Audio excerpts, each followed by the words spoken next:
think if you live an interesting life, you'll write very interesting stories, which is also the beautiful thing about creative life overall. Learning can never stop. There is always something new, and I learn from my patients. And each one of us will use that choice based on the use that you have to put the technology to.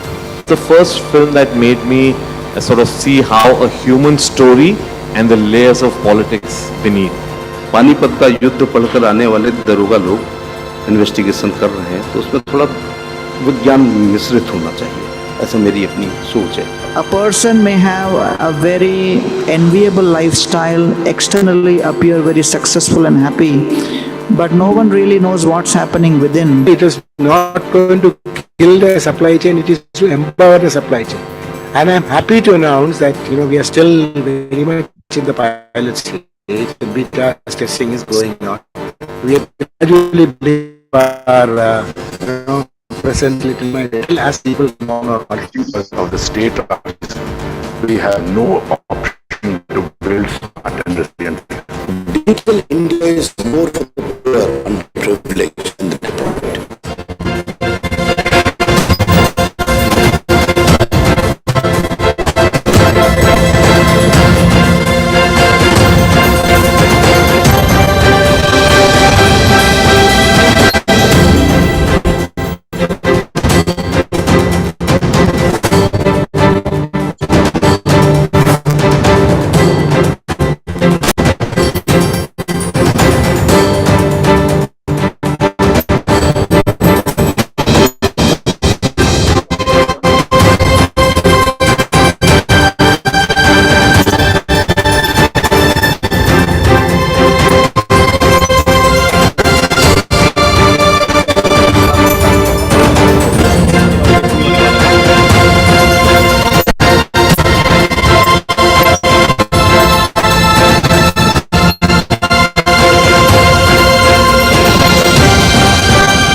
Wow, quite an audio-visual lead. Legacy, if you felt legacy, that's what I do. Am I audible? Is the mic working? You all can hear me? Perfect, thank you. Ladies and gentlemen, this event is being streamed live across all BW's world platforms, including our social media channels, and also on www.bwwellingworld.com. Join the online conversation by using the hashtag BW Spirituality Conclave. Before we move forward with the conference, I would like to thank our partners for the day. Support partner V Jagat. Ladies and gentlemen, on that note, we would like to move forward with the lighting of the lamp. And on that note, may I please have Harbinder Narula sir, CEO B Wellbeing World and BW Healthcare World, Devika Kundu Sengupta, AGM Conference Production, BW Business World, and Sister Jayanti, of course. Additional administrative help from Kurama is on stage, please. Can we please have vouchers for all of the lightning lamp session, ladies and gentlemen? Thank you so much.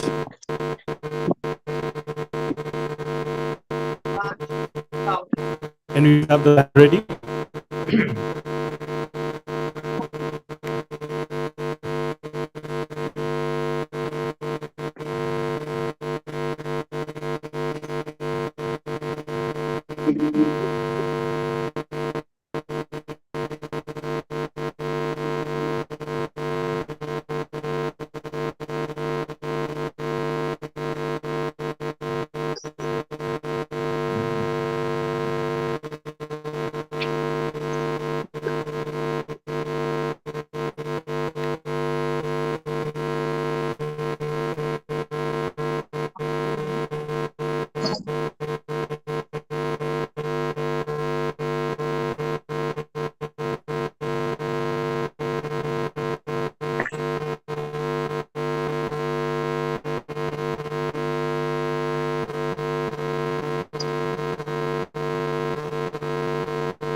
Believe we get the light session ready. So I'll request Arvind Narula, sir, CEO, BE Wellbeing World and BW Healthcare World, to kindly come up on stage to share his vision for the opening address for the day. Ladies and gentlemen, let's give it up for Mr. Arvind Narula.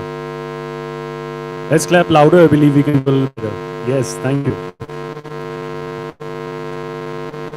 Good morning, everyone. Sister Jay, thank you so much for raising the occasion of just raising the occasion about being online. I've been very passionately working towards understanding what spirituality is, because it's just a word these days, but sometimes we're not even knowing what is it that we are talking of. And that kind of pushed me to get few people who understand space. Can we reduce the echo, please? And get them to guide us. And I'll share with you how it all started. I do something called 200 coffees, and this was to get connected to a set of people that I have been in touch with for the last so many years and know them at a deeper level. So I thought, let's connect with them over a cup of coffee with a no agenda meeting, trying to understand what's been happening in their lives. So I met these 200 people, and then in the last 2 years I've interviewed about 100 people, which means one person every second day. And one thing that emerged out of these conversations that I've had is that everybody has had their fair share of challenges as a part of their journey.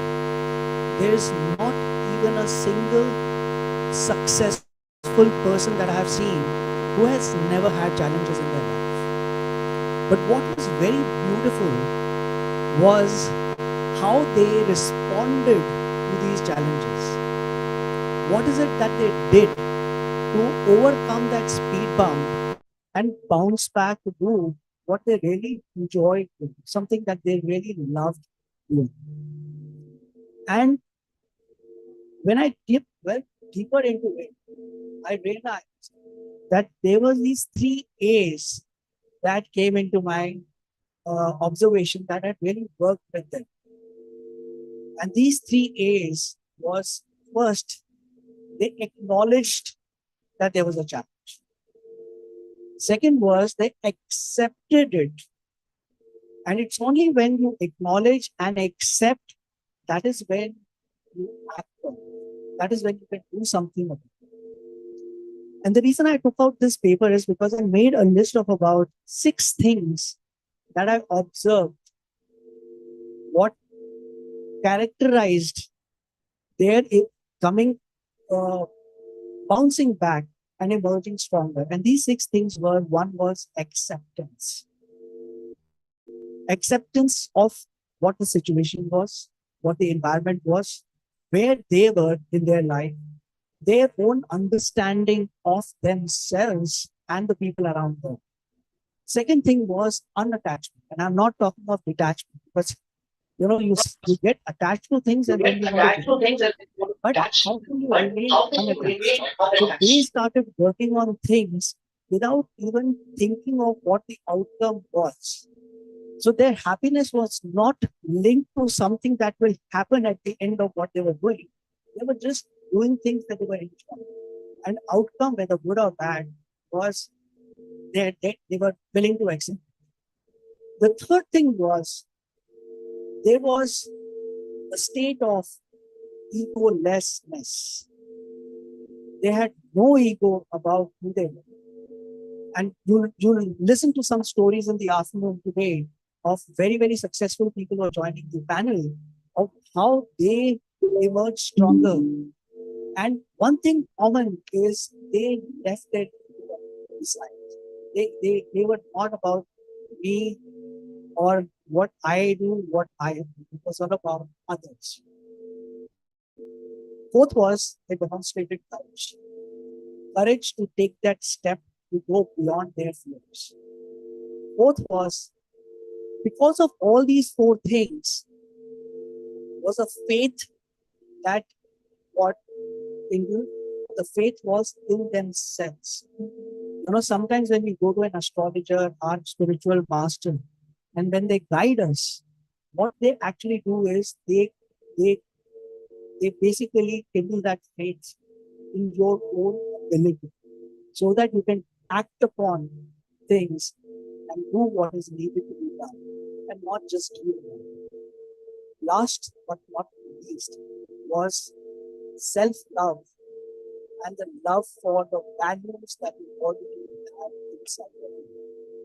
We humans sometimes focus on what we don't have or what is that is less in us. And rather than working on what we need to complete, these guys focused on what they already had and what is it that we can give to the world, because you only give what you have. So these guys focused on what are the values that we have inside of them. And all this vision and faith was all focused. They were not bothered about showing. I'll give you a small example of something that happened. Was a celebrity going to a spiritual master, and I was there, and I did not know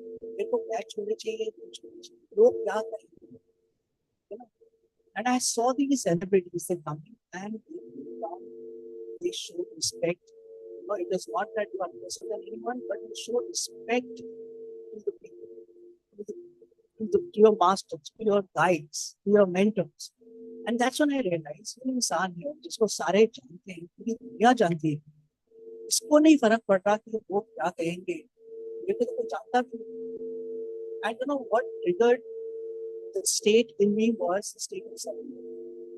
That if I have faith in someone, then I should have complete faith and surrender that what that person is telling me is for my good.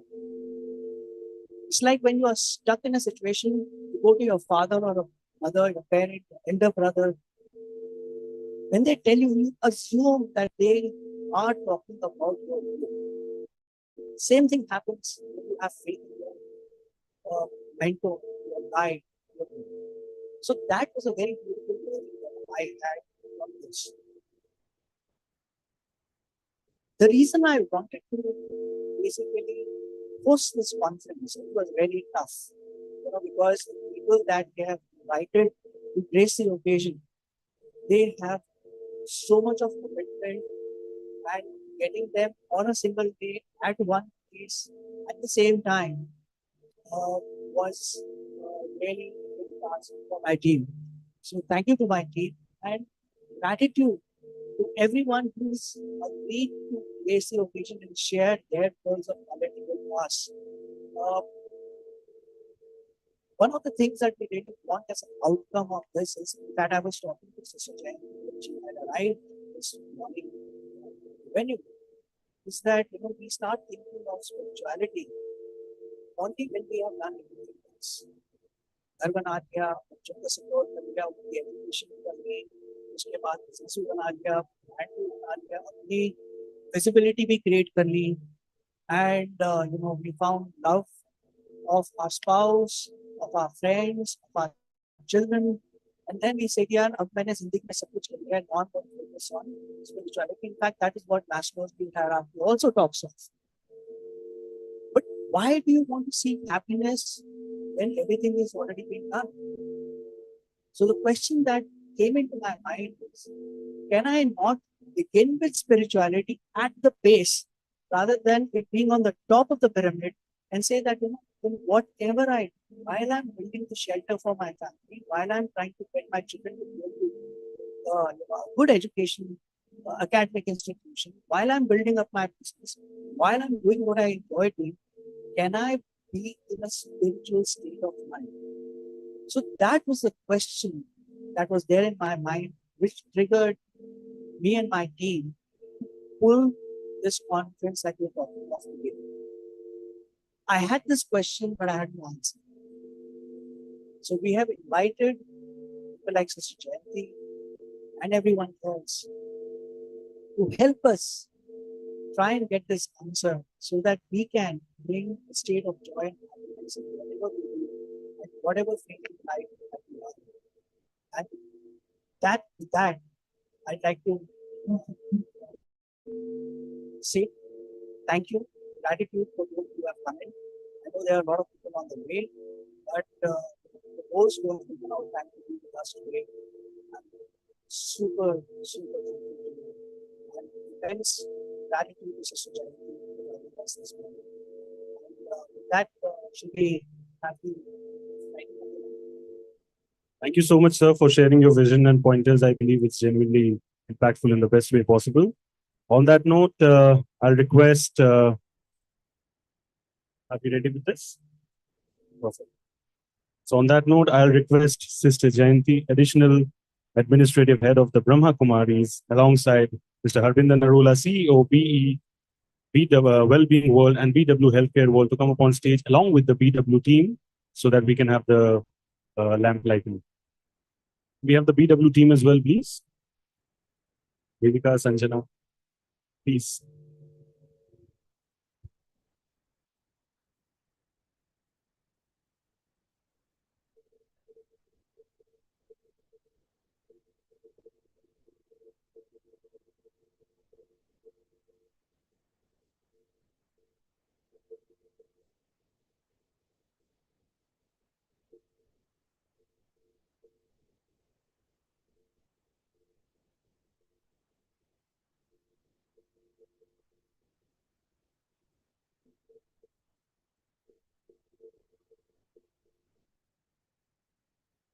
Cameras as well over there, if we could.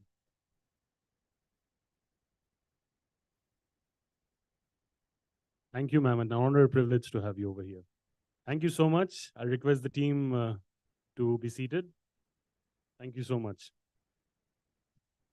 Ladies and gentlemen, before we move forward with our remainder of the day, it's important that we thank our partners, support partner Ved Jagat, even partner the Thick Shake Factory, Joy Travels Private Limited, Reality Plus, Exchange for Media, IWM Buzz, Impact, Pitch, Fandrum, and Beanley Coffee.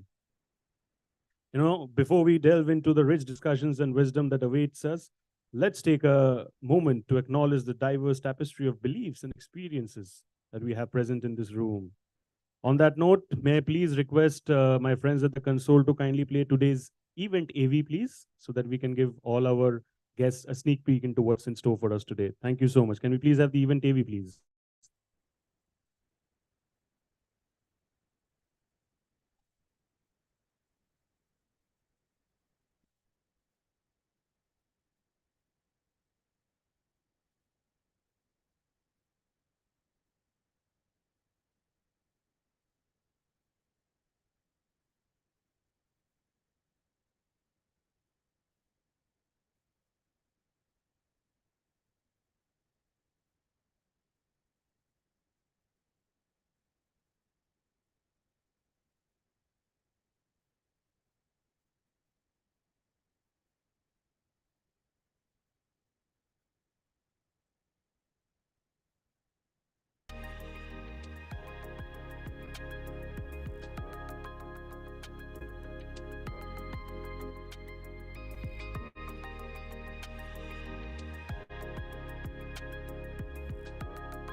Wow, truly fascinating and soothing indeed. Thank you so much, my friends at the console, for playing this.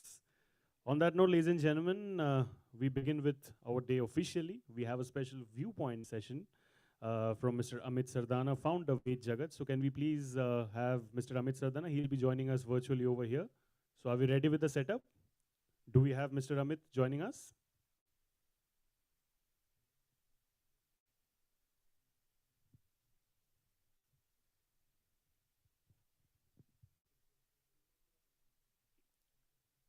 Hi, sir. Could you please unmute? Can you see us? Can you hear us, sir? Can you see us? Can you hear us, sir? Yeah, very much. He's not entirely audible. Can we please get the audio sorted?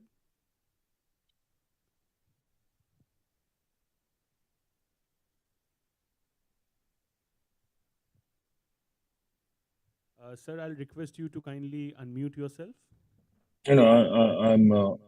Yeah. We can hear you, but I believe the audio can just enhance a little bit.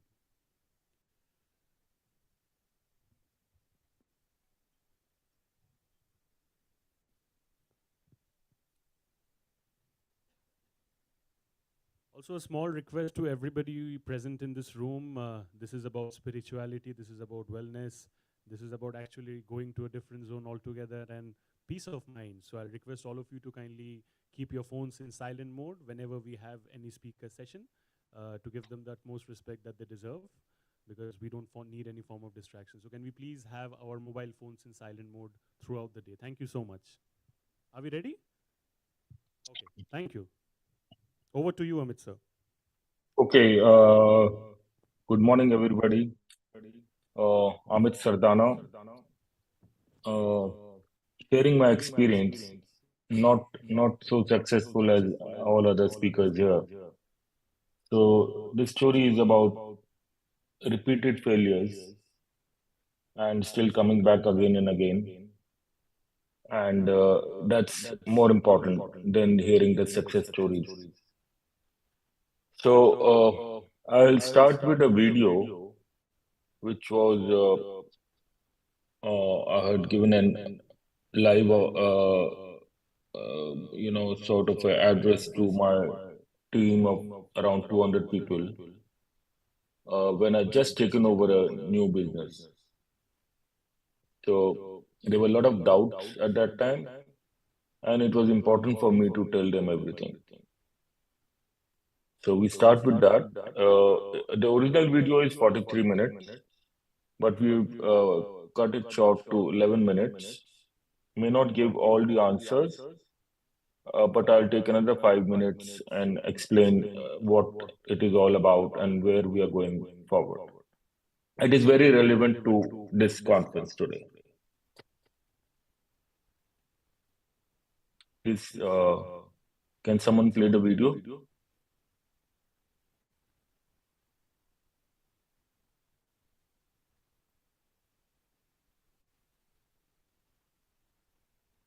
Good morning, everybody. As you all know me, Amit Sardana. I started off as a born in Dehradun, small town guy. Lot of family values and morals built in by my mother, my father. Now, so small town guy. 89, I came to Delhi. Got into. Uh, Someone told me, why don't you do financial investment consultancy? I started doing, at that time, sub broking used to be there. It used to enchant me a lot, buying and selling, doing big trades and all that. And I've been a born gambler, actually. Gambler, not Juari. You would say gambler means taking risk. I have ability to take risk. If I have 1 rupee, I can buy 100 rupee furniture. Someone has 500 rupees, he will not buy 10 rupees. 13th February 1997. I joined a company called Alliance Capital, Alliance Securities, Alliance Capital. Where, was a speech and I joined at a salary of 4,340 rupees. But next day they increased double my salary next day. He's a very capable person. He joined but let's increase its size. Later on, I won't tell you the whole thing, but I kept on growing. Ashujit and me together built a new company altogether. We started a new company called Infrastructure Professionals Enterprise with ties with London School of Economics Enterprise. So we built a very good organization over 12 years which is now called IP Global. In fact, IP Global I'm very proud of.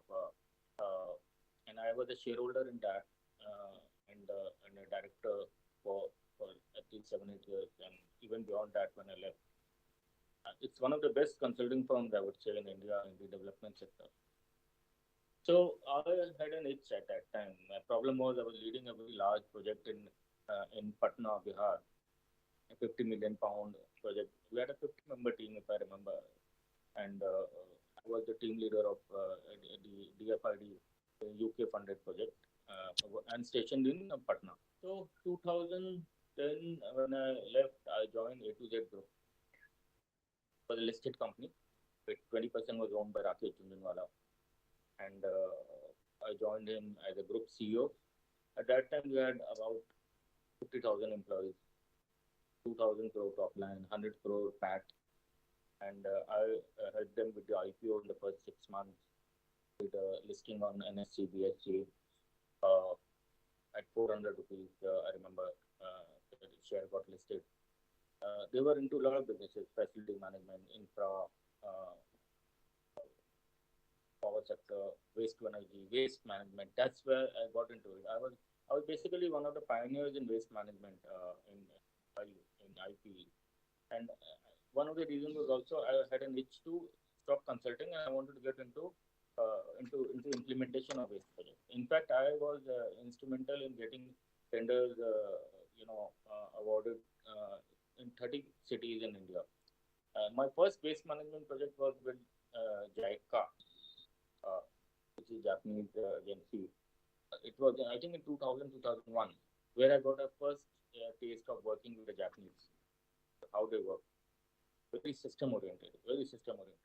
2010, after getting them IPO done and everything, I found that after having spent in a World Bank, DFID, ADB kind of environment, I found working in a Lala company in A to Z, although they gave me 5x of what I was getting in IP, but I wasn't happy. So I went around, traveled extensively, China, Europe, US, UK, and found a company called DataServe. That was in 2011, and we did. It was based headquartered out of UK and prominently in Germany, and spread globally. It was 20, 30 countries they had their offices, and two partners in almost entire world. So we did a JV with them for India. I held to that 80%, 20% was with DataServe, and I created a world-class organization leading the e-waste market built up in India. There was no e-waste market in India at that time. So we were not only doing e-waste, I was not leading the market sector, but I was building the sector. So that company, eventually I had to do a management buyout with the help of friends and family. And at that time, ICICI top brass told, we can't let you take over we can't let you continue with ICICI as a lender. So you'll have to get it taken over from some other bank or NBFC. I had a deadline of 1 month. I had already committed equity, and I had to take over the debt. Now, when I took over the loan, I was in full control. I created a world-class company, and 2013 went good for us. But I ran out of cash at that time, and that time, one of my shareholders were not supporting me. That's when I realized one has to be in full control, and you have to be very careful as to who you take your partner. Started a new business with just 1 lakh rupees in 2014 October, and I built that business into a global business again in less than 4 years. 2018. 2018, and I had to shut the business in Singapore, and I came back to India. I got into healthcare again with an assignment with IP Global. Started again. 19, my brother who used to handle the IT business passed away. Very unfortunate. That's one of my failures actually.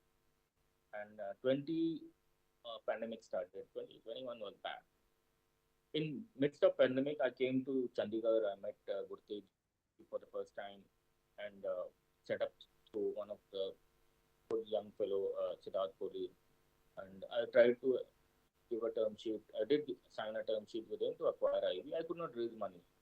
So I created Ved Jagat in 2015 after my first failure, and I created a company which was named after my grandparents. Ved means Ved is my grandmother's name, which means knowledge. Jagat means Jagdish. Jagdish is my grandfather. I value him like anything. So, so Ved Jagat was formed. Basically, I wanted the ancestors' blessings, and I wanted to do something for the future generation, for knowledge, peace, and prosperity of the world. So there are four things which we want to do broadly. I won't get into details now. One is care. Second is your the care story is basically which includes everything: wellness, healthcare, pharma, nutrition, you name it. Everything comes under care now. Care word. It could be pet care also. It could be mental care. It could be astrology, medical astrology. It could be psychology. It could be dharma. It could be everything. The other part is your infra and social. So care के साथ एक चीज और आती है lifestyle. So we started with the four sectors, which is the like I said, care, lifestyle. Care will include everything: hospitality, healthcare, wellness, everything. And the other thing is your this lifestyle will include a lot of things. Include your shopping, retail, things which you are doing like I mean even passion, art, and there is a connection to both of them. They all connected to wellness. The other part is infra and social. So these are the four pillars of my dream. Now all four are going to be done in two ways: commercial and social. So we do a charity part and we do a commercial part. So now with Ved Jagat story, which I told you the four pillars and the basic concept of giving back to the society, I now come to the story of care, healthcare, wellness, everything. So what we are going to create is a 360-degree health company where all these components are being put together. We are starting from diagnostics. I will drive at the top with my own team and make sure we have a sustainable, growing organization. And I want to do this with a lot of positivity. A lot of positivity. I want to, bring in. I'm giving all the benefits to the employees. I want to make them happy. They have to be clear stakeholders in the business, not just ESOPs. They will get, decision-making power. We will, of course, have checks and measures, audit, internal audits, mitigation strategy in case things are not, as per the, we bring a lot of IT play, a lot of innovation. So, so this is where I want to give the employees all the benefits, opportunity also. If we grow global, I'm happy to offer someone to migrate, and this is just a matter of 6 months, 9 months from now. So अभी मैं दोबारा personal पे नहीं जाऊँगा. You will not understand. I can prove it now where I am going, and you cannot argue on that. But I will not use all that knowledge. There are a lot of people here who know every single moment of my life in the last few years and how the miracle is happening. मैं आपको नहीं अभी बताऊँगा. We'll wait. So I think more or less, I think that's what I wanted to say. We'll have the cash flows ready, business plan ready in next 2 days. We will have the entire story well written, and we have professionals working on it, some of the best professionals working on it, and everything is happening as a plan. Only problem is the plan is here. It needs to go on the paper. I'm helping my team do that. So give us time, and I thank a lot of people who have just stood by me. Okay, thank you everyone for the patience. So this original video had a lot more, but it's 43 minutes long. It talks a lot about how I failed. I was on the street 3 times in my life after reaching astronomical heights on my own. So you all will be shared that video. If you have time, you can look at that. You'll understand the context better. Okay, so what is the connection? The connection between spirituality, positivity, astrology, sciences is very, very direct. So the moment this world understand, like they have understood mental health as one of the sciences, sometime back they started recognizing clinical nutrition as a science. Much before that, psychology was recognized. Now is the time when astrology should be given the right place in this science world. Astrology is a science of probability. So is medical science. It's not very 100. It can't be 100% accurate. So, but astrology can only guide you. It's important to take cues from the environment, understand which are going to be your positive periods and which will be your periods where you need to go slow.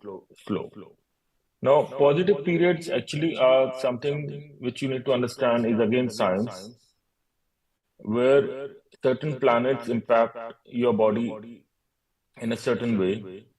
Sometimes your mind, sometimes your gastro system, cardio, and so on. It impacts your thinking process. Now, if your mind is strong and you are in a positive frame of mind, you will be able to balance out your life in the negative period.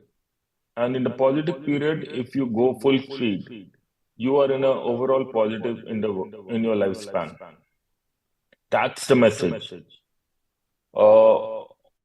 It's all about positivity, removing the fear. The situations will remain same, but your ability to tackle them will change. This is the story of my life.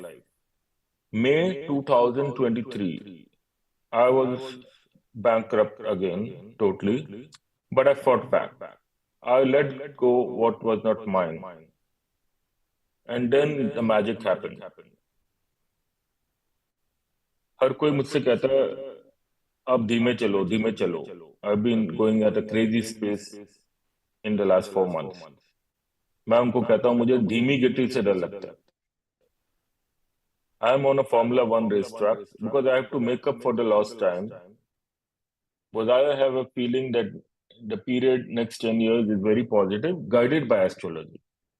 But astrology can go wrong sometimes. So you need to make your mind strong, your analytical power strong,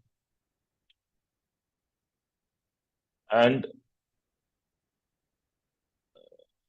by practice, by even making mistakes, you need to start, able to take correct decisions.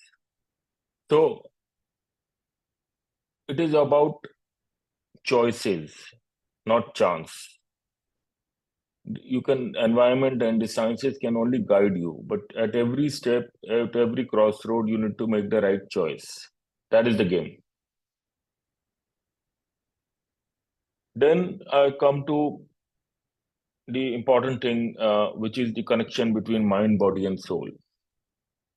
When we are born with certain genes, our body, how it will perform over the years, is determined by that.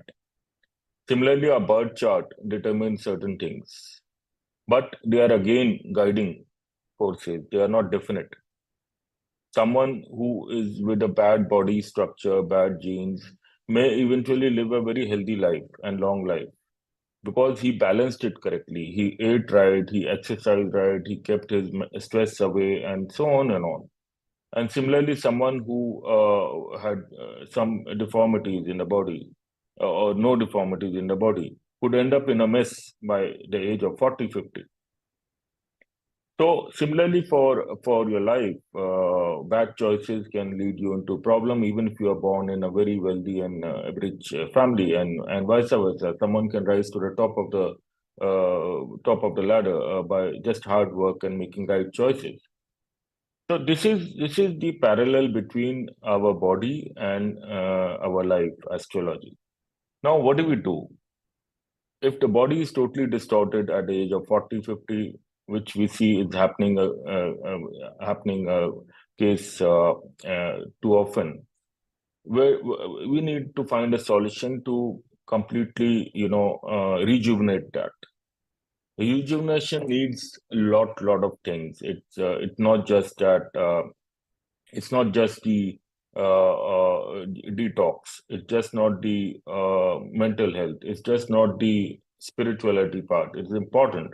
It's not just the medicines from allopathy, modern medicines. It also needs ancient practices, Ayurveda, naturopathy, and yoga, and so on and on. But and de-addiction from a lot of things. De-addiction can be to anything: talking too much, speaking on mobile, watching movies all the time, sleeping a lot, and so on and on. So we need to get the body into the correct process, and that requires even what we call in the modern science stem cell therapy. So what we are building actually is a center which is first one in India, which will be a mixture of modern science, ancient sciences, hospitality, and luxury. Now, in luxury, now luxury is different for different people. For the poor who lives in slum, even basic necessities are luxury. For someone who lives in palaces, a Rolls Royce may be luxury, or he may aspire for a yacht of his own, or ship of his own, or a aircraft of his own. And so luxury is different for different people. We should not confuse. We have to provide luxury, which is the aspiration of the person whom we're addressing. So that's what our project is all about.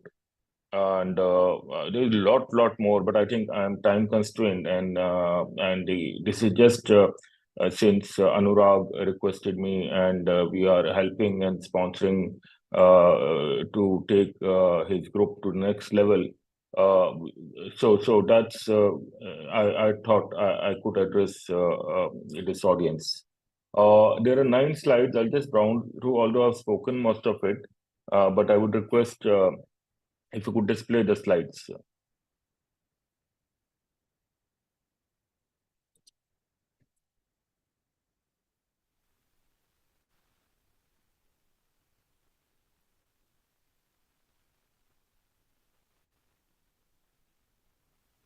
Hello.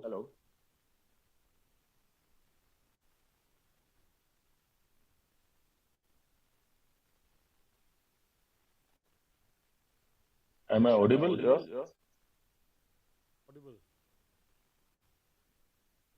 Okay. Can you do it full screen? It is in full screen, sir.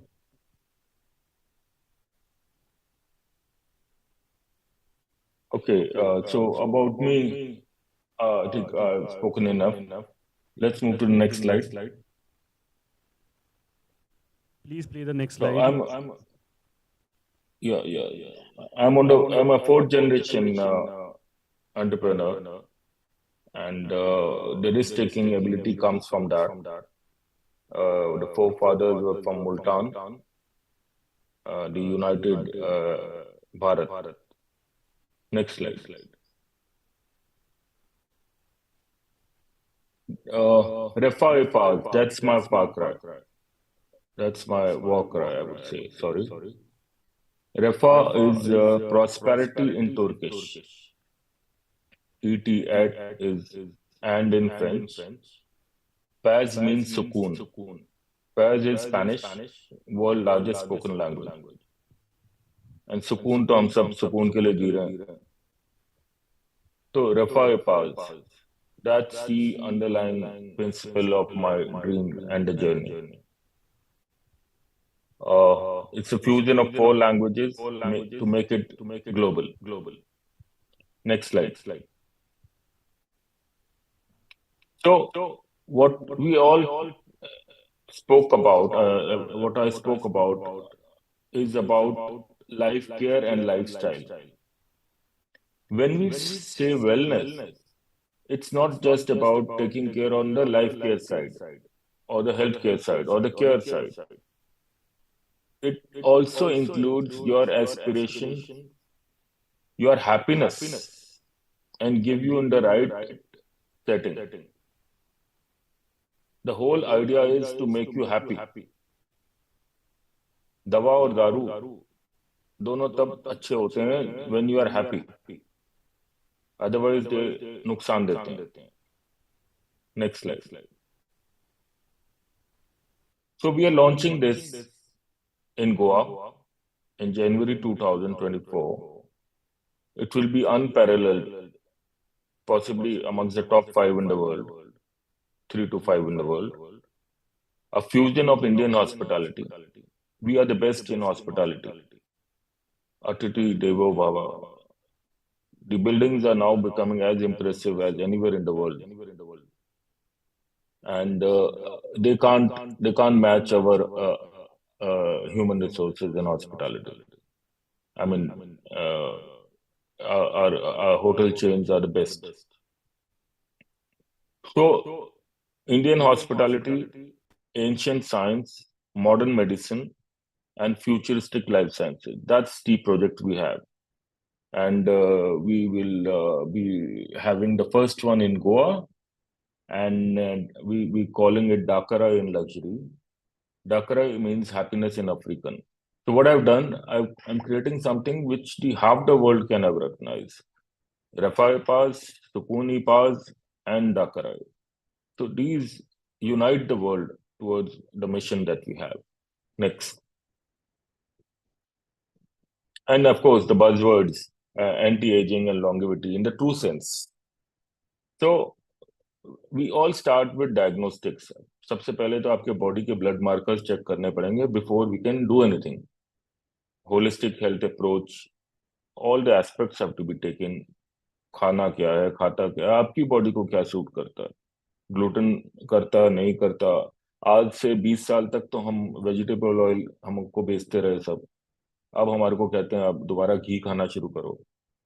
Stents body में डाले जाते हैं, which I have now understood that they basically are the wrong practice.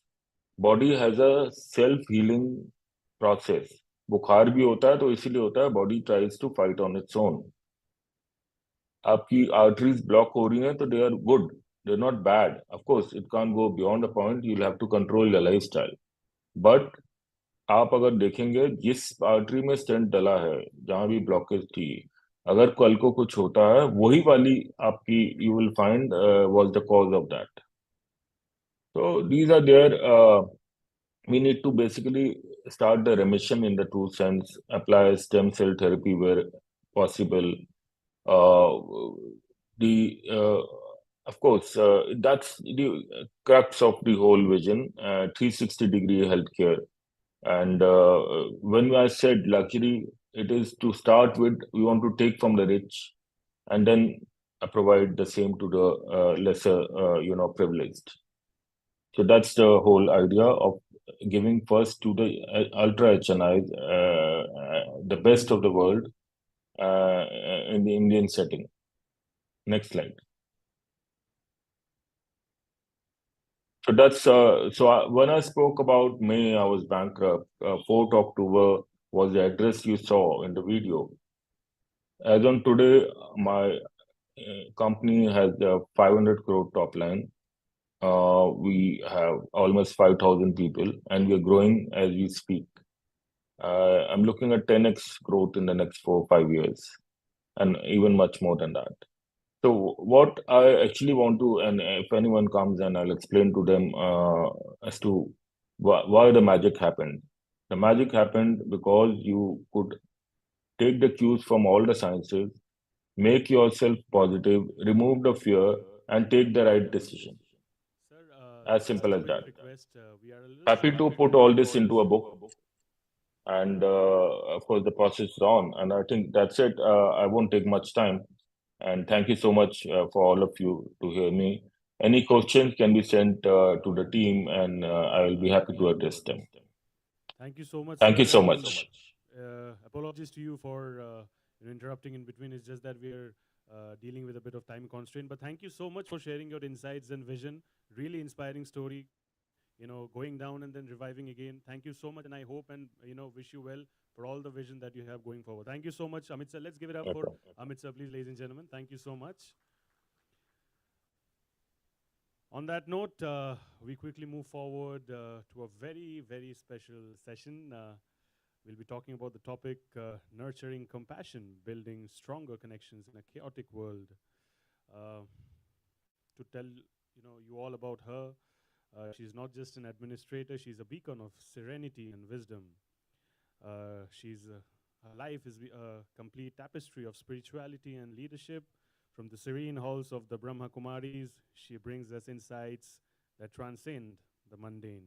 Ladies and gentlemen, let's give it up for Sister Jayanti, Additional Administrative Head of the Brahma Kumaris. Ma'am, thank you so much for taking out time and joining us over here. It's an absolute privilege and pleasure. Thank you. Let's give it up louder, please, for Sister. Thank you, ma'am. You would be comfortable using this mic or this mic?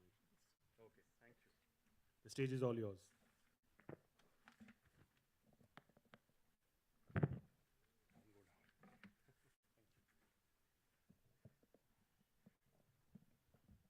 I'd like to begin with a greeting of peace, Om Shanti, to all my sisters and brothers gathered here. And I want to thank the organizers for giving me this opportunity to be with all of you. And I'm sure it's going to be a day filled with great richness and practicality also, things that you can use and apply in your own life. And firstly, I don't think anybody would argue that it's a chaotic world, right? Constant crisis. In fact, a word that's being used nowadays is the world is going through perma-crisis. It's a permanent state of crisis. One thing finishes or maybe hasn't even finished and another thing comes up. And so this just is a constant torrent of situations that come at us from so many different directions. Connectedness, well, we are connected. We can't take birth without connection. We can't grow up without connection. And our connections are not just with human beings. Our connections are actually much deeper. They're with every single living creature on this planet, but also with nature itself. In fact, the closest thing to me, and when I say me, I don't just mean this physical body, but I mean the inner being, the spirit, the light that shines in here. So from the moment I entered this little fetus in the mother's womb, I've been connected with matter, with nature, with earth. But somehow we've forgotten our connectedness.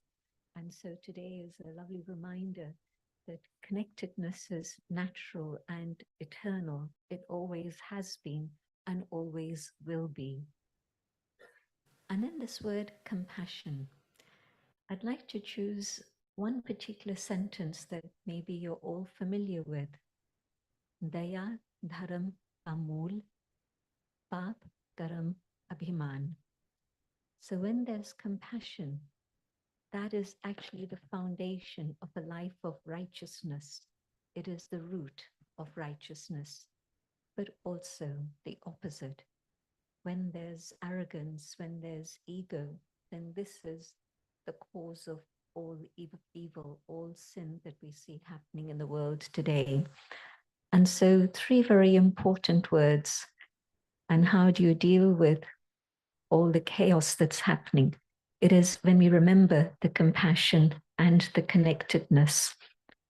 And so just this reminder that in our original state as human beings, you'll see a little child also reach out to another, and they'll want to touch them, they'll want to connect with them.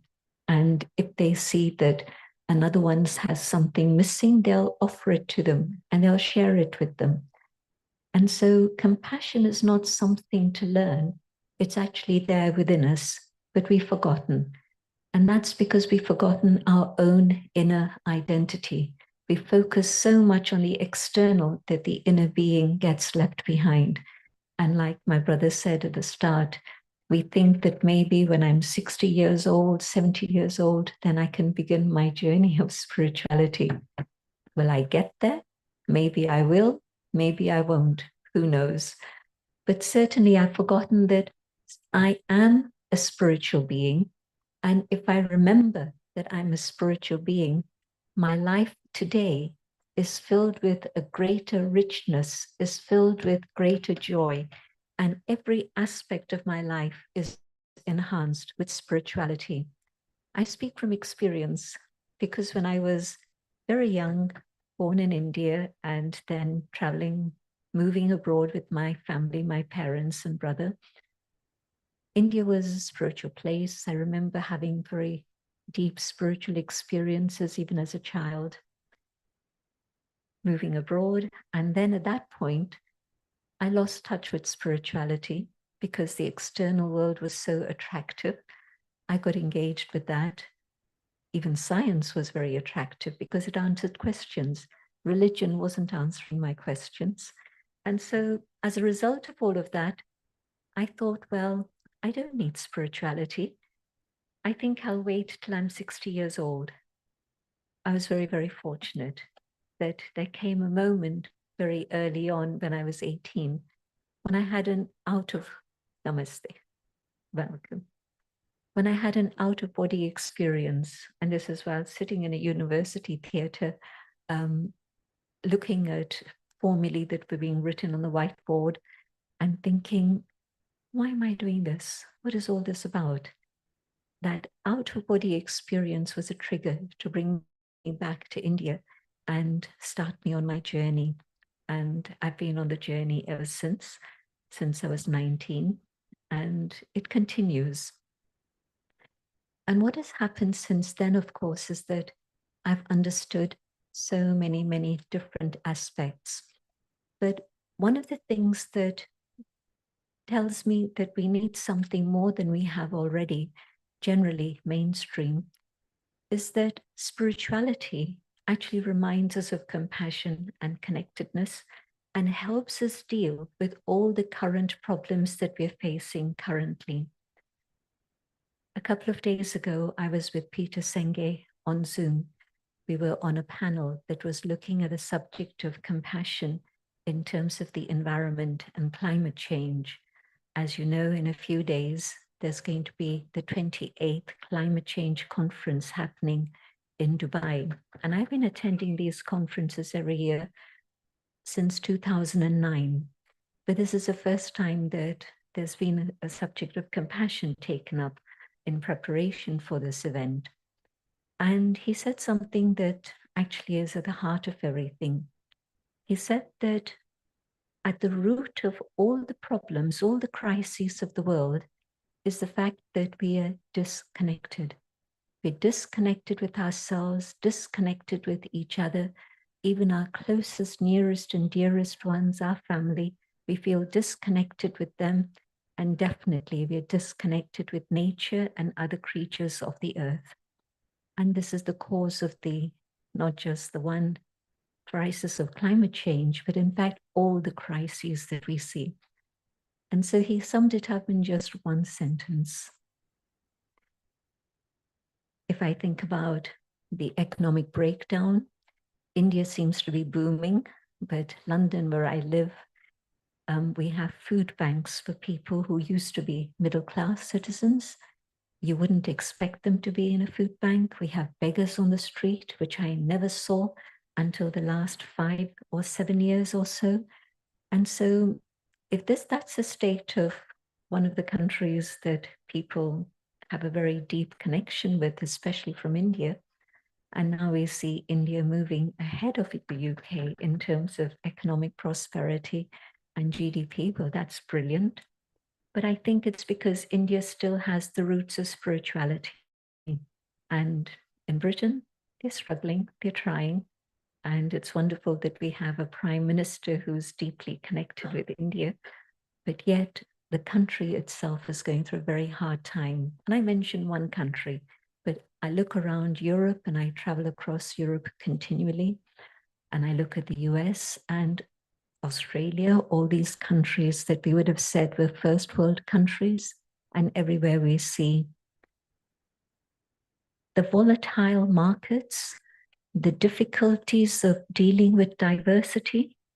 We love the word diversity, but when it actually comes to working in a team with people from diverse colors, races, backgrounds, we find it not so easy. It's quite a challenge. And to manage a company that has diverse teams, now that is a challenge in itself. And so we're also dealing with a very, very volatile political situation. Uncertainty is a key word for most people. There was a time when people used to make 5-year plans. Does anyone make a 5-year plan anymore? Most people are thinking about the next 6 months. And even within that, there's always a big query and a question mark. How are things going to develop? How are things evolving? In climate change conferences, we've used something that's called the Talanoa Dialogue. And it started in Fiji. And so climate change conferences have used it since 2017 when Fiji and Germany hosted the conference together. But it took place in Bonn. Fiji couldn't afford to have it, but Bonn stepped in. And within that, they have 3 different things that they look at. Where are we now today? What is our vision for the future? And how are we going to get there? Just 3 simple statements. And the dialogue is based around that. So the current situation, well, I've described it very briefly, but you know more about it than I do, probably. You know all the detail about that. I won't go more into the challenges that we're all facing. I've mentioned a few of them. But what is the vision? We asked people in 129 countries at the start of the 90s, what is your vision of a better world?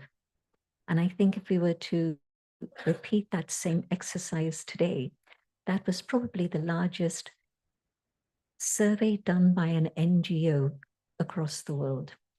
And so we had every country with a population of over 1 million participating in that. And they were looking at this question, how do you see your better world?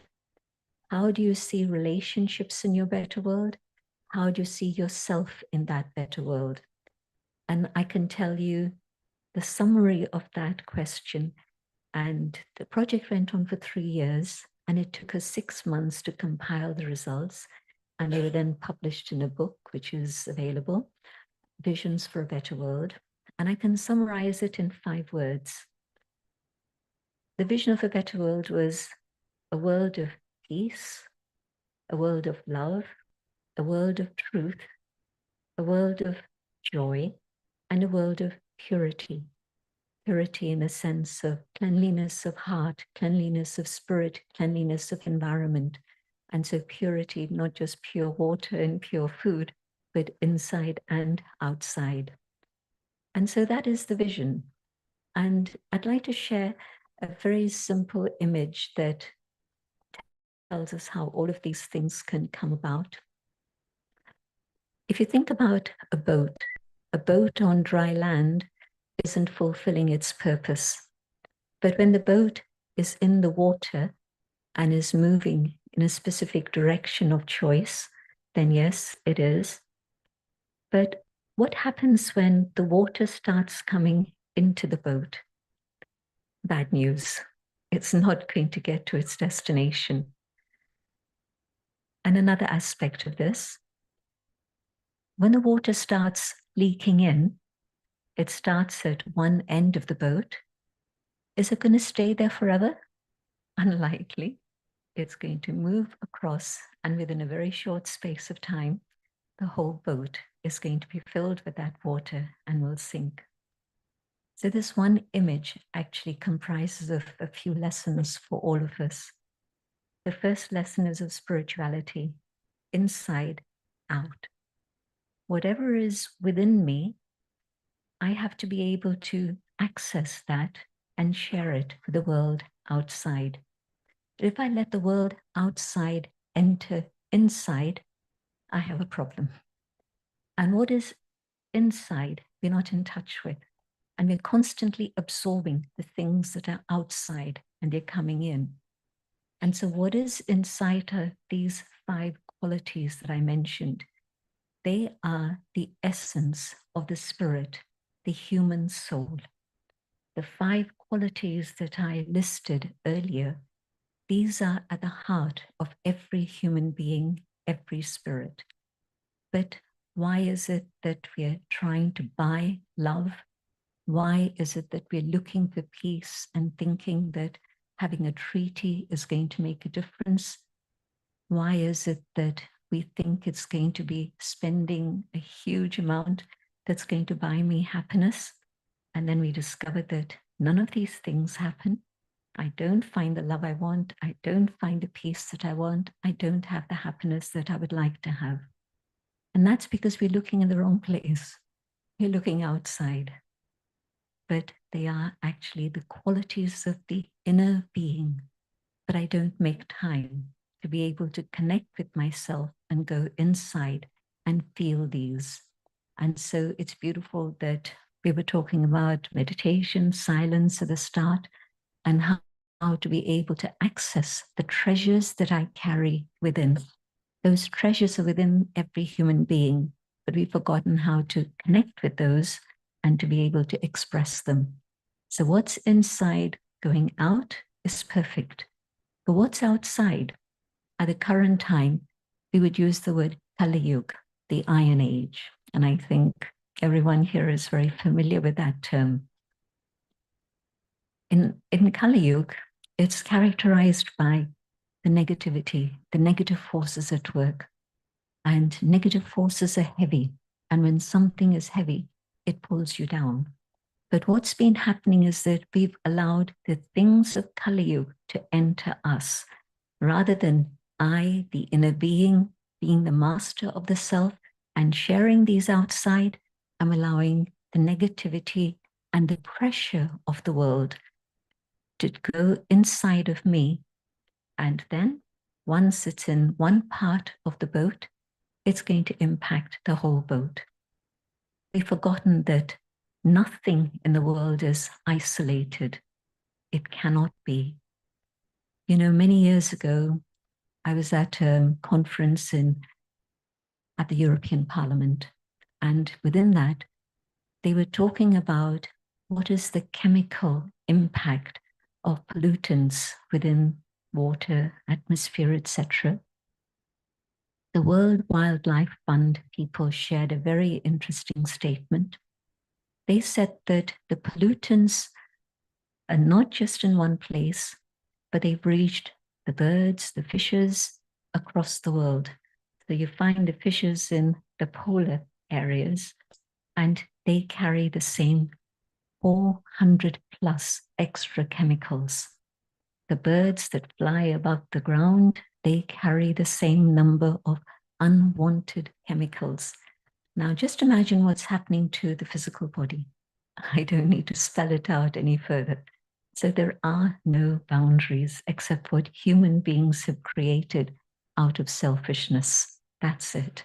There are no other boundaries. And so we are connected absolutely one to another, and with the earth, with the air, with the water, with all the elements of nature. And so how can we make that vision of a world of peace and love and truth become a reality? Can it be a reality? It's even a question that I have. Well, I think that we're all here because we share a vision that there can be a better world, and that business has a huge contribution to make to creating a better world and making it possible. Because when you use your resources in the right way, then those resources help not just the individual, but they also help the community, they help the nation, but they can also help the world also because of the state of interconnectedness.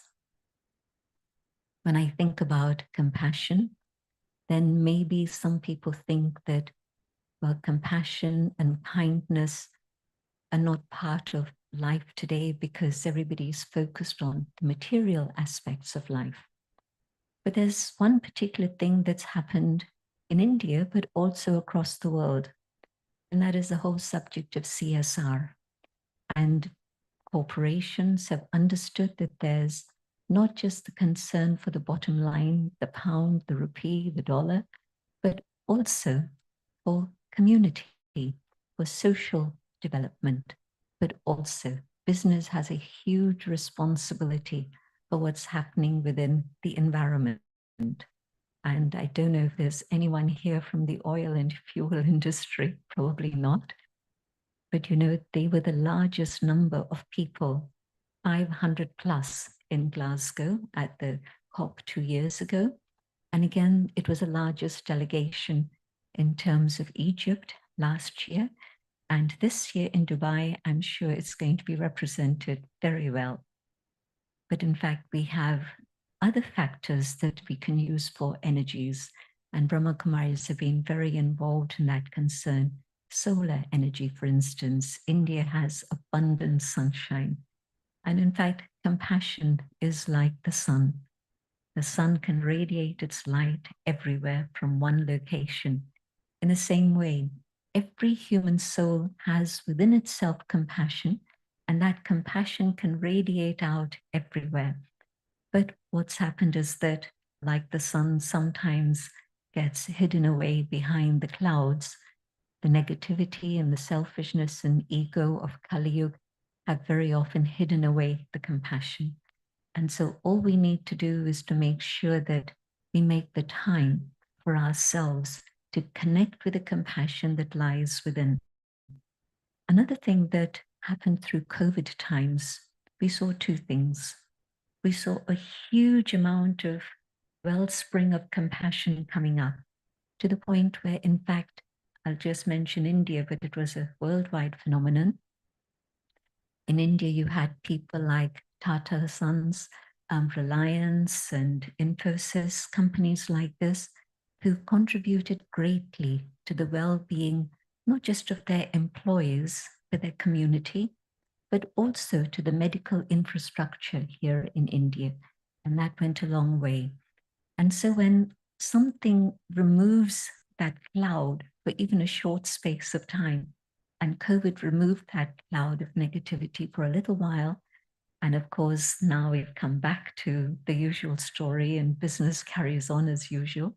But we saw how business actually was concerned with doing something that was good for all. Think about Jamshedji Tata and the founder of the Tata Group, and his founding principle in terms of his work was that there should be care for the well-being of not just the employees, but their families, the community, and society at large. And so to that end, there was investment in healthcare facilities, but also social development facilities such as education and so on. And that legacy continues. I mentioned one, but in fact, there's many, many others currently who are engaged in several practices that work in the same way. We talk about the principles. One of the things that people talk about a lot are the masculine principles and the feminine principles. And I think there's now an overwhelming majority that recognizes that the feminine principles of things like peace and love and justice, these are so important, but they've gone missing in a world in which there's only been a patriarchal system. And within the last 20 years, but in the Brahma Kumaris for the last 80 plus years, in which the founder decided that if you wanted to have a society in which there was justice, then the biggest injustice of all, and that was the question of the role of women, had to be looked at and it had to be sorted out. And so in 1937, he handed over all the administration of the organization, at that time just a little group in Karachi in Sindh, now today in Pakistan. But at that time, just imagine, in the 30s, he handed over all his wealth, all his assets to a group of young women, knowing that they would be the leaders of the future. And today the organization is a worldwide one in 120 countries, but still that principle, the guiding principle of having women as leaders continues. It can be called affirmative action, so that that side which hasn't had an opportunity is given the opportunity to create balance. And so one of the feminine principles is actually that of compassion. Why? Because with compassion, we're able to see the whole.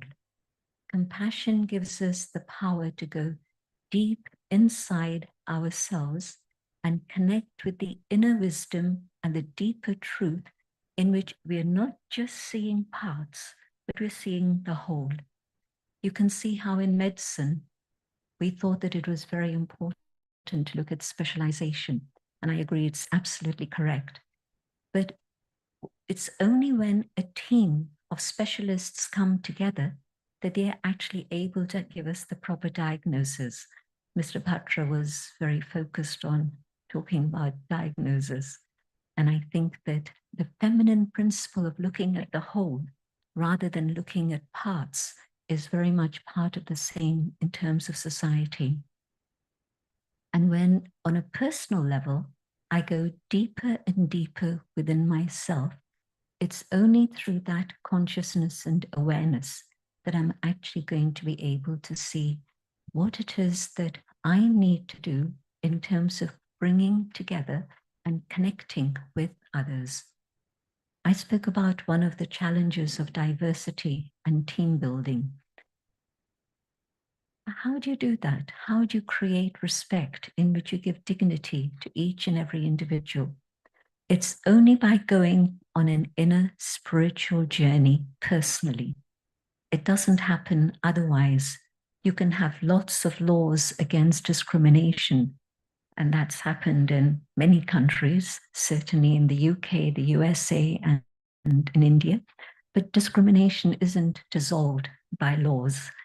Discrimination is dissolved and dignity, respect restored only through an inner spiritual journey. And in that spiritual journey, you connect with those original 5 qualities that I mentioned. Then I can have respect for myself. I can recognize my own value, and I can also begin to love myself. And they say that, well, one of the commandments is that you should love your neighbor as you would love yourself. And basically in India, we talk about Vasudhaiva Kutumbakam. How do I see everyone as part of my family? It's the same concept. In Africa, they would say Ubuntu. I am here only because of you, and we are here together.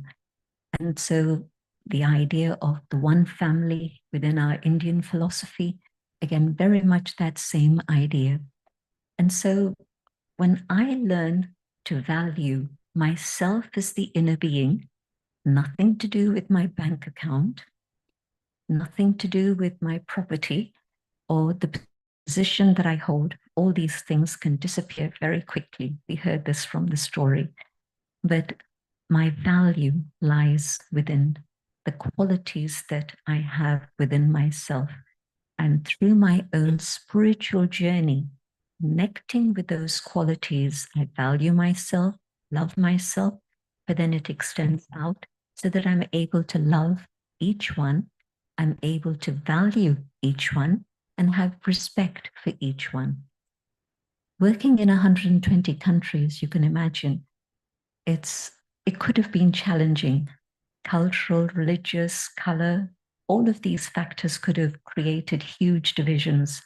But together, we know that it is one family and we'll move forward together. Part of the vision that came to us when we were doing the global visioning exercise was a vision that came in from Africa, and I've never forgotten it. And I'd like to share this now in terms of connection and compassion. When I look at someone's skin, it can be darker or fairer than others. It can be white, brown, yellow, whatever.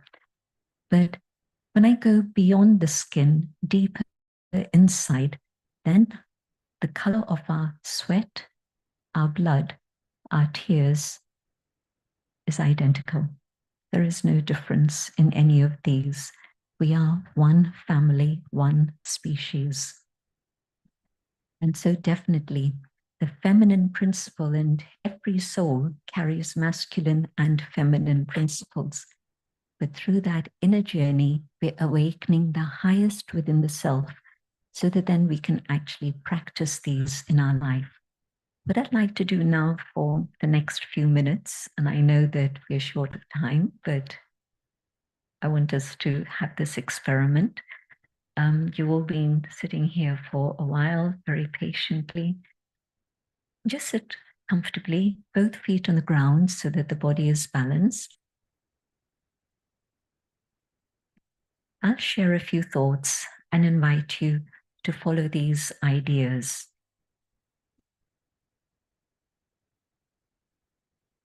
Going within, I allow the body to just relax.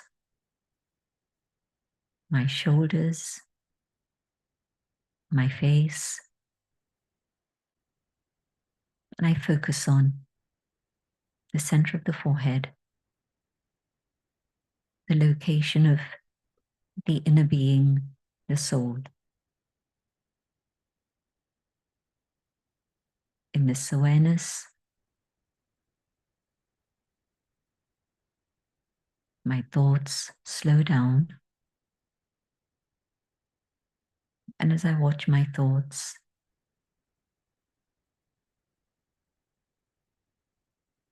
I can now manage to change their direction.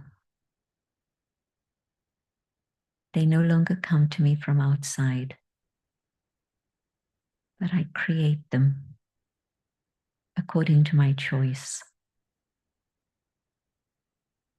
I create the thought of peace.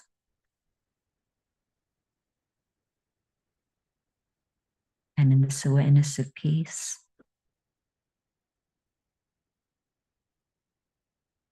a door opens and I tap into the love,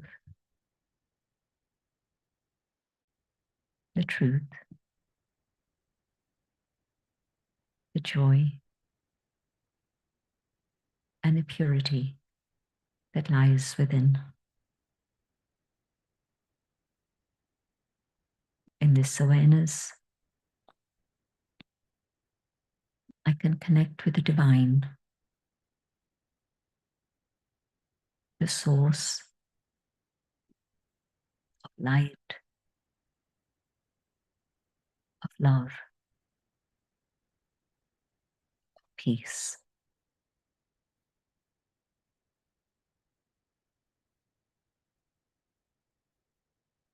And from the source flows the energy of compassion.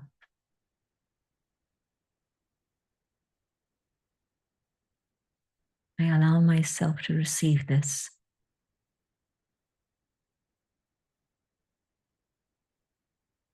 And this energy flows out into the world.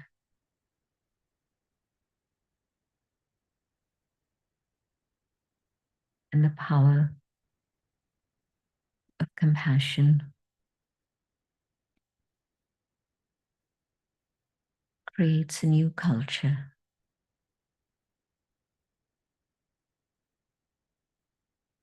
An exchange of peace and love. And together we create a better world for all.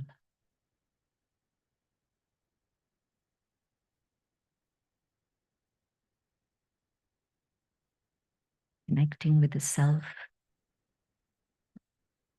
I draw on not just my own inner qualities, but I connect with the source. And so there's an infinite flow of energy. And so there can never be compassion deficit. After COVID, many people complained about compassion deficit. We don't ever have to go through that state of burnout. But when I'm using my energy, it's restricted and limited. When I connect, then it's an infinite flow.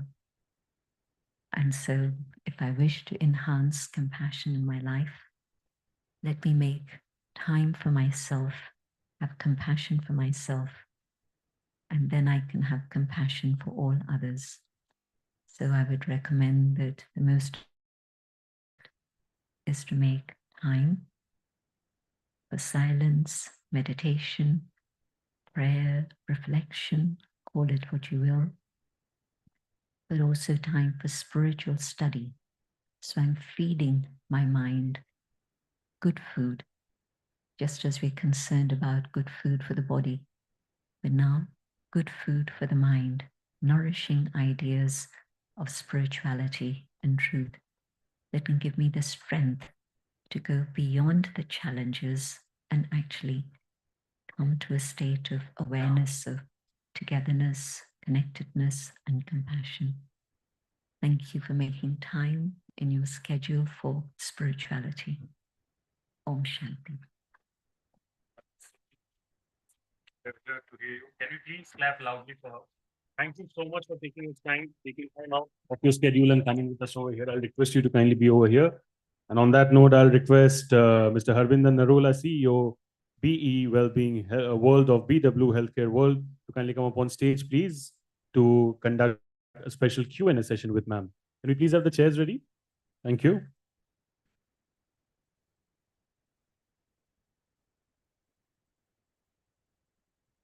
You would.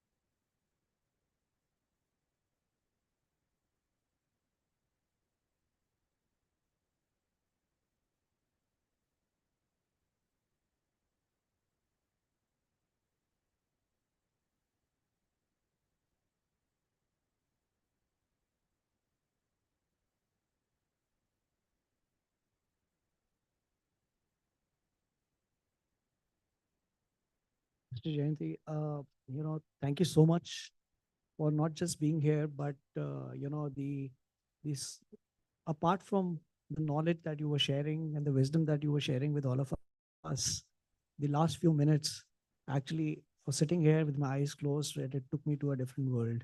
So thank you so much for creating that experience. I'm sure it must have been similar for many of us there.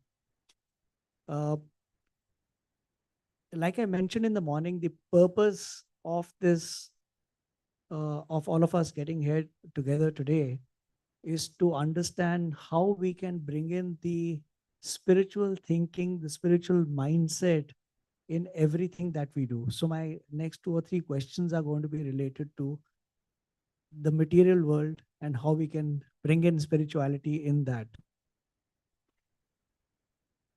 Like I said that, all of us have our fair share of challenges that we face in our lives, whether it is professional life, personal life, and some people are able to demonstrate resilience and their ability to adapt to different situations, circumstances, environments, while others are not able to do so.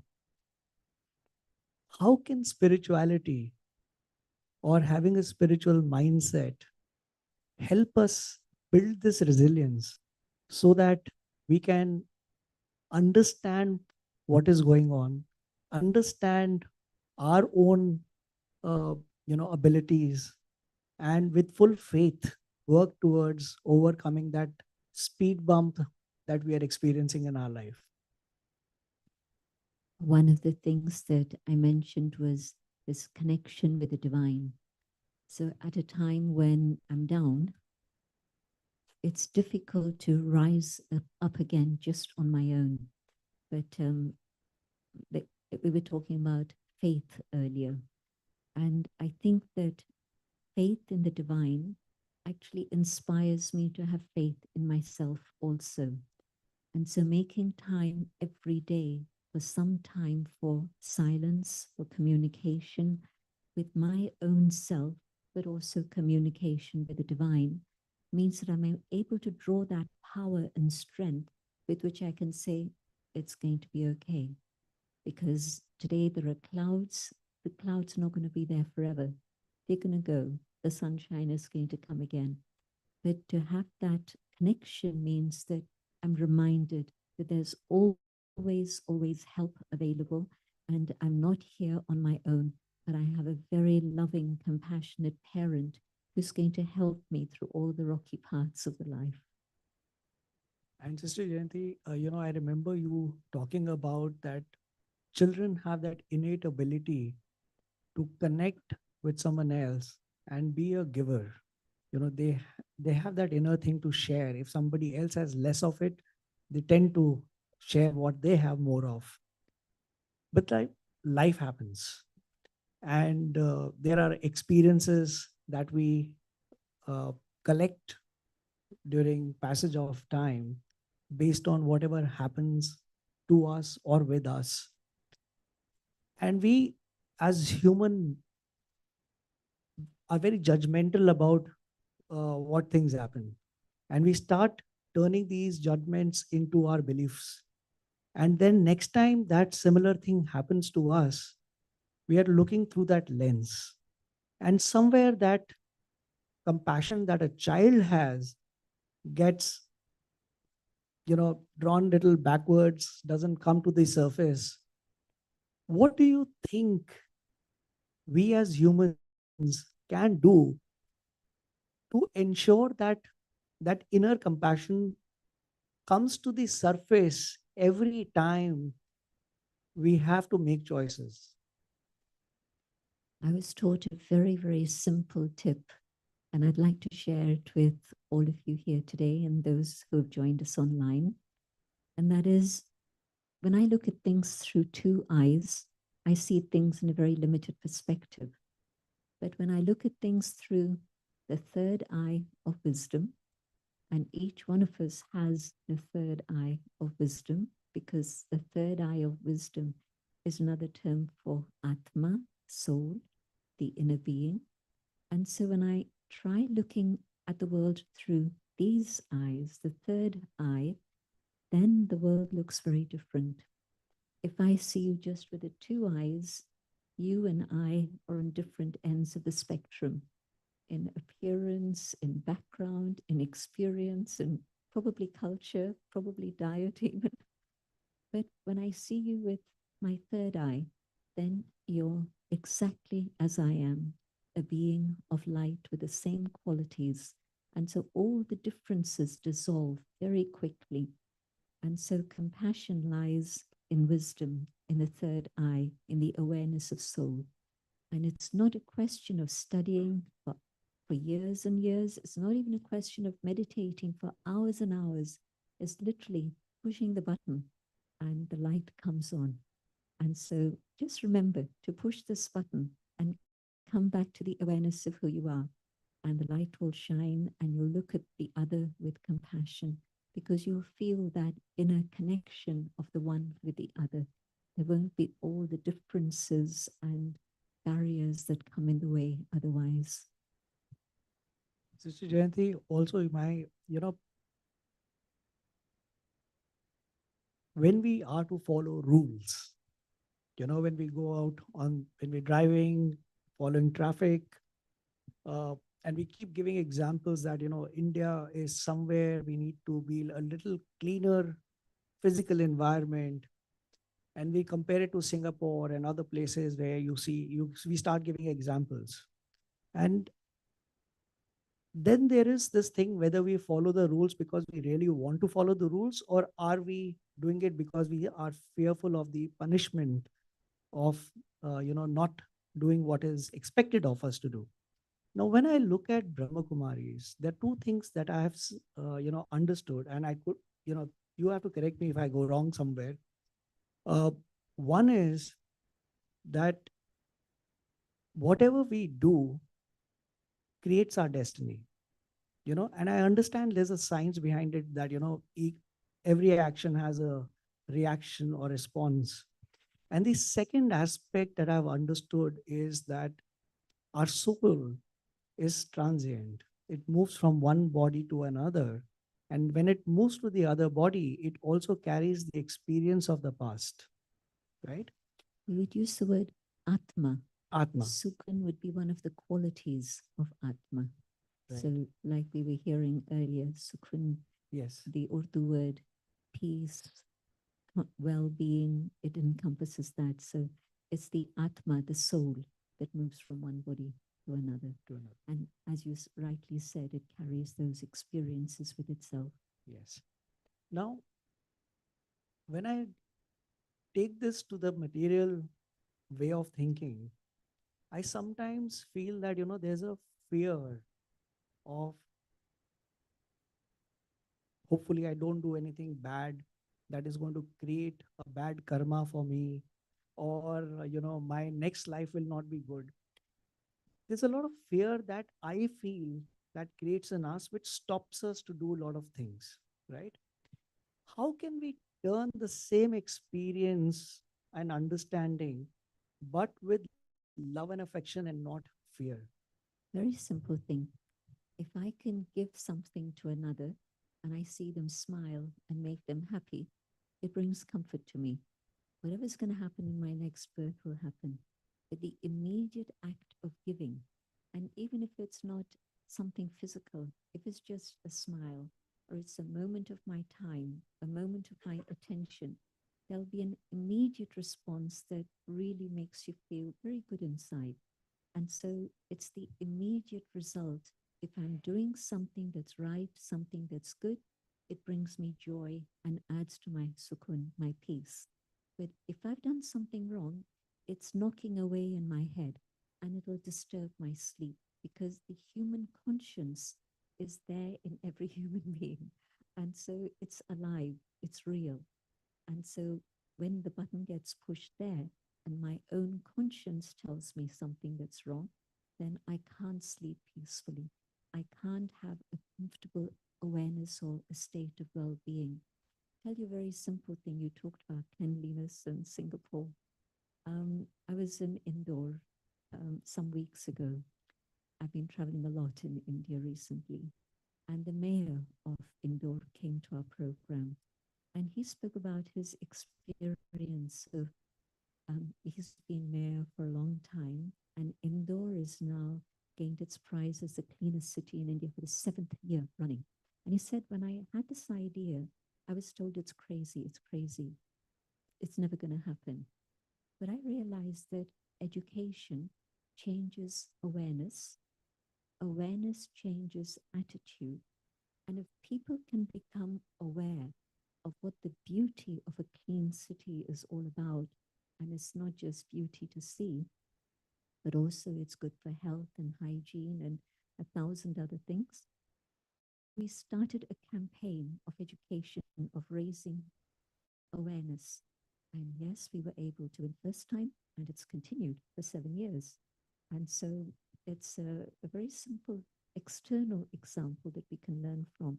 So when I understand something, which is why we call ourselves Ishwari Vishwavidyalaya, a place of study, not just a place to sit and chant or a place to memorize things, but to study myself, study the spiritual laws, and understand what is the benefit of spirituality and the spiritual laws. Thank you so much, Sister Jayanti. I always prepare a set of questions, but whenever I've had a chance to speak with Sister Jayanti. I'd interviewed her a few months ago. You know, I forget all my questions and it becomes like a conversation. That's, you know, how your aura is, you know. And before I end this conversation, if there's, I'm going to have time for one question that if I could take from the audience. Yes, sir.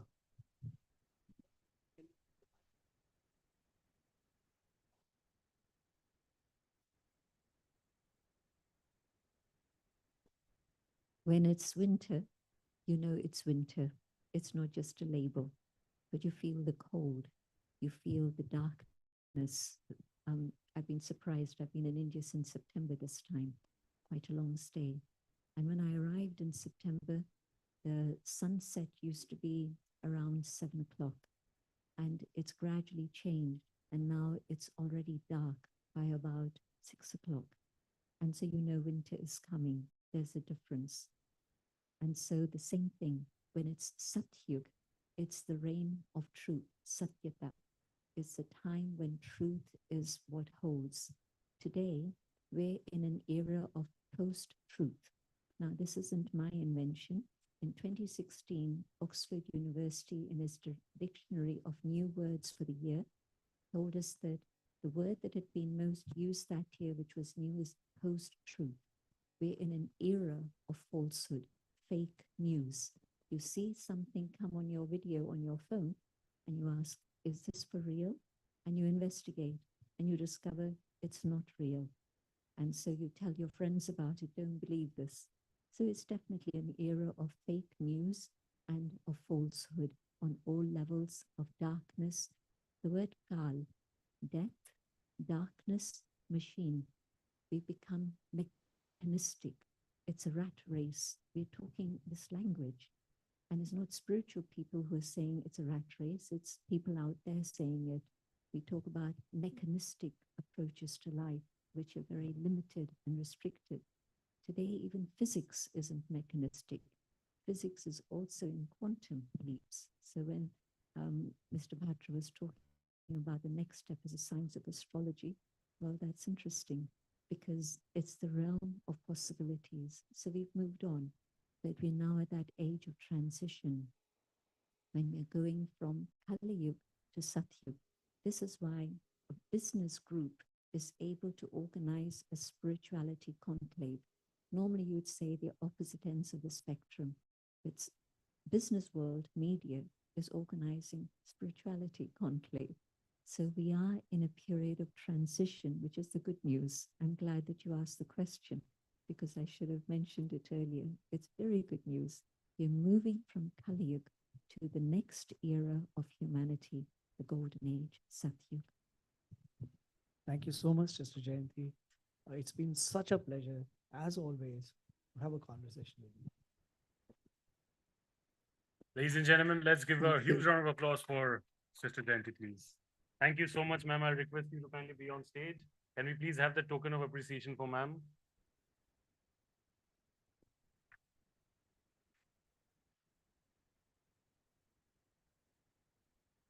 Ladies and gentlemen, let's give a huge round of applause for this particular moment, please. Thank you so much. We can clap a little louder, I believe. Thank you so much.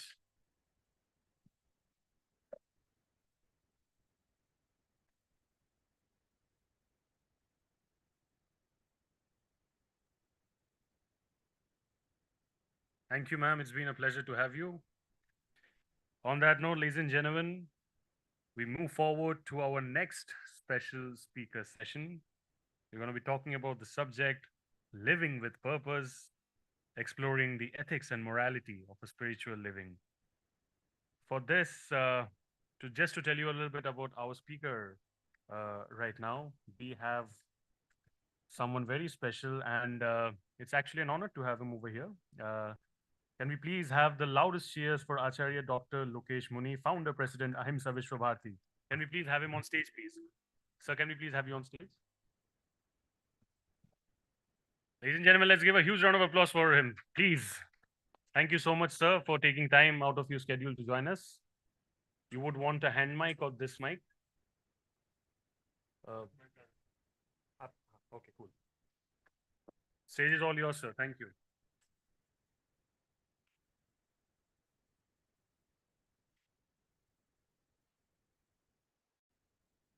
Living with purpose, उद्देश्यपूर्ण जीवन।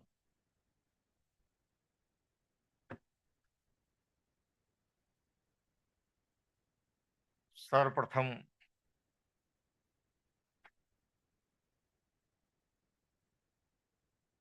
इस आध्यात्मिक conclave के आयोजक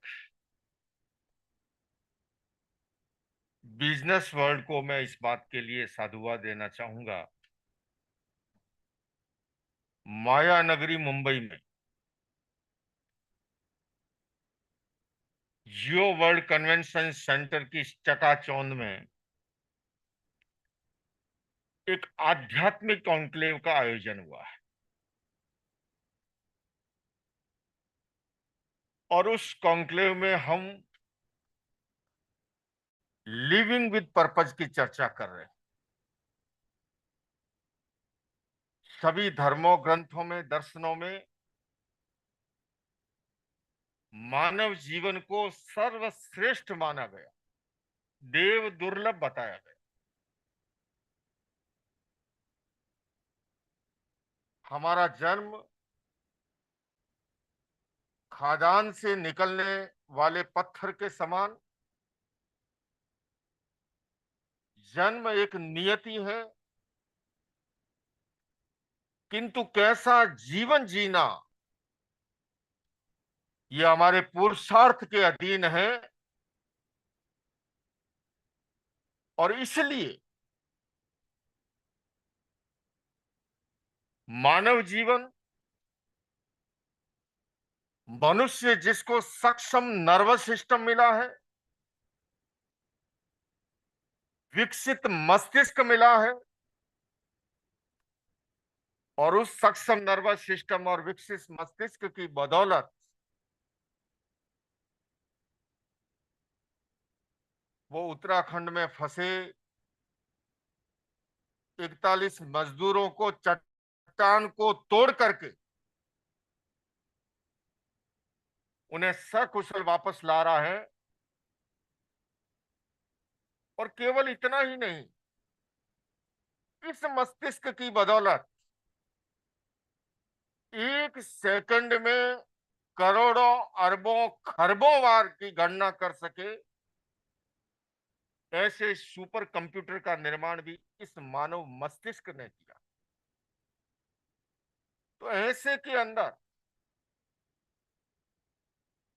जब इस धरती का सर्वश्रेष्ठ माना गया मानव जीवन को, वो केवल तेल, लूण और लकड़ी के चक्कर में उसे जाया न करे। लिविंग विद पर्पज, उद्देश्यपूर्ण जीवन, सार्थक जीवन। मैंने अनेक बार साक्षात्कार में जब मुझे पूछा जाता है कि आप सन्यासी क्यों बने, हालांकि आज का विषय में भी शब्द का इसी का प्रयोग हुआ है, मैंने अनेक अपने इंटरव्यू में कहा लिविंग विद पर्पज, उद्देश्यपूर्ण जीवन के लिए, सार्थक जीवन के लिए मैंने सन्यास का रास्ता स्वीकार किया। 22 वर्ष की अवस्था में, आज से 40 वर्ष पूर्व, इस मानव जीवन को कैसे सदुपयोग किया जाए, विषय पर चर्चा करनी है मुझे। आंतरिक शांति पर, नैतिकता पर, नैतिक मूल्यों पर, अध्यात्म पर। बंधुओं और बहनों, सबसे पहले हमें भारतीय संस्कृति में जिस संतुलन की बात की गई, और इस सत्र में भी संतुलन हो रहा है, अभी आप अंग्रेजी भाषा माध्यम के साथ थे और अब हिंदी के साथ है, संतुलन जरूरी है। जब हिंदुस्तान की धरती पे कार्यक्रम हो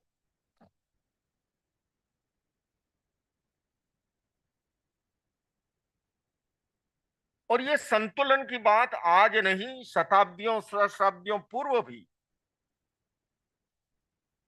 जैन धर्म के 24वें तीर्थंकर भगवान महावीर ने संतुलन के लिए, हेल्दी सोसाइटी के निर्माण के लिए, उन्होंने जहां एक और सन्यासी के लिए 5 महाव्रत का विधान किया, अहिंसा, सत्य, अस्तेय, ब्रह्मचर्य और अपरिग्रह। वे जानते थे कि सभी सन्यासी नहीं हो सकते, किंतु स्वस्थ समाज की संरचना के लिए उन्होंने 12 अणुव्रत का भी विधान किया। एक हाउस होल्डर, एक गृहस्थ व्यक्ति न्यूनतम आचार संहिता का पालन करे कि जिससे हमारा समाज स्वस्थ बना रहे। आप चाहे जैन आगम पढ़ लीजिए, हमारे उपनिषद में पुरुषार्थ चतुष्टय की कल्पना की गई, अर्थ, काम, धर्म और मोक्ष। आज समाज में जितनी भी विकृतियां दिखाई दे रही है उसका कारण है जब हम संतुलन को भुलाते हैं, धर्म और मोक्ष को छोड़ करके केवल अर्थ और काम के पीछे अंधी दौड़ शुरू होती है, वहीं से समाज में विकृतियां उत्पन्न होती। हालांकि मैं ये भी कहना चाहूंगा, धर्म का, और खास करके अगर मैं कहूं कि जैन धर्म में अधिकृत रूप से जब बिजनेस वर्ल्ड की ओर से ये कॉन्क्लेव है, बिजनेसमैन सामने है, मैं कहना चाहूंगा कि धर्म का डेवलपमेंट से कोई विरोध नहीं रहा, और आज नहीं 2600 वर्ष पूर्व भी जैन आगमों में एक बिजनेसमैन का वर्णन आता है जिसे आनंद श्रावक उस बिजनेसमैन का नाम। आज की दुनिया के सफल जितने बिजनेसमैनों के नाम लिए गए पूर्व वक्ता के द्वारा भी इस मंच पर, उससे भी कई गुना अधिक अथाह संपदा उस युग में। और अंतर कहां था? व्यक्तिगत भोग और उपभोग के लिए सीमाकरण का विधान किया था। आनंद श्रावक की संपदा अथाह थी, किंतु व्यक्तिगत भोग और उपभोग के लिए कुछ वस्त्र, कुछ पात्र, एक सीमित संसाधन। डेवलपमेंट से विरोध नहीं है, अपनी प्रतिभा का मैक्सिमम उपयोग करें, किंतु उस प्रतिभा का मैक्सिमम उपयोग करते हुए संतुलन को न भुलाएं कि हमारा समाज स्वस्थ कैसे रह सकता। अगर शरीर में एक जगह ब्लड जमा हो जाए, शरीर अस्वस्थ बन जाता है। उसी तरह से हमारी दुनिया में धन भी अगर एक जगह जमा होता है तो हम देखते हैं एक तरफ बहुमंजिली इमारतें, अट्टालिकाएं हैं, और दूसरी तरफ 2 जून की रोटी के लिए आदमी तरसता। और इस संतुलन को धर्म से भी जोड़ा, महावीर ने जोड़ा। सबसे बड़ा आकर्षण है मोक्ष का, मुक्ति का, निर्वाण का धर्म के क्षेत्र में। किंतु मैं आपसे कहना चाहूंगा, महावीर ने कहा असंविभागी नहु तस्य मोक्षो। तीर्थंकर महावीर कहते हैं कि जिसके भीतर संविभाग की चेतना नहीं है वो मोक्ष का अधिकारी नहीं है। सरल शब्दों में कहूं, तुम्हारा भाई अगर भूखा सोया है और तुम भरपेट खाते हो, महावीर कहते हैं तुम मोक्ष के अधिकारी नहीं।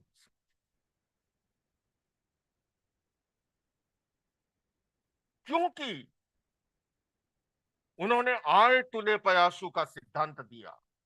अपनी आत्मा की तरह दूसरे की आत्मा को स्वीकार करना। मैं समझता हूं यहीं से अध्यात्म का शुभारंभ होता है।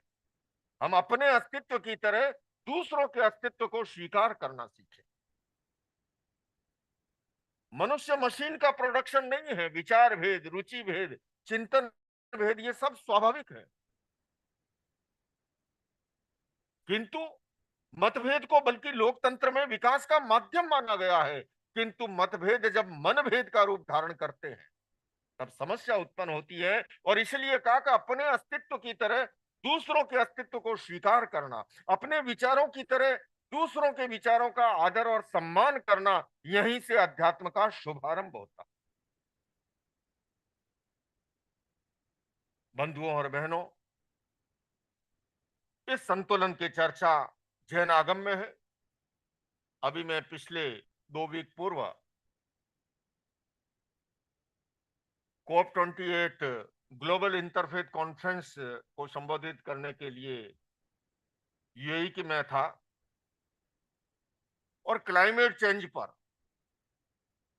चर्चा करते हुए मैंने निवेदन किया कि भगवान महावीर ने 60 जीव निकाय का सिद्धांत दिया। पृथ्वी, पानी, अग्नि, वायु, वनस्पति और त्रस, एक मौलिक सिद्धांत 2600 वर्ष पूर्व, क्योंकि वो जानते थे कि हमारी धरती माता हमारी अपेक्षाओं की पूर्ति कर सकती है, आवश्यकताओं की पूर्ति कर सकती है, किंतु अनंत लालसा की पूर्ति नहीं कर सकती। और इसलिए कहा उन्होंने, इच्छाऊ आकाश समान अनंतिया, इच्छाएं तो आकाश के समान अनंत हैं,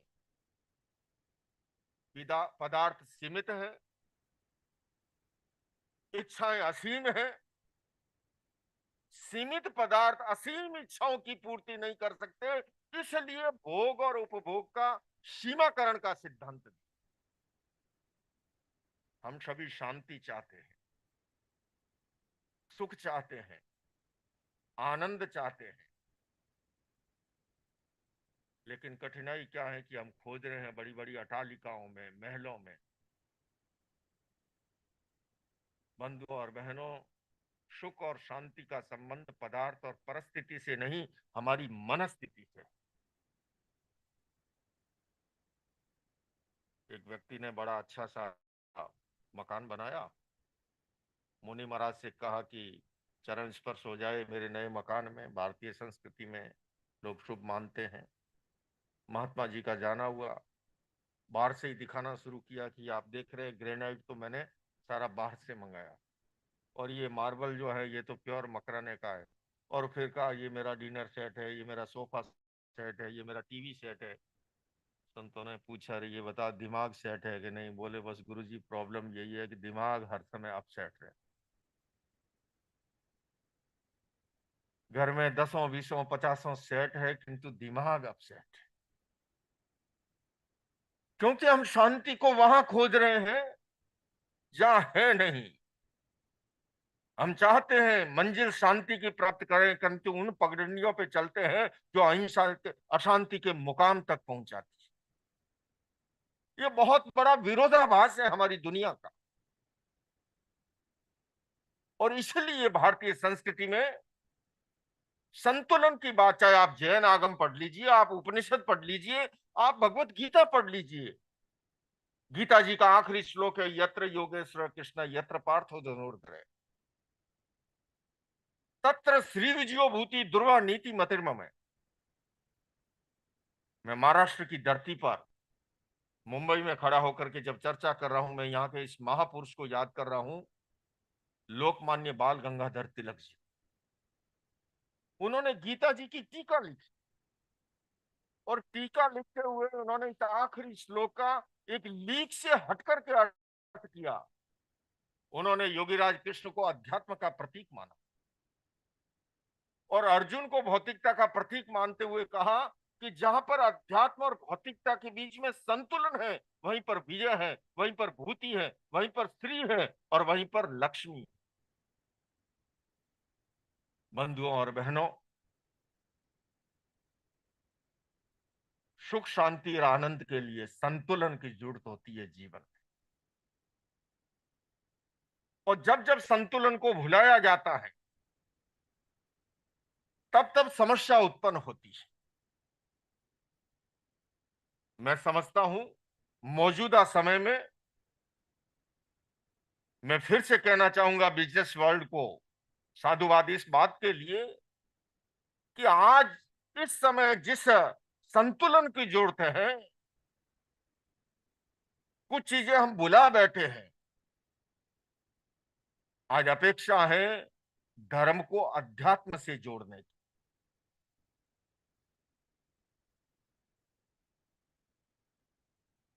धर्म के 3 आयाम हैं। उपासना पहला आयाम, और मैं पहले स्पष्ट करूं कि मैं उपासना का विरोधी नहीं हूं, किंतु मैं ये भी अवश्य कहना चाहूंगा कि आचरण शून्य उपासना का महत्व सुगंधित शव से अधिक नहीं हो सकता। आचरण शून्य उपासना खुद को और खुदा को, अपनी आत्मा को और परमात्मा को, दोनों को धोखा देने के समान। और आज समाज में धर्म का तेजस्वी स्वरूप इसलिए नहीं दिखाई दे रहा है। मुनि महाराज के गए, चरण स्पर्श किया, या मंदिर में गए, घंटा बजाया, या गंगा में डुबकी लगाई, प्रभु मोरे अवगुण चितन धरो, समदर्शी है नाम तुम्हारो, चाहे तो पार करो, और यूं लगता है कि आज के सारे पाप साफ और कल से फिर वही घोड़ा और वही मैदान। बंधुओं और बहनों, ये विरोधाभास हमारे जीवन का। धर्म का दूसरा आयाम होना चाहिए जीवन में नैतिक और चारित्रिक मूल्यों का समावेश। अभी नरोला जी ने प्रश्न उत्तर के दौरान बड़ा सुंदर विषय उठाया था कि बाहर के देशों में जब नियमों का पालन किया जाता है, क्या वो भय के कारण से है कि या उसके प्रति आस्था है। अभी मैं यूएसए की यात्रा पर था। वर्ल्ड रिलीजन पार्लियामेंट जो शिकागो में आयोजित हुई 1893 में, स्वामी विवेकानंद ने सबसे पहले जब संबोधित किया था, और जहां से पूरी दुनिया को अध्यात्म का एक संदेश दिया था भारतीय सन्यासी ने। संयोगवश इस बार ओपनिंग सेशन का मैं स्पीकर था, और मैं कहना चाहूंगा कि वहां आप में से भी लगभग सबने यात्राएं कर रखी है। चौराहे पर पहुंचे, रेड लाइट हो न हो, गाड़ी धीरे होती है, दाएं बाएं देखते हैं और उसके बाद आगे बढ़ते हैं। और हमारे यहाँ अगर रेड लाइट पर पुलिस वाला नहीं है देखने वाला, हम उसको लांग करके यूं लगता है कारगिल पे झंडा तो मैं ही फहरा के आया। और बड़ी मजे की बात और कहूंगा नरोला जी, यहीं का व्यक्ति जब वहां जाता है, टॉफी खा करके उसका कागज जो है वो जेब में डालता है, और यहाँ आकर के वापस केले का छिलका भी सड़क पर डालते हुए कंपन नहीं होता।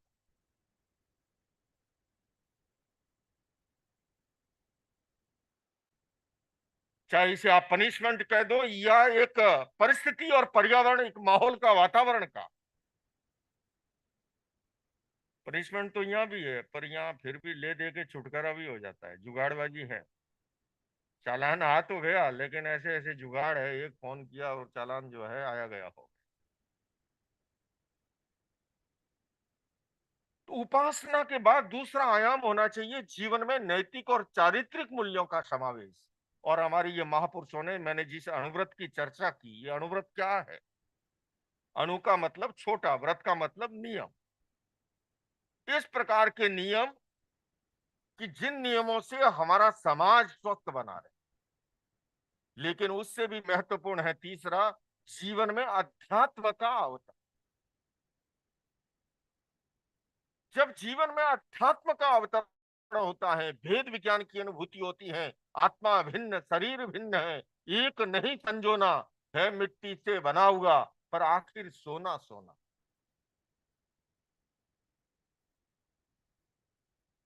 सबसे महत्वपूर्ण है जीवन में अध्यात्म का अवतरण। महावीर से पूछा गया कि अध्यात्म का, धर्म का अधिकारी कौन है? वो कहते हैं, सोई उज्जूय भूयष्ट धम्मो शुद्धस्य चिट्ठई। जो शिशु की तरह सरल है, रिजु है, पवित्र है। बंधुओं और बहनों, मैं विषय को समापन की ओर ले जाते हुए कहना चाहूंगा, हम सबके भीतर 3 प्रकार की चेतना है। आपके भीतर भी, मेरे भीतर भी। स्वार्थ की चेतना, परार्थ की चेतना और परमार्थ की चेतना। थोड़ी भाषा सरल कर लूं। संजना जी ने मुझे बाहर ही कहा था कि अधिक क्लिष्ट हिंदी न हो। स्वार्थ का मतलब है मेरा सो मेरा, तेरा सो भी मेरा, ये है स्वार्थ। परार्थ का अर्थ कर ले हम तेरा सो तेरा और मेरा सो मेरा, किंतु परमार्थ है तेरा सो तेरा, मेरा सो भी तेरा। अभी इसी मंच से सीएसआर की भी चर्चा हुई थी। एक बिजनेसमैन सीएसआर कब कर पाता? ठीक है, सरकारी नियम बन गया गवर्नमेंट की ओर से, वो अपनी जगह है, लेकिन नियम बनने के बाद भी अगर भीतर में परार्थ और परमार्थ का भाव नहीं है तो उसके वो रास्ते निकाल देगा और ट्रस्ट वस्ट बना करके उसको उधर मोड़ करके जुगाड़बाजी कर डालेगा।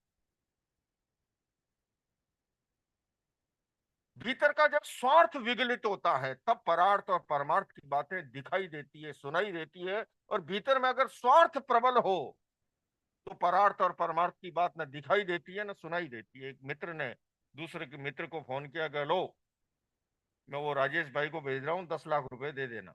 वो कहता है हेलो हेलो, क्या कह रहे हो, आवाज नहीं आ रही।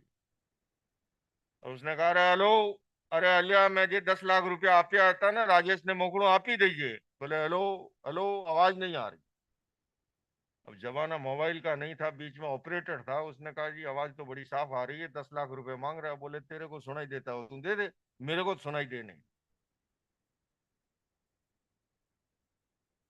भीतर में जब स्वार्थ प्रबल होता है तो परार्थ और परमार्थ की बात न दिखाई देती है न सुनाई देती।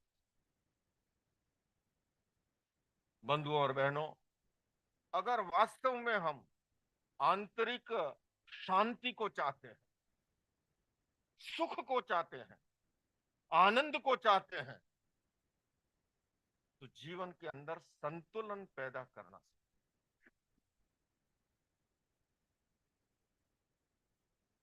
जहां संतुलन है वहां समस्याओं का समाधान,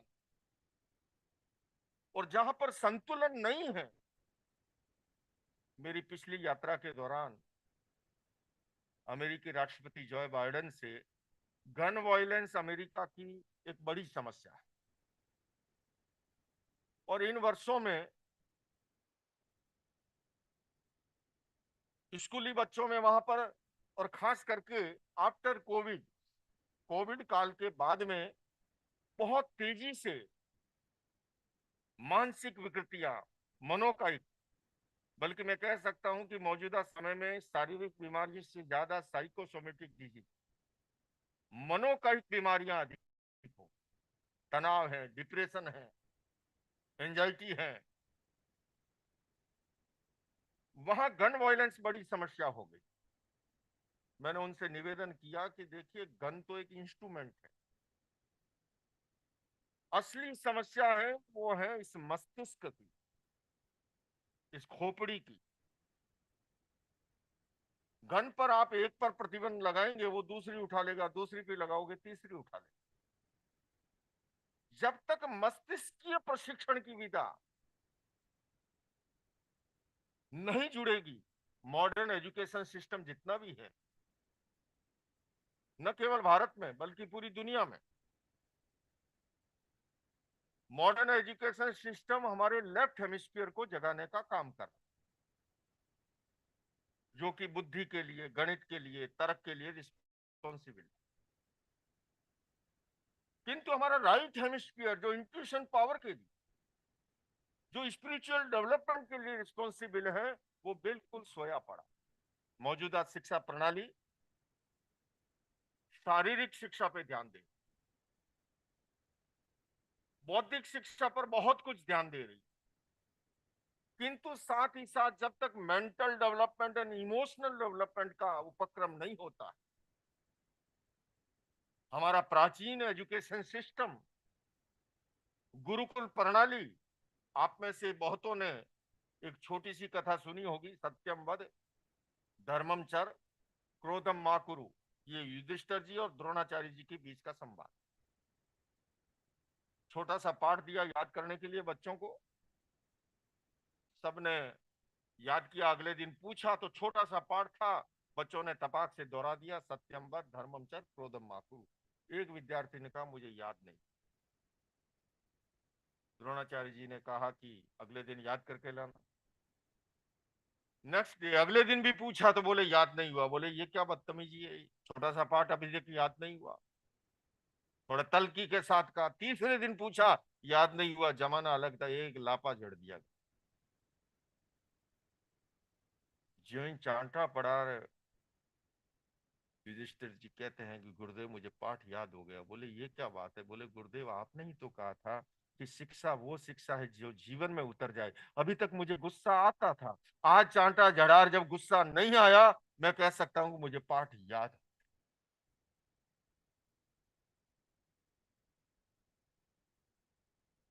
तो हमारा ये एजुकेशन सिस्टम, जब तक उसके अंदर वैल्यू बेस्ड एजुकेशन को, पीस एजुकेशन जैसे कार्यक्रमों को इंट्रोड्यूस नहीं करेंगे, मैंने उनसे भी निवेदन किया कि प्राइमरी एजुकेशन से वैल्यू बेस्ड एजुकेशन को अगर आप इंट्रोड्यूस करें तो ये गन वायलेंस की समस्या जड़ मूल से ठीक हो सकती है।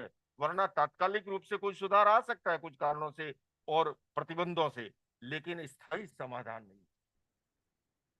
बंधु और बहनों, थ्योरेटिकल शिक्षा के साथ साथ प्रैक्टिकल, क्योंकि बदलाव जो जीवन में आता है वो प्रयोग से आता है। मैं शिविर लगाया करता हूं, कैंप, एंगर मैनेजमेंट का, स्ट्रेस मैनेजमेंट का, सेल्फ मैनेजमेंट का, और मेरे पास ऐसे सैकड़ों उदाहरण हैं गुस्से के कारण से जिनके घर परिवार नरक बन रहे थे, किंतु वो शिविर में गुजरने के बाद, प्रयोगों से गुजरने के बाद गुस्से से मुक्त हो जाते हैं, नशे से मुक्त होते हैं। तनाव है अगर फिजिकली, मेंटली, इमोशनली किसी भी प्रकार का, हम रिलैक्सेशन का प्रयोग करवाते हैं, वो तनाव से मुक्त होता है। नशे की आदत है, कान के आसपास प्रयोग कराते हैं, और उस प्रयोग से हमारा जो एंडोक्राइन सिस्टम है, हमारे जो ग्रंथि तंत्र के हार्मोन्स हैं, वही नाड़ी तंत्र में मिलकर के हमारे जीवन व्यवहार को प्रभावित करते हैं। ये साइंटिफिक प्रयोग है। मैं आपसे कहना चाहूंगा कि इस सभा में भी अगर कोई ऐसा हो जो कहे कि मुझे बहुत गुस्सा आता है, वो अलग से संपर्क करे।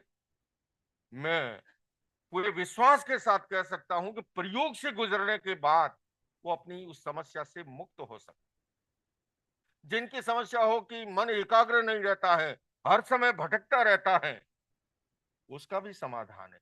और ये समाधान मेडिसिन में नहीं, मेडिटेशन में है। ये मेडिटेशन की प्रणाली और क्या है? मेरे से पूर्व वक्ता ने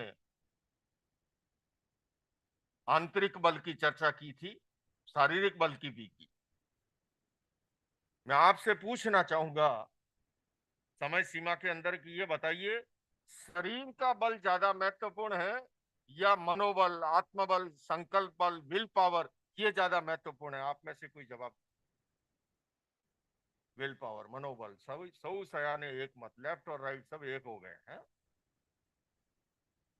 अब मेरा दूसरा प्रश्न ये है कि आप ये बताइए कि 24 घंटे में शरीर का बल बढ़ाने के लिए आप क्या करते हो, और मनोबल, आत्मबल, संकल्प बल, विल पावर को बढ़ाने के लिए क्या करते हो?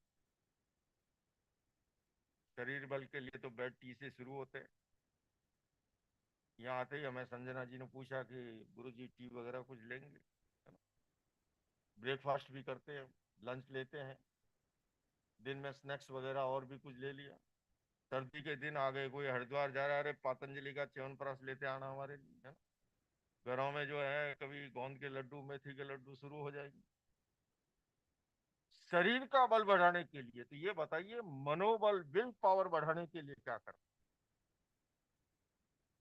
सन्नाटा, मेडिटेशन। ये जो मेडिटेशन, ये इसीलिए मैंने प्रारंभ में कहा कि मैं उपासना का विरोधी नहीं हूं।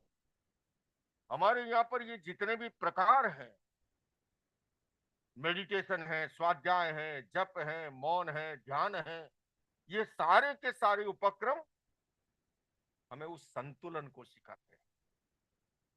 तो बंधुओं और बहनों, हम और कितनी कलाएं सीख लें, किंतु अगर जीवन जीने की कला नहीं आई, समय भी समापन की ओर जा रहा है। एक नदी के किनारे प्रोफेसर साहब गए घूमने के लिए, नाविक से पूछा सैर कराओगे? उसने कहा साहब सवार हो जाएगी। नाव चलने लगी, नाविक फटे हाल था, प्रोफेसर साहब का कुछ अहंकार जागृत होने पूछा, रे ये बता तू साइकोलॉजी जानता है कि नहीं? उसने कहा साहब साइकोलॉजी तो नहीं जानता। बोले कितने वर्ष का है तू? मैंने बोले साहब कोई 60 वर्ष का हूँ। बोले तेरी आधी जिंदगी तो मिट्टी में गई। थोड़ी देर हुई, साहब ने पूछा अच्छा ये बता बायोलॉजी जानता है कि नहीं? इसने कहा साहब ये फिर कौन सी बीमारी है? बोले 60 वर्ष का हुआ और अभी तक तुम बायोलॉजी नहीं जानता है, आधी जिंदगी और मिट्टी में गई। थोड़ी देर हुई, साहब ने पूछा अच्छा ये बता सोशियोलॉजी जानता है कि नहीं? इसने कहा साहब मैं तो हाथ जोड़ता हूँ आपसे, नाव चलाता हूँ, रोजी रोटी का काम चला लेता हूँ। थोड़ी देर हुई, साहब ने पूछा अच्छा ये बता फिजियोलॉजी जानता है कि नहीं? इसने कहा साहब आप गरीब आदमी की क्यों मजाक करें, मुझे ये लॉजिया वॉजिया नहीं आती।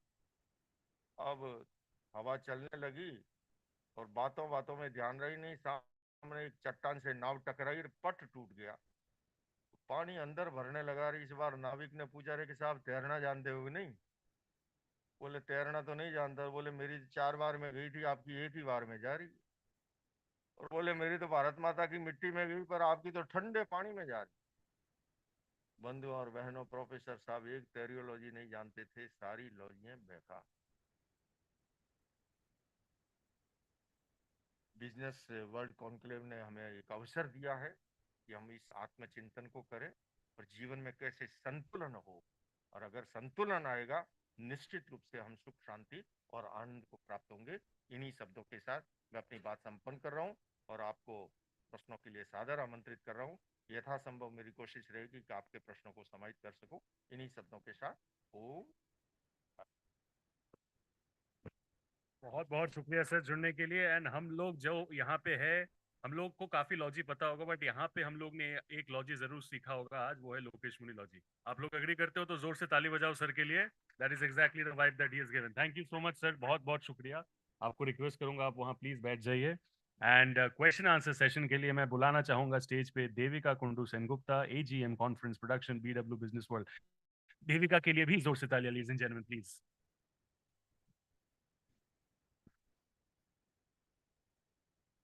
Devika, it's all yours now. Thank you. Hello, check. Thank you. Thank you so much. Well, good afternoon, ladies and gentlemen. Thank you for joining us here at the BW Wellbeing World Spirituality Conclave 2023.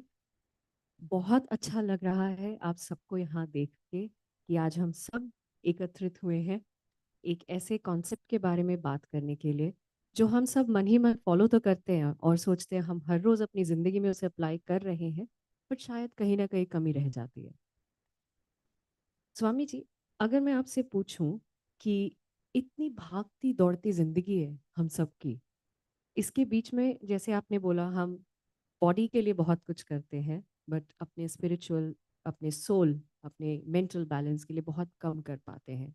तो ऐसी कुछ 3-4 spiritual learnings संक्षिप्त में अगर आप हमें बताएं जो हम डेली यूज में प्रैक्टिस कर सके इजी वे में, ताकि हमें ऐसा ना लगे कि हमें स्पिरिचुअलिटी प्रैक्टिस करने के लिए दबाव महसूस हो रहा है। कभी कभी होता है जैसे जिम नहीं गए तो लगता है अरे जिम नहीं गए, कल दोबारा से जाना पड़ेगा, एक्स्ट्रा आवर्स देने पड़ेंगे और कैलोरीज बर्न करनी पड़ेगी, तो एक दबाव होता है। बट स्पिरिचुअलिटी में वो चीज़ नहीं है। तो ऐसे कुछ छोटे छोटे 3-4 प्रैक्टिसेस अगर हम आप हमें बता पाए। देखिए, सबसे पहले तो मैं ये कहना चाहूंगा, मेडिटेशन का एक प्रकार है डीप ब्रीदिंग। और डीप ब्रीदिंग को मैं अनेक बार कहता हूं 100 रोगों की एक दवा।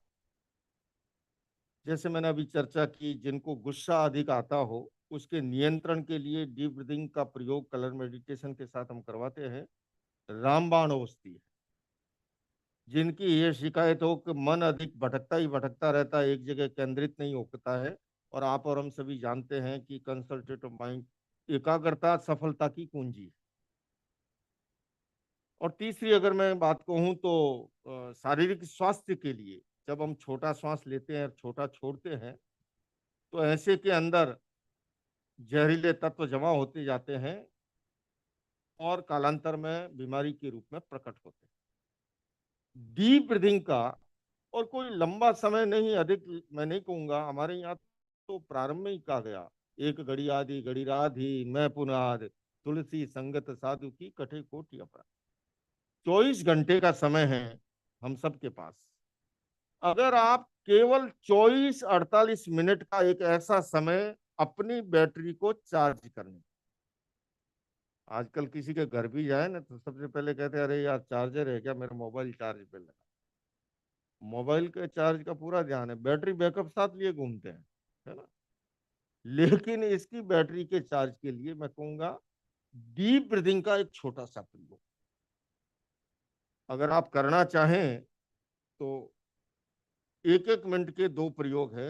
1 मिनट पहले तो आप ये नापिए वर्तमान में क्या स्थिति है, और वो मैं इसलिए कह रहा हूं, मेडिकल साइंस के अनुसार एक स्वस्थ व्यक्ति 1 मिनट में 16-17 सांस लेता है।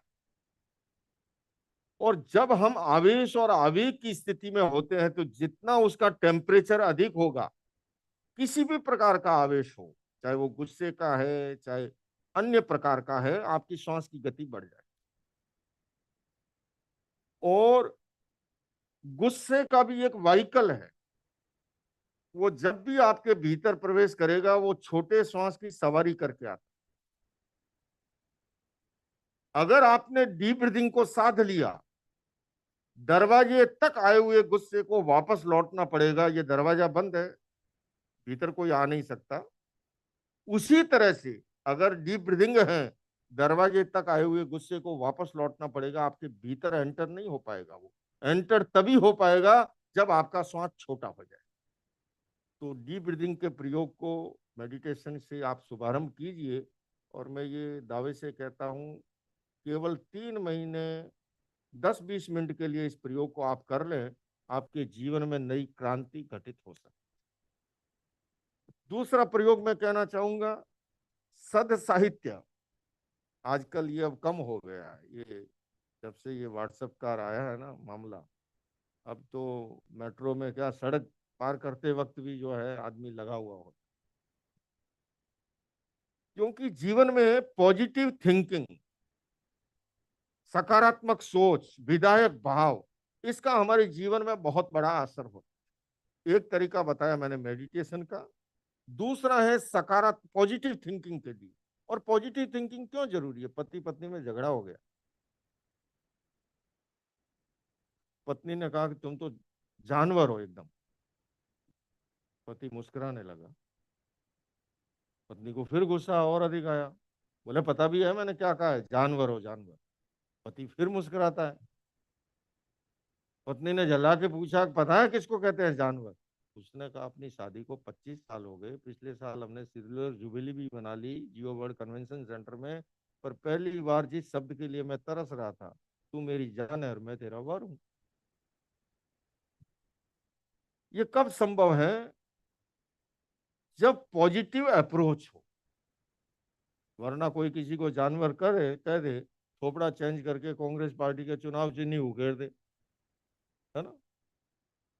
तो मेडिटेशन, स्वाध्याय, अगर इन 2 आयामों को आप जीवन में जोड़ते हैं, इस संतुलन को पैदा करते हैं, तो निश्चित रूप से जीवन और अधिक सुखद बन सकता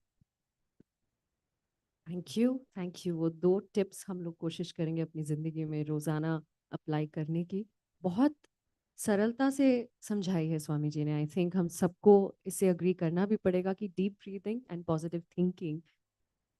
आई will come to a question sir. एक चीज़ और पूछूंगी आपसे, छोटा सवाल एक और।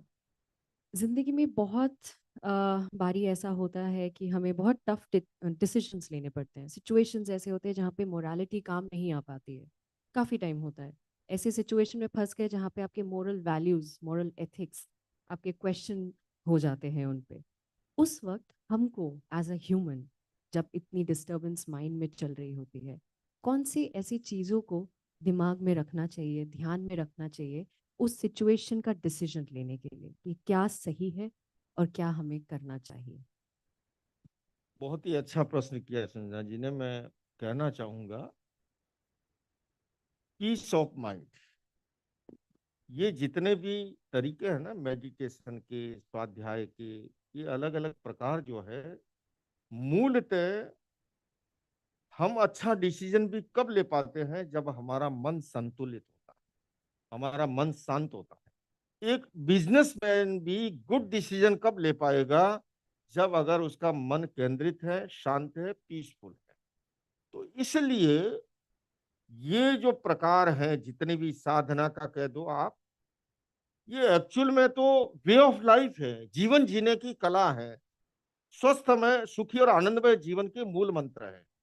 इसको धर्म से, अध्यात्म से आप जोड़िए मत जोड़िए, लेकिन अच्छा जीवन जीने के लिए मानता हूं मैं कि जीवन में अनेक उतार चढ़ाव आते हैं, और ऐसे समय में व्यक्ति गाड़ी लेके जा रहा था, ट्रैफिक पुलिस वाले ने देखा, संध्या का समय, गाड़ी की लाइट नहीं है, रोकने की चेष्टा की, भैया गाड़ी कहाँ दौड़ा रहे हो, इसकी लाइट ही नहीं है। ड्राइवर ने कहा बीच में से हट जाने तो मारा जाएगा, इसके ब्रेक भी नहीं। मैं आपसे पूछना चाहूंगा कि वो आदमी कितना खतरनाक होगा जिसके अपने इमोशंस पे कंट्रोल नहीं है, जिसके अपने पेशेंस पे कंट्रोल नहीं। तो अपेक्षा इस बात की है कि अपने इमोशंस और पेशेंस पे कंट्रोल के लिए, और अपने इंट्यूशन पावर जिसका जागृत नहीं है, तो इंट्यूशन पावर को जागृत करने के लिए, इमोशंस और पेशेंस पर नियंत्रण के लिए फिर से दोहराऊंगा, अब अलग अलग प्रकार है, जैसे समृद्धि श्वास प्रेक्षा, अनुलोम विलोम जिसको बोलते हैं, रिलैक्सेशन का प्रयोग है जो कि तनाव मुक्ति के लिए कराते हैं, पीसफुल माइंड के लिए, पीस ऑफ माइंड के लिए करवाते हैं। तो अलग अलग ऐसे अनेक प्रयोग हैं, जिन प्रयोगों को फिर से इस बात को दोहरा रहा हूं।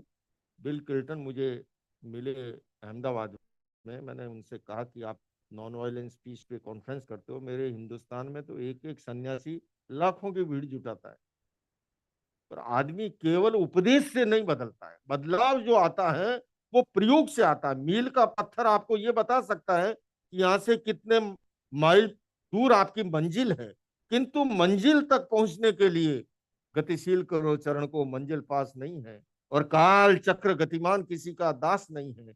जीवन की हर सांस को सार्थक कर डालो तुम, सांसों में पल भर का विश्वास नहीं है। तो आइए बंधुओं, उन प्रयोगों को जीवन में अप्लाई कीजिए, तो निश्चित रूप से बदला।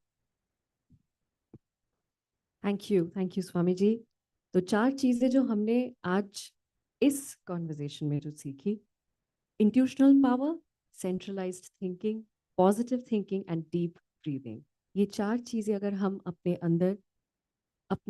अंदर अनुभव कर सकते हैं और रोज के प्रैक्टिस में ला सकते हैं, तो शायद जिंदगी थोड़ी और आसान हो जाए। एक सवाल लेंगे। हाँ जी।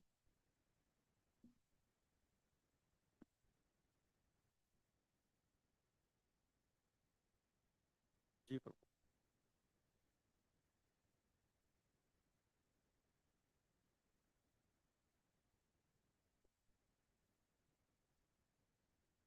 मेरा नाम अमोल महेश्वरी है एंड मैं मेडिटेटर हूँ।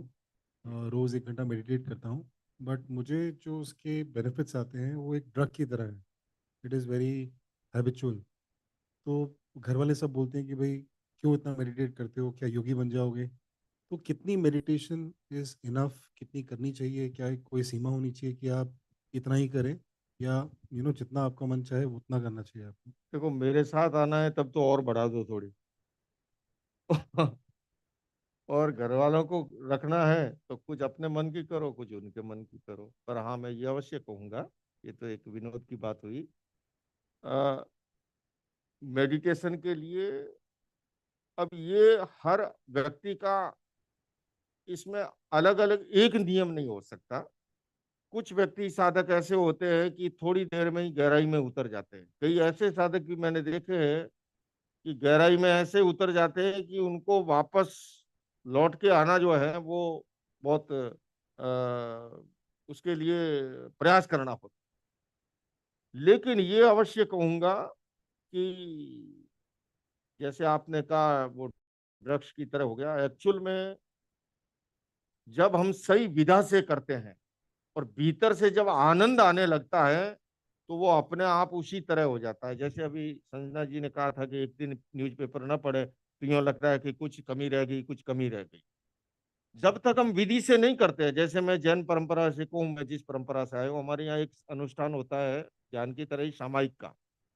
अधिकांश लोग 48 मिनट का कालखंड होता है, वो आसन बिछा के बैठते हैं और उसके बाद ज्यादातर घड़ी देखते हैं, अभी 25 मिनट बाकी है, अभी 13 मिनट बाकी है, अभी 7 मिनट बाकी है, और 48 मिनट होने के बाद आसन समेट के रख देते हैं। कोई बहुत बड़ा प्रभावी उसका असर नहीं आता। असर कब आता है? उसी को अगर मैं अनेक बार फिर अपने लोगों से कहता हूं कि इसको जीवंत बनाइए सामायिक को। आप मान लीजिए 15 मिनट मेडिटेशन कर रहे हैं, 15 मिनट भजन का संगान कर रहे हैं, 15 मिनट साहित्य पढ़ रहे हैं, कुछ सत्साहित्य पढ़ रहे हैं। इस तरह अगर करेंगे तो वो 48 मिनट कब गुजरेंगे पता नहीं लगेगा, और उसमें भीतर में रस आएगा। फिर आप एक दिन छोड़ भी नहीं पाओगे। तो ये तो महाशय बहुत अच्छी आदत है कि उसको आप उस तरह कर रहे हैं। मुझे लगता है कहीं ना कहीं ध्यान सदा है और अंदर से आनंद है।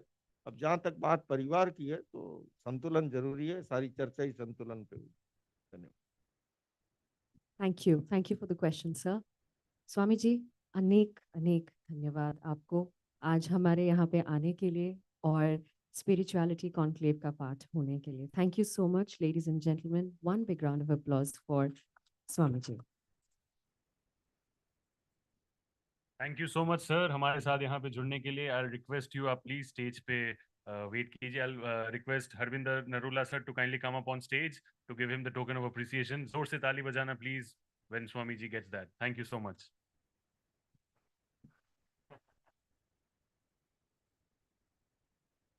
जोर से ताली प्लीज लोकेश सर के लिए।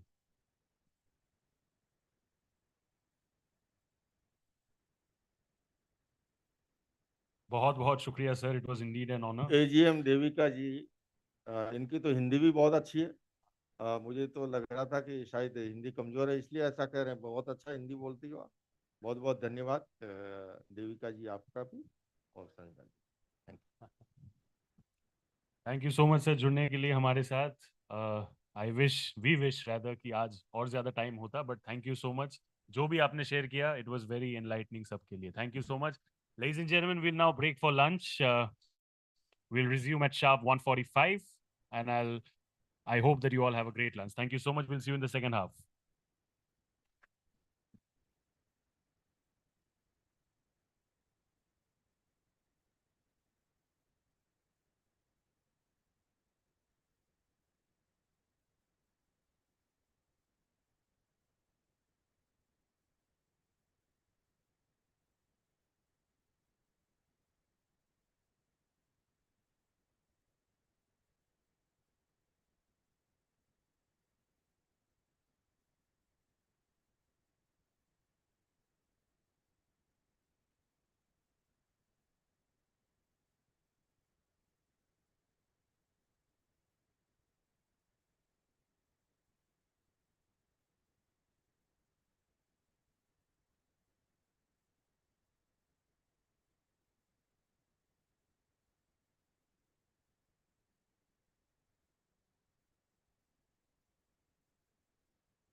अरे आज ये तेरा दोस्त भरत। हाँ सर। जी ये रिजल्ट मुझे नहीं करते हैं उन्होंने। हमने पिछली बार एक बार डाला था नवंबर के अंदर, जैसे हम लोग कि यहाँ पे चेक जो भी होता है यहाँ पे आ जाता है। ये ना आप है ना, कुछ भी नहीं है किसी का भी।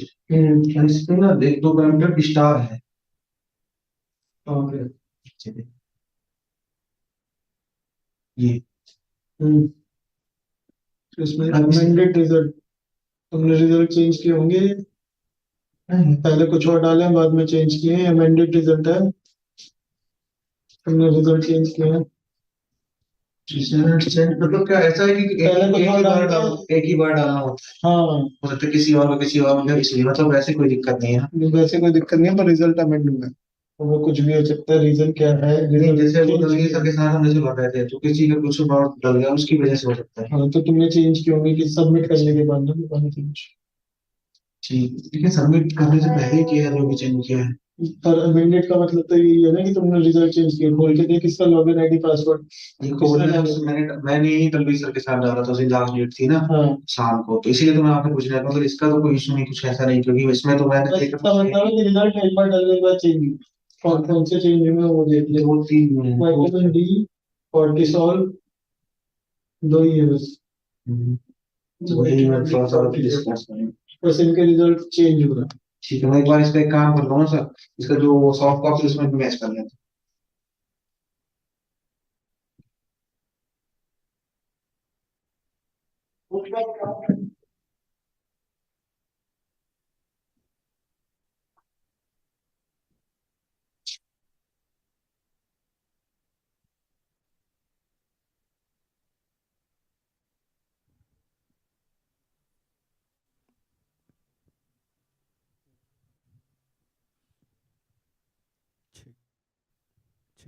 टू दैट देख बहुत कम है।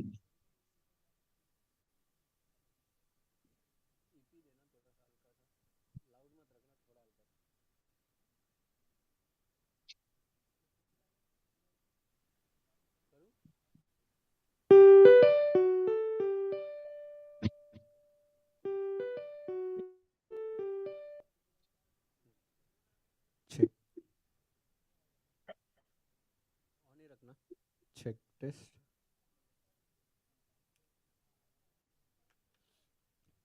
Check. म्यूट किया है क्या? ऑन है ना? आना चाहिए बट आ नहीं रहा है।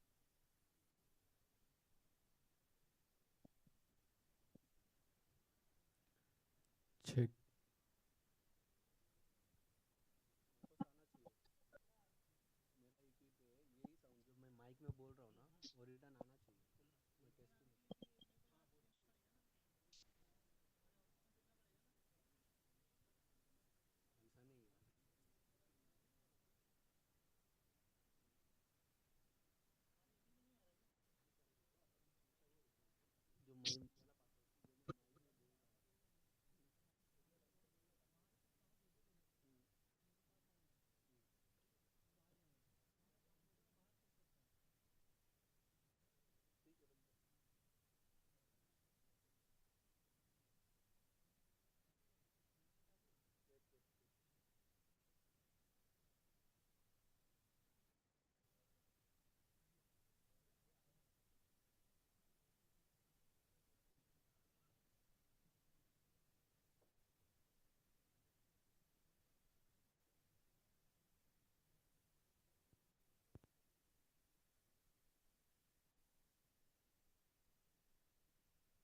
Volume EP EP Check. Check. 1, 2, 3.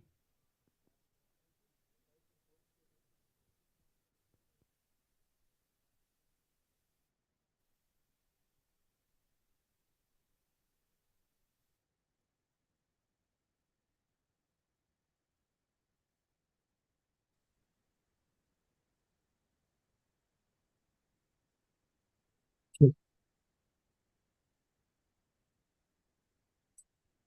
Check. Check. 1, 2, 3.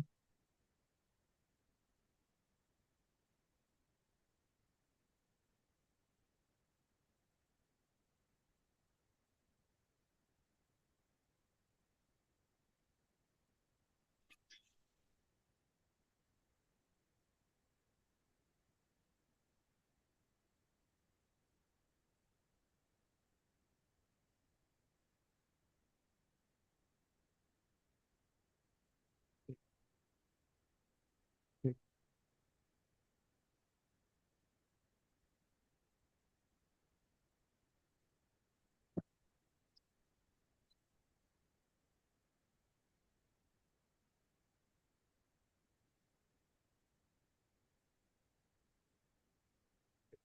Check. Test. Check. Check.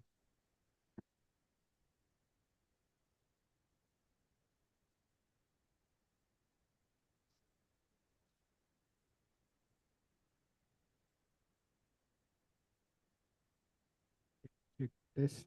1, 2, 3.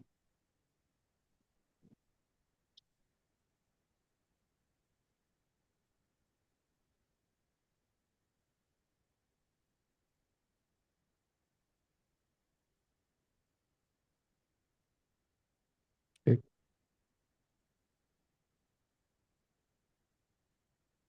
Check. Check.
Ladies and gentlemen, आ रहा है क्या? Is the audio clear? ये माइक का आ रहा है कि हाँ अभी माइक का आ रहा है. अभी आ रहा है. नहीं मेरा भी तगड़ा आवाज है ना, समझ में नहीं आ रहा. Ladies and gentlemen, we are all set to begin in the next 5 minutes. I'll request all of you to kindly be seated so that we can begin with the proceedings post lunch. बुला लेते सबको अंदर.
All right, ladies and gentlemen, welcome to the second half of Spirituality Conclave 2023.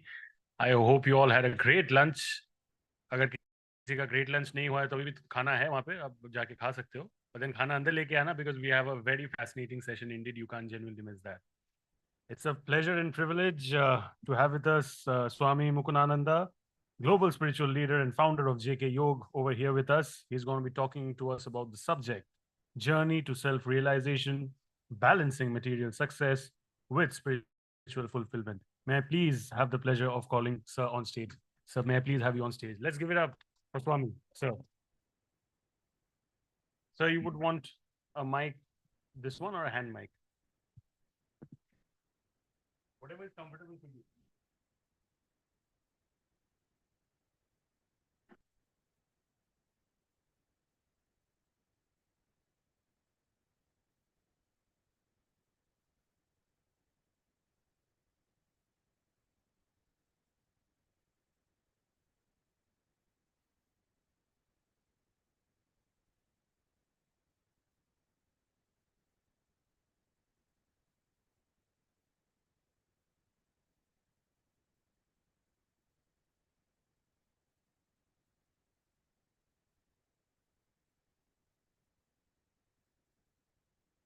Namaste, everyone.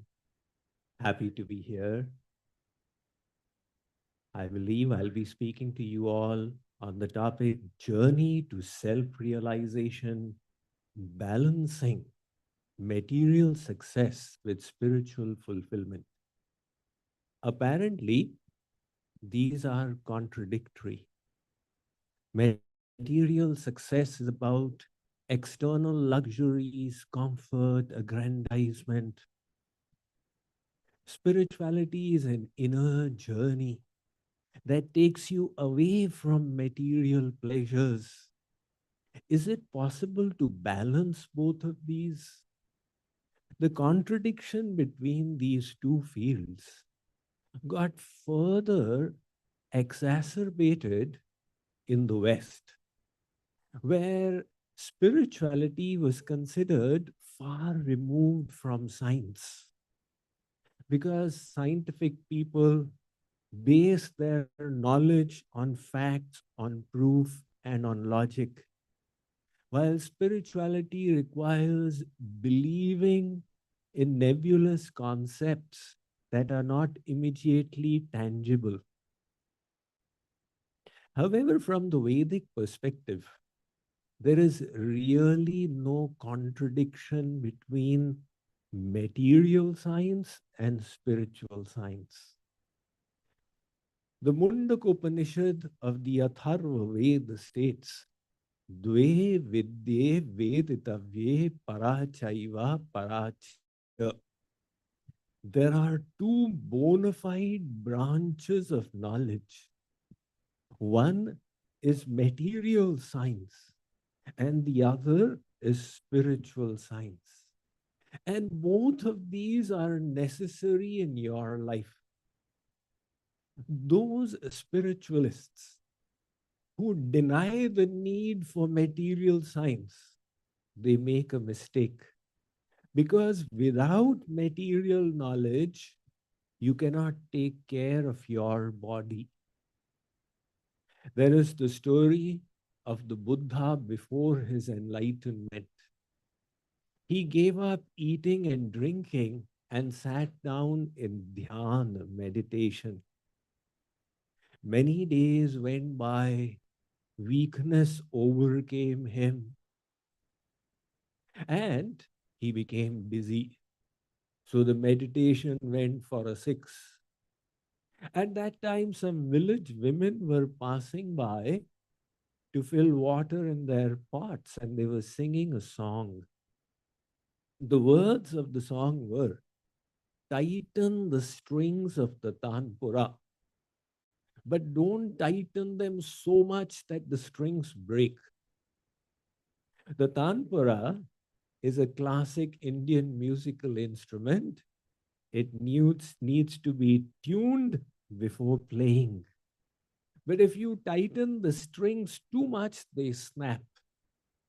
These words fell into the ears of the Buddha, and a light went on. He said, ordinary village women are singing words of such wisdom. Tighten this body, practice austerities, but not to the extent that the body itself is destroyed. This body is your vehicle for practicing spirituality. Shariramadyam khalu dharma sadhanam. The sadhan, the means for dharma, is also the body. And to take care of the body, you will need to provide it with the proteins, vitamins, nutrition that it needs. That requires recourse to material science. If a spiritualist says material science is a waste of time, you are the soul, just do Radhe Sham all day long, that is an incomplete conception.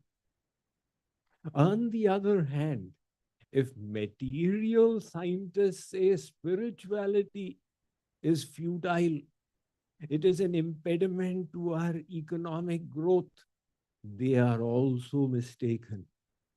Because spirituality alone has the solution to the problems of our inner world. This inner world of ours has the machinery of the mind and the intellect, which is called antahkaran in Sanskrit. That antahkaran, the mind, is infested with anger, greed, desire, hatred. How do you remove all of these? Go to the best universities in the country. Go to the best universities in the world, Harvard, Stanford, ask them, sir, I wish to purify my mind. Which of the 5,000 subjects being offered in your university should I take? They will all lift their hands. We are sorry, we don't teach the subject of the purification of the mind. That knowledge is not there in the realm of material science. That is why the greatest scientist from the last century, Albert Einstein, he had to admit that science has succeeded in denaturing the plutonium atom. Science has now got the technology for denaturing the plutonium atom and manifesting nuclear power. But Einstein said, science cannot denature the evil in man's hearts. Science doesn't even have ethical values. It will put nuclear power in your hands, but it will not tell you what is the good or bad use of that power. And that is why, on one hand, we have made tremendous progress with new technologies being made available. Stem cell technology, artificial intelligence, genetically modified organisms, etc., etc. But the big question facing humankind is, where do we draw the limit? What is the right or the wrong use of these technologies? That is where spirituality comes in. Spirituality helps us address the bigger questions in life. Who am I? Where have I come from? What is my goal in life? Spirituality provides us with a value system that enables us to make decisions in this ethical dilemma: what is right and what is wrong. Without recourse to such a value or belief system, life becomes a riddle that is difficult to solve. So, from the Vedic perspective, There is no need to contradict spiritual and material science. The Mundaka Upanishad has acknowledged that both are bona fide and both are necessary in life. With material science, you understand the external nature and harness its forces for the sake of your body. With spiritual science, you understand your inner nature, purify it to manifest the divinity within.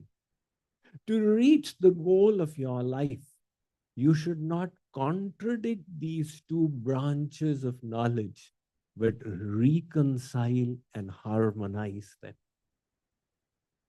It is commonly said that we are spiritual beings having a material experience. Now, the material experience is the one that we tend to more easily identify with. The luxuries, the comforts, etc. And ever so often we define our success based on our material accomplishments. But does that suffice to fill the yearning of our heart? Some of the people who have been materially most successful will tell you that their lives were spiritually bankrupt. Justin Bieber, until a few years ago, was the icon of the youth worldwide, the second most followed person on Twitter. He sold 150 million albums. However, he admitted in an interview to the media, people look upon the outer remarkable side, but they don't know the other side. This life gets at me, and I have to drag myself to get through the day. If you think that a blue-blooded person, somebody in the royalty, is happy, ask Prince Harry. He admitted, I spent literally all my life telling people I am fine. But I can safely say that losing my mother at the age of 12 and clamping up my emotions for the next 20 years did nothing for the state of my mind. And very often I was veering towards depression. And the same is what we see in the tinsel town of Bollywood. Ever so often, we keep hearing about apparently successful stars who admit that they are so unhappy, they are depressed. Some of them even take their lives. So, despite material success, why is happiness missing? Since independence over the last 77 years, our Bharatvarsh, the average income of people has increased sevenfold, even after discounting for inflation. But the number of people who say they are happy has become half. The teen suicide rate has increased threefold. The number of depressed people have increased fourfold, and the divorce rate has increased fivefold. Now, despite all the material progress, the fulfillment is not happening. What is missing? Before I come to our Vedic wisdom, let's tap into modern psychology. It has very aptly defined two kinds of pleasures. One is hedonic pleasures, and the other is eudaimonic pleasures. What are hedonic pleasures? These are immediate delights. pleasures of the flesh, things that gratify in the here and now. For example, if you go for a late night party, or if you binge on junk foods, or if you intoxicate yourself, it does provide immediate delight. This is the hedonic delight. The problem is the pleasure doesn't last, it goes away. And it gets even worse because those desires arise again and again and again. So, chasing hedonic pleasures is like running on a treadmill where you keep on running for half an hour, but at the end of it, you are in the same place where you were. So, a person continues running after the luxuries and the apparent successes of the world. But when they look back, they have got nothing.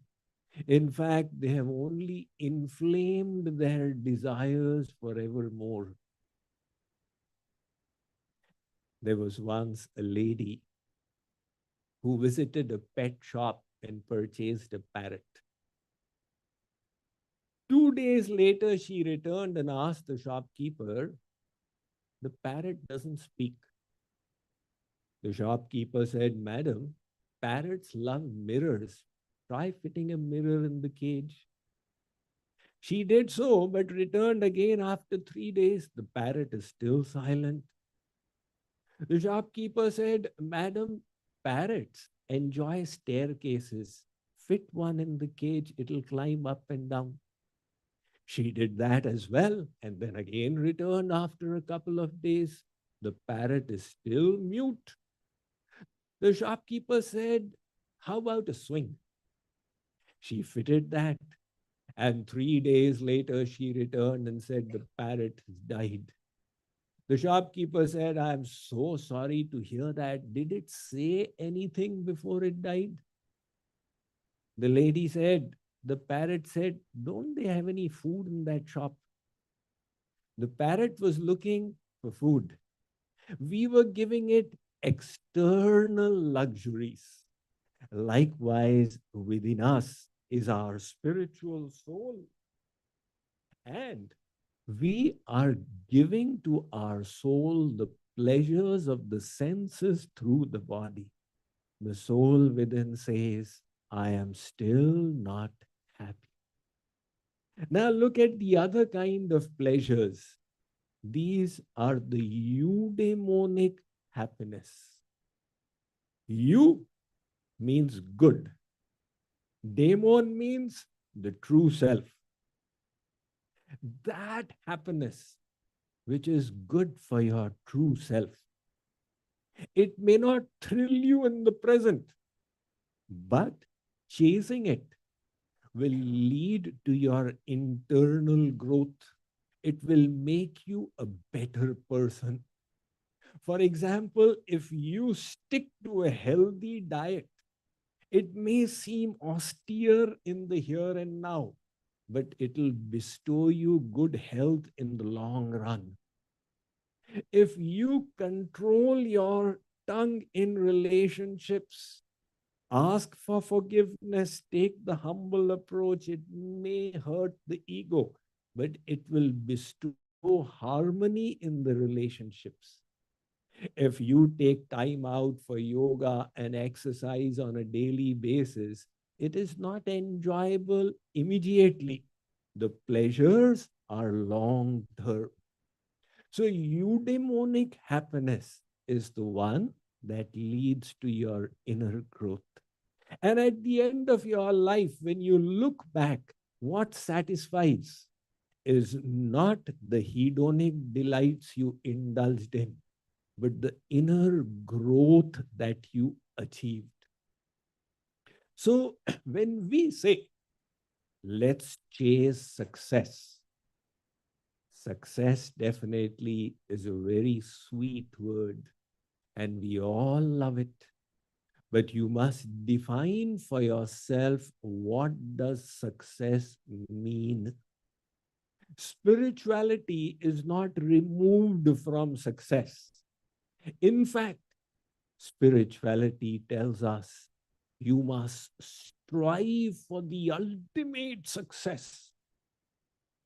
That supreme creator of yours has planned it out for you, bigger than anything you could ever imagine. Once a person placed an eagle's egg in the midst of chicken. Now, when the egg hatched, the baby eagle grew up in the midst of chicken. And monkey see, monkey do. It would see the chicken clucking and flipping their wings and would do the same. Astonishing, it was destined to rule the skies. And it was flapping around on the ground like a helpless chicken. One day, it saw an eagle in the sky and was amazed. Wow, what a glorious flight of this bird. Who is that? The chicken said, that is an eagle, the king of the birds. What it can do, we can never do. And the eagle believed it, continued to live like a little chicken on the ground. It did not claim its infinite destiny. Likewise, spirituality tells you that God has planned out a glorious destiny for you. The word for the supreme in Sanskrit is Brahma. This word Brahma means infinitely big. Vrihatva Brahma. But the word has another meaning as well. Vringhanatvad Brahma. He who makes others big. So the Supreme Lord is not a miser. He wants to give his infinite treasures to all of us. And the purpose of human life is to realize your potential as the soul. The purpose of life is to grow from within and try and become the best version of yourself. All religious traditions of the world have said the same thing. The Bible has said, be ye perfect even as your Father in heaven is perfect. Swami Vivekananda expressed this concept so brilliantly when he said these prophets.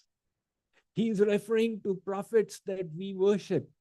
He says these prophets whom you and I worship were not unique.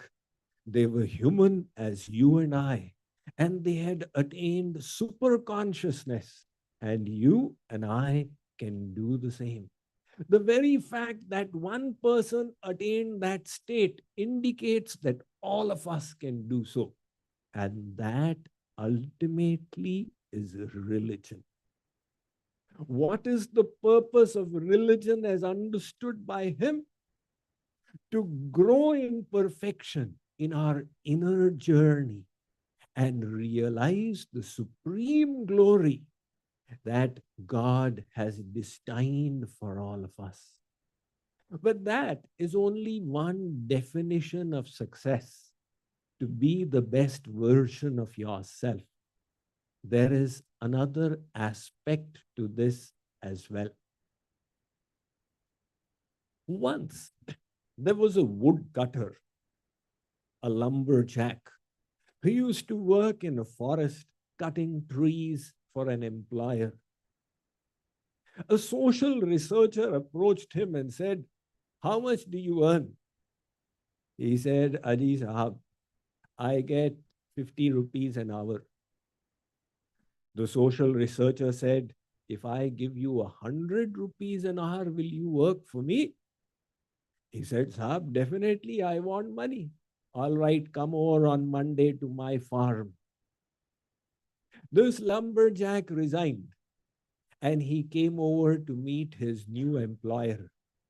The social researcher said, I'm giving you the axe. However, you will not hold it from the handle. Sorry, you will use. Now the axe has the iron head. One side is sharp, which is used for cutting, and the other side is round. He told the lumberjack, you will hit the tree with the round side of the iron head.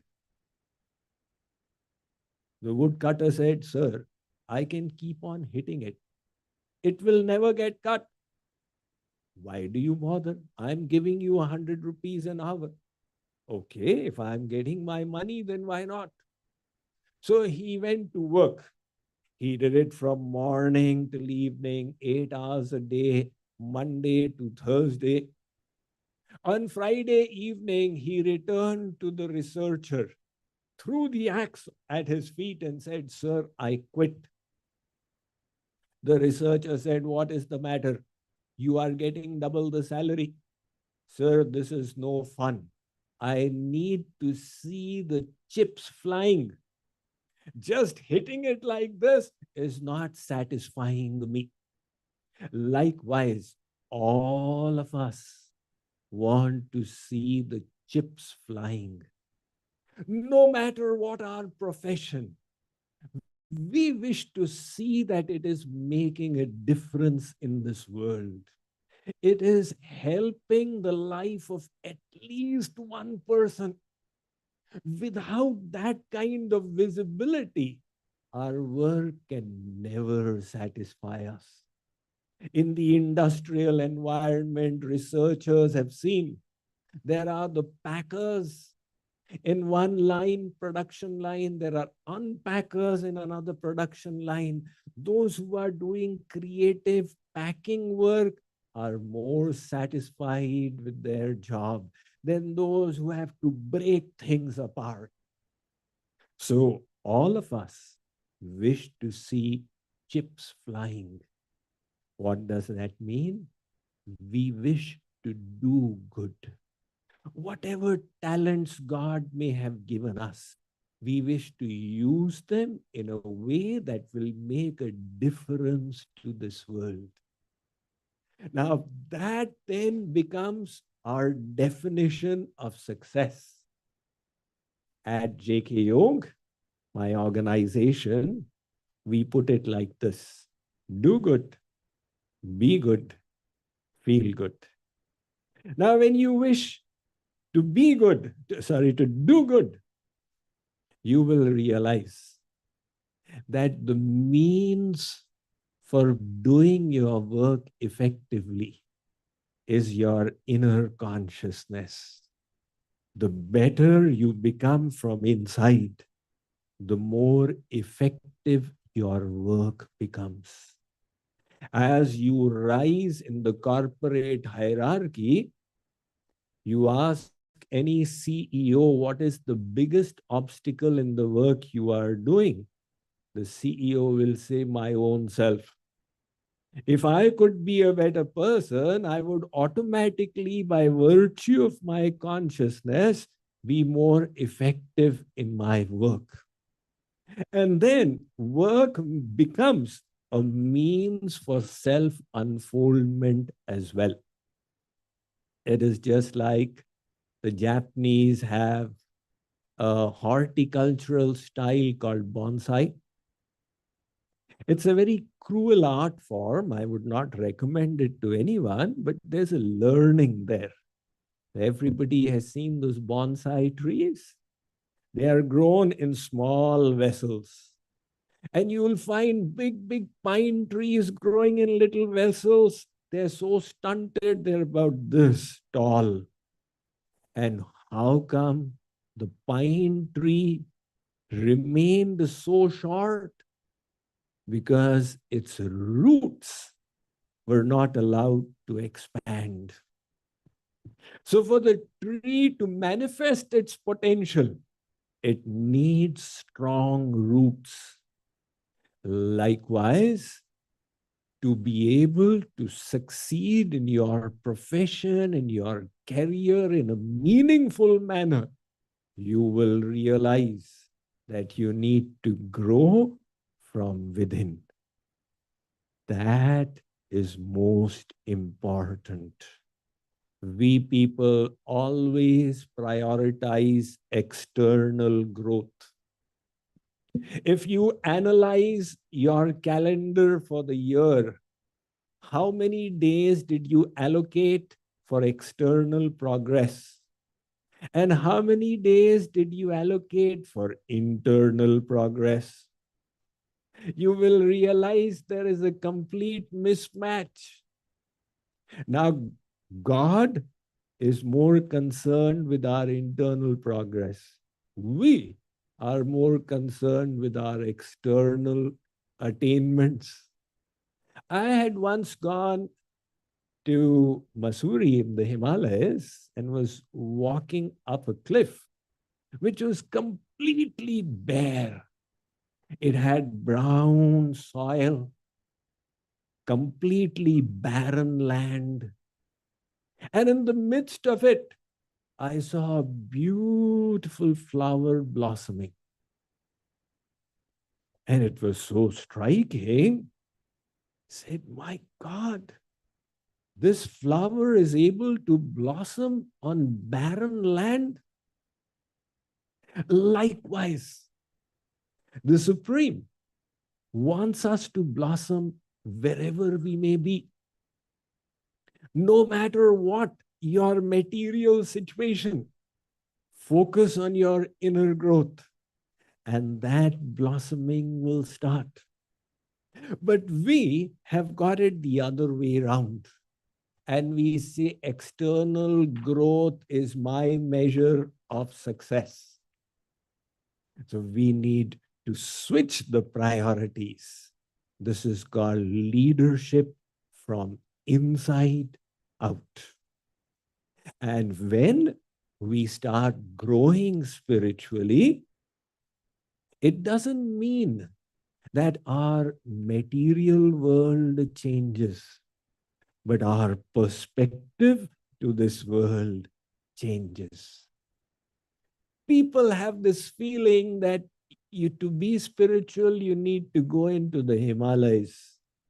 And in Mumbai, how can you ever be spiritual? But the Vedas say this is a mistaken notion. What is spiritual? What is material? Consider a knife. That knife in the hands of a doctor, it is a good thing. In the hands of a dacoit, it is a bad thing. The knife in itself is neither good nor bad. It is the usage which is determining the end result. Likewise, spirituality tells us that this whole world is a manifestation of the energy of God. The world is neither good nor bad. The bard of Avon, William Shakespeare, said that many centuries ago. There is nothing good or bad in this world, but thinking makes it so. Our Ishopanishad of the Yajurveda says, Ishavasyamidam sarvam yat kincha jagatyan jagat. This whole world is the veritable form of God. We are experiencing tension and anxiety in it because of the ignorance within us. God has designed it perfectly. If we could remove our ignorance, we would then perceive the graces that come even in adversities. Consider this example. One little boy in his grade 5 in school, he learned in his science class about how a caterpillar weaves a cocoon around itself and then hibernates for a few weeks to finally emerge one day as a beautiful butterfly.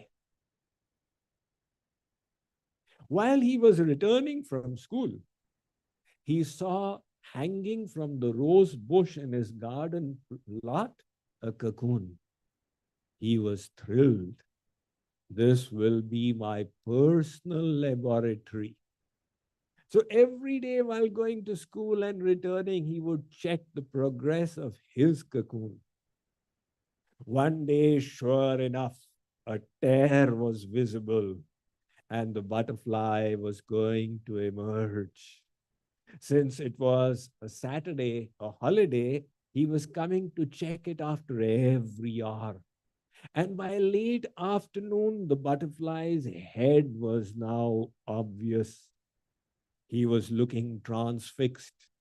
It was ripping apart its house for the last so many weeks to emerge in this beautiful world. That caterpillar metamorphized. It kept on progressing slowly as the boy watched until it was halfway out. And then it seemed to get stuck. Now it could make no progress. The cocoon was bobbing up and down, up and down. This boy thought, oh my God, what an adversity has hit this butterfly. I need to do my good deed for the day. He ran in, got a pair of scissors and clipped the cocoon. He thought he was doing a favor to the butterfly. It would fly off, but it fell plop onto the earth. He looked carefully. It was cringing around on the ground. He studied it. Its stomach was swollen and its wings were shriveled. He thought this will soon correct itself. The wings will fill up, the stomach will shrink. But he did not know that this would now never happen. That struggle of pulling itself out of the cocoon was necessary to squeeze the fluid from its stomach into the wings. Without the struggle, it would remain crippled. Likewise, in this creation, difficulties are placed before us, not because our Creator hates us, or He doesn't care for us, or He is cruel and wishes to torture us. They are His way to help us fill our wings for the flight ahead. We don't understand. We look for somebody who can take away all our difficulties without realizing their utility. And the reason is our lack of understanding of what is success. We have tied up success with hedonic delights. We have created a measure of success based upon our income, the size of our house, and the size of our car. Now, our Creator wishes us to be successful, but the kind of success He wishes from us is that we become the best version of ourselves and then utilize our God-given talents in a manner that will make a difference to this world. When we understand this, then our priority becomes inner growth. And to do that on a daily basis, you can take out some time for your spiritual sadhana.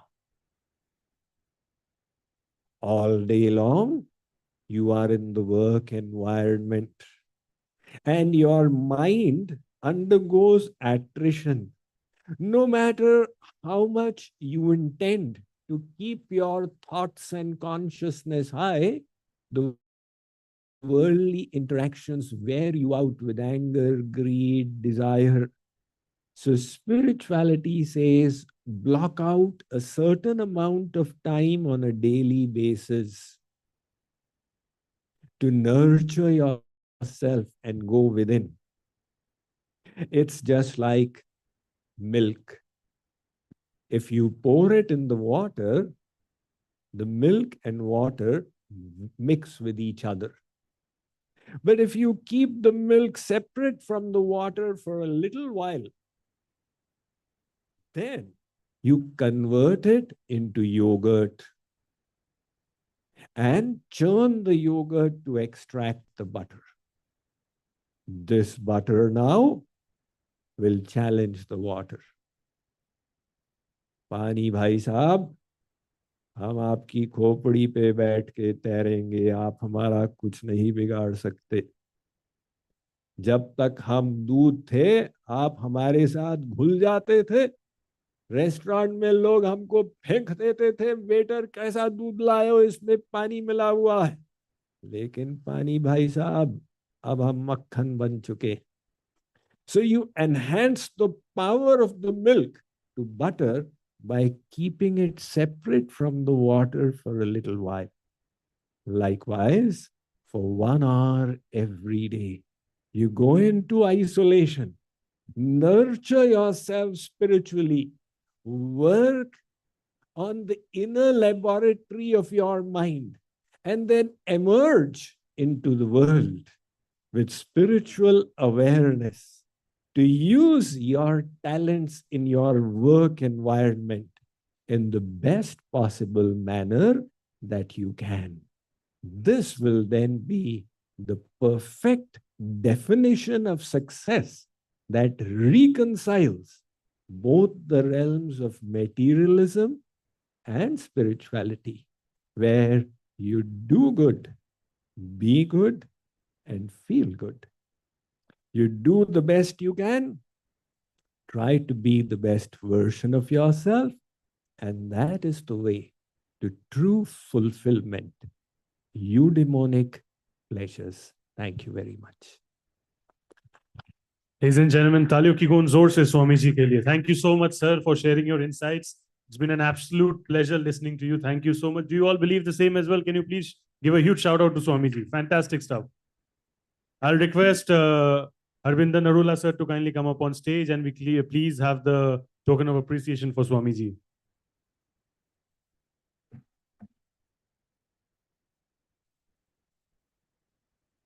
So we have the Q&A first, and then we'll be doing the token of appreciation. Can we please have the chair ready for Harbinder sir?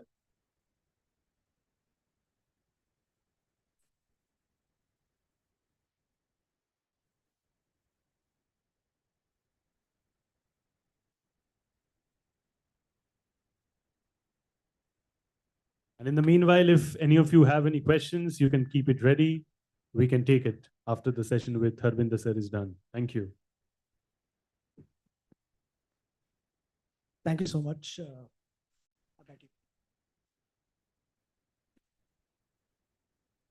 Swamiji, first of all, thank you so much. I mean, I was completely engrossed in listening to what you were saying. And, but the funny thing was that you have completely bowled me because all the questions that I had written have already been answered. So I was like wondering what to ask you. But, while you were speaking, there were a lot of questions that were coming into my mind. And those are the questions that I really wish to ask for myself and for the benefit of everyone who's here. Absolutely, Harbinder. I would love for you to churn this by asking really probing questions. So, pehli cheez to Swamiji, one thing that I was observing, that the way you were speaking and the smile that you had with every word coming out of your mouth, आपको कभी गुस्सा आता है? और अगर आता है तो what is it that you do? Because I'm sure there are challenges in life and there are things that will not make you happy all the time. But how to maintain that calm and composed state of being despite all the challenges? Well, perfection is a journey, and the goal is still further ahead. I won't say I'm perfect, so it would be absolutely wrong to claim that I'm beyond anger. But when anger does arise, I use mind management techniques. And what is that? Bring the right knowledge to yourself. Let us say that somebody's behavior has irritated you. Now, the reaction is, why did he do that? So rather than reacting, respond, which means wait for a moment and remind yourself that he's only human. He's not perfect, like we are not perfect. If he's made a mistake, what's the big deal? So when we bring the right knowledge, then that subdues the emotion in the mind. That's what I try to do. And Swamiji, the second thing is that whenever we are talking of spirituality, and even when we were pulling this, this event together, when we spoke out spirituality, most people gave it the connotation of religion. जैसे कि religion के बारे में बात करोगे या किस धर्म के लोगों से आ रहे हैं, क्या ये अलग अलग धर्म के लोग इकट्ठे हो रहे हैं? Would you want to share with us how is spirituality different from religion, and does one lead to the other in any way? Religion includes the culture, the traditions, the rituals, the practices that are practiced by the mass of population. And spirituality refers to its inner core, which is the inner purification. So spirituality includes divine knowledge, which transcends time, place, circumstance. So that divine knowledge is universal. I like to explain that spirituality presents you with 4 kinds of wisdom. The first is self-awareness skills. To realize your lower self like anger and your higher self which is desires to be free of anger. So this self-awareness, the self-awareness about my higher goals in life, self-awareness about the values I cherish and wish to live by. So that's the first. The second is the universal awareness skills. The realization that we are all connected and we are all part of this whole world. Plus, the ability to be empathetic to the feelings of others. Which is nowadays they call EQ, to realize what may be going on in somebody.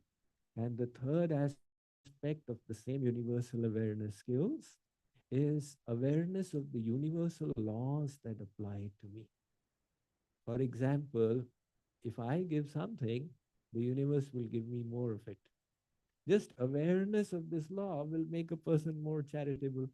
With this kind of awareness. The third is self-mastery skills, which means to the ability to keep my higher self in charge, the ability to pursue self-growth in my life, the ability to live by my values, which means putting now my spiritual wisdom into practice. So spirituality is giving us the tools for the growth that we are seeking. And the fourth one, which I also touched about, is professional mastery skills, which very few people actually connect to spirituality. Professional mastery skills is the ability to use your God-given talents in a way that makes a difference to the world. The ability in your relationships to adopt the service attitude towards the others, and to use leadership positions to nurture and facilitate the journeys of others. So this is what I look on as spirituality, which transcends the religions, etc. So religion is like the house, and the core of it is spirituality. Lovely. And Swamiji, you spoke about self-awareness. I'm sure all of us want to be self-aware, but we don't know how. We want to be there, but we don't know what will help us, what tools will help us be aware of, uh, you know, our inner self. Because most of us have grown with belief systems which have strengthened because of the environment we are in, the families that we belong to, uh, the environment at school, the teachers that we have been with. And subconsciously, we have become who we are. But we are mindlessly doing things without being aware that what is driving us to take the action that we are taking. How can we be a little more aware so that we can live consciously, doing things that we really wish to do and go beyond the beliefs that have been thrust into us by the external environment? That's right. The problem with the modern times is that everybody is running so fast that they don't have time to think where they are running and why they are running. So the first step to take is to practice solitude, which means that you go into solitude, withdraw into yourself for a little while, just shut out all the external stimuli. That solitude will help you sync, first of all, your mind and your body, because the brain is running way ahead and the body is finding it difficult to catch up. And you will then be able to go within and read your own thoughts. So, the Johari window is a very interesting concept. It states that there is that one aspect of your personality that you are aware of and the others are also aware of. This is the known self. And the other is the unknown self. This is aspect of your personality that you know, but you have kept it hidden from the others. And the third is the blind self, that you yourself are unaware, but the others are aware of. And the fourth is the real self. So self-awareness is a skill that will grow with practice. Somebody who has not tried it will say, how do I do it? But when you start practicing, you become aware of your thoughts, your emotions. What are my weaknesses? What are my urges? And that leads into the direction of self-discovery. But then, to create new beliefs, you need higher knowledge. It's not just my own intellect and my own brilliance that will lead to it. So there is higher knowledge that has been revealed in the sacred texts around the world. And this was endorsed by the great saints who realized it. So there's this huge body of divine wisdom.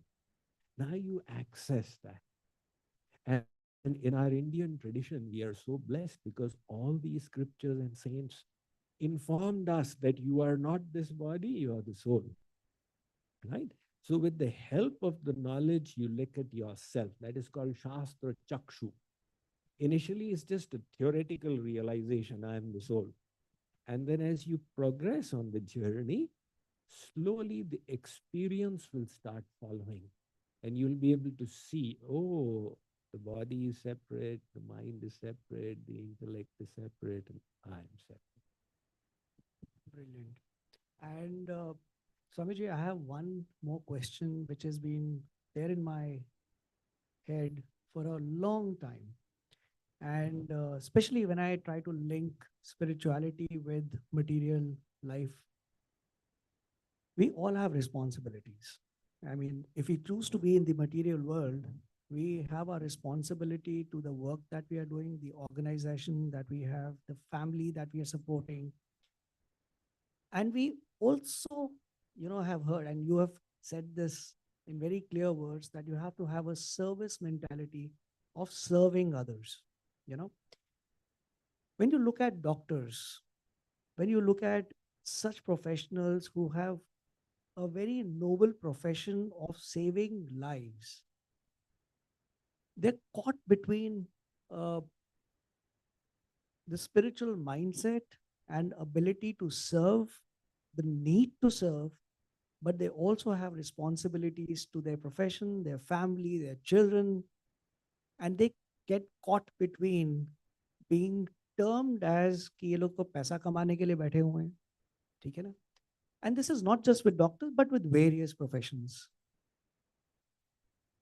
How can somebody ensure they have a spiritual mindset with which they serve despite being responsible for the material things that they need to provide to the other set that they have responsibility for? I think this is a question that a lot of professionals face because when the urge to serve grows, they want to reconcile it with their profession.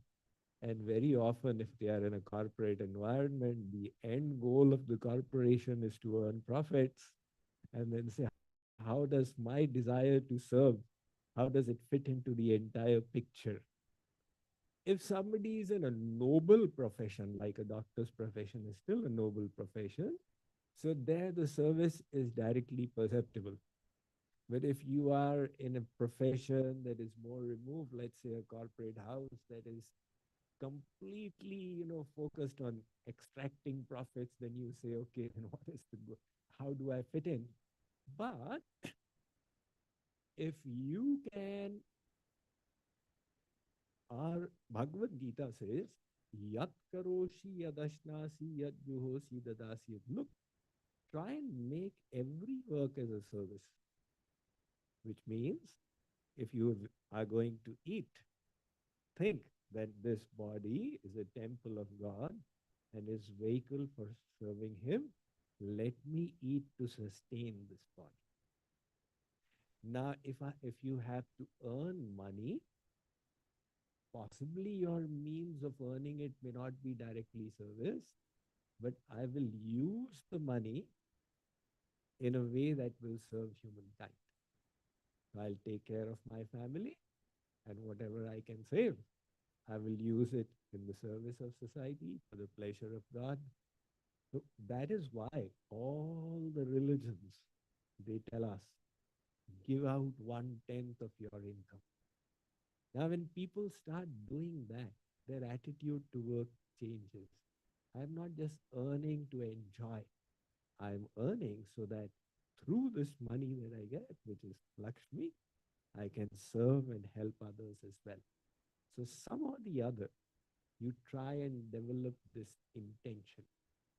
And when your attitude to serve becomes strong, the universe will respond. It will help you get into a profession where you get the opportunity to serve in more impactful ways, which I believe is what you are doing, isn't it? So this is how the universe responds when we develop the service attitude within ourselves. My last question, Swamiji, I mean, I can go on. But my last question to you is, and it is stemming on from what you just said, that, universe will respond. And we've heard of this modern day connotation of the law of attraction. How does this work? Law of attraction is very fascinating to people because the people who have touted it are saying, just think, I'll get a multi-storied house, I'll get a multi-storied house, and you will attract it into your life. So it's a very fascinating concept. In one way, they are highlighting the importance of the inner thoughts, which is a nice thing. But on the other hand, they are completely sidelining the need for external effort. As they say, if wishes were horses, then beggars would ride. If merely wishing something would bring a horse, then all beggars would start riding. So create those desires within yourself but follow it up with tremendous effort as well. So the law of attraction is falling short in two ways. The first is it is not emphasizing the external effort. And the second, it is not emphasizing the purity of the intention. So if I say, okay, I want to be the next billionaire in town, is that what God wants you to desire? So create pure desires. Create desires that are in line with the evolution of the soul, journey of the soul. Thank you so much, Swamiji. We'll just take one question if somebody has. Yes, ma'am.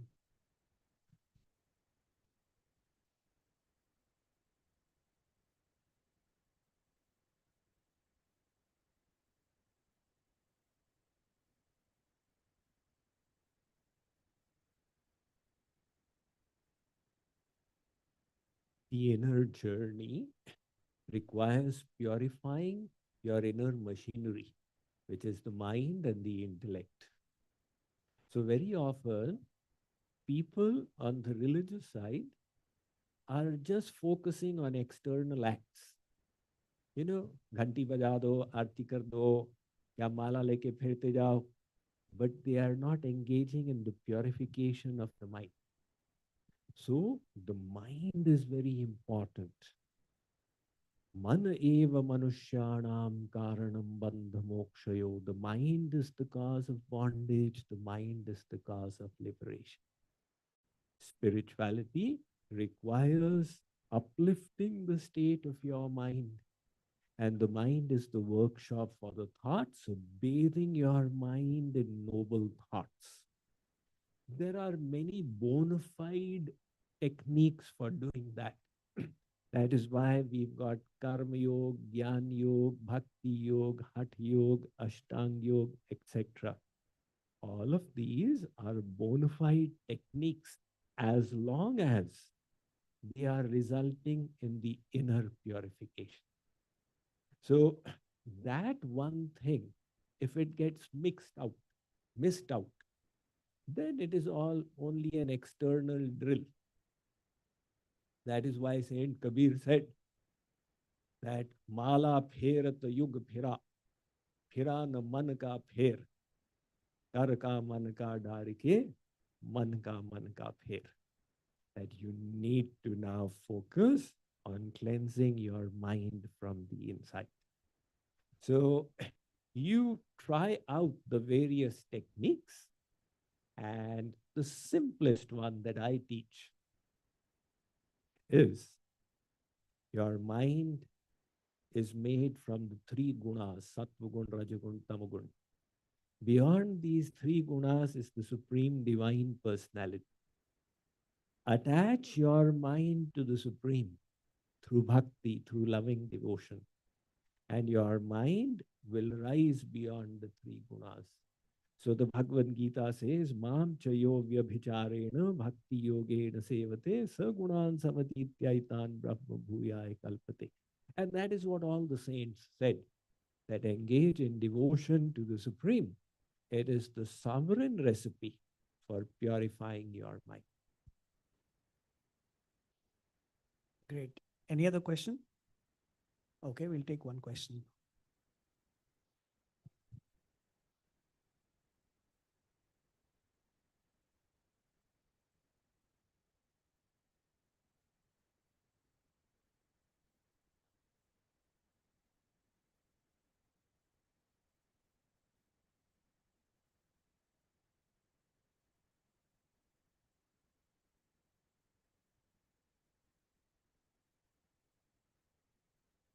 I think you have pointed out a very important deficiency in our educational system.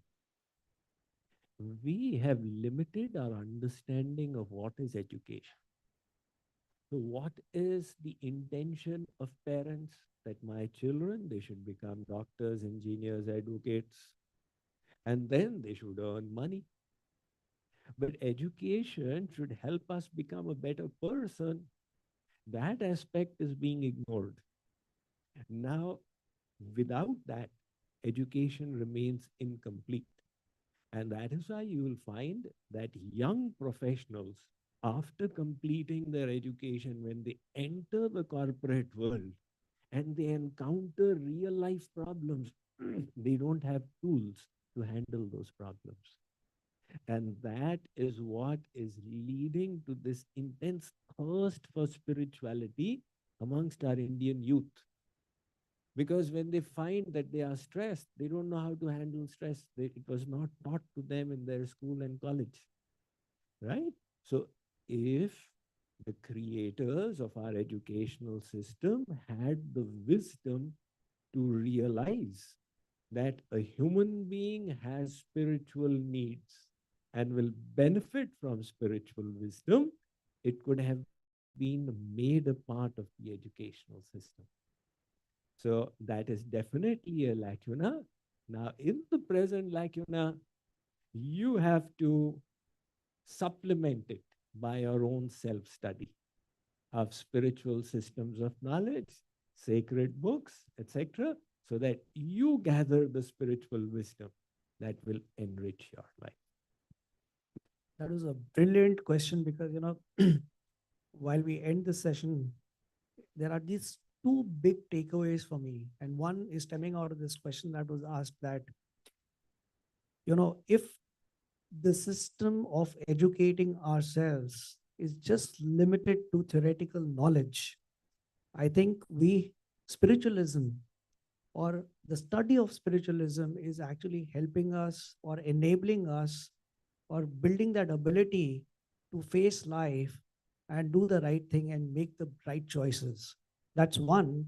And I think the second takeaway is that, if you were to, the dilemma that I had in terms of how can we have a profession and spiritualization come together, it is how we look at ourselves, how we enable ourselves to be the Zaria through which things can happen. So that was a very big takeaway for me. So Swamiji, thank you so much for taking our time, for being with us in person and helping us get answers to what we have quest for. Thank you so much. Thank you for inviting me here. It was indeed a pleasure to be a part of the conclave and a pleasure speaking to you as well. Swami ji के लिए please और जोर से thank you so much Can we please have the token of appreciation for Swamiji on stage? This is the moment we need to clap even louder, ladies and gentlemen. Yes. Thank you.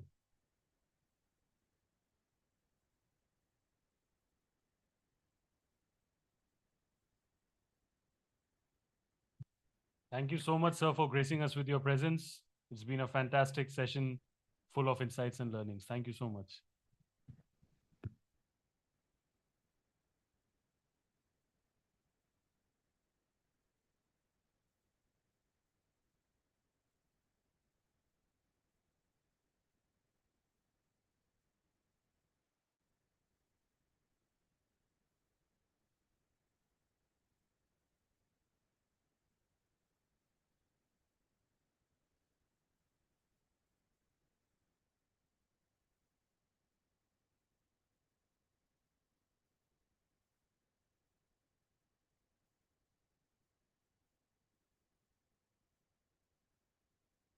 Thank you so much. आवाज गूंज रही है. Thank you so much, ladies and gentlemen. We have a very interesting panel discussion going forward soon. लेकिन उसके पहले कुछ fun करेंगे यहाँ पे. We are here to talk about spirituality. We are here to talk about wellness. I know you all have taken a lot of learnings from today's session, and I have we had some very interesting questions as well from your end, sir, and few others as well.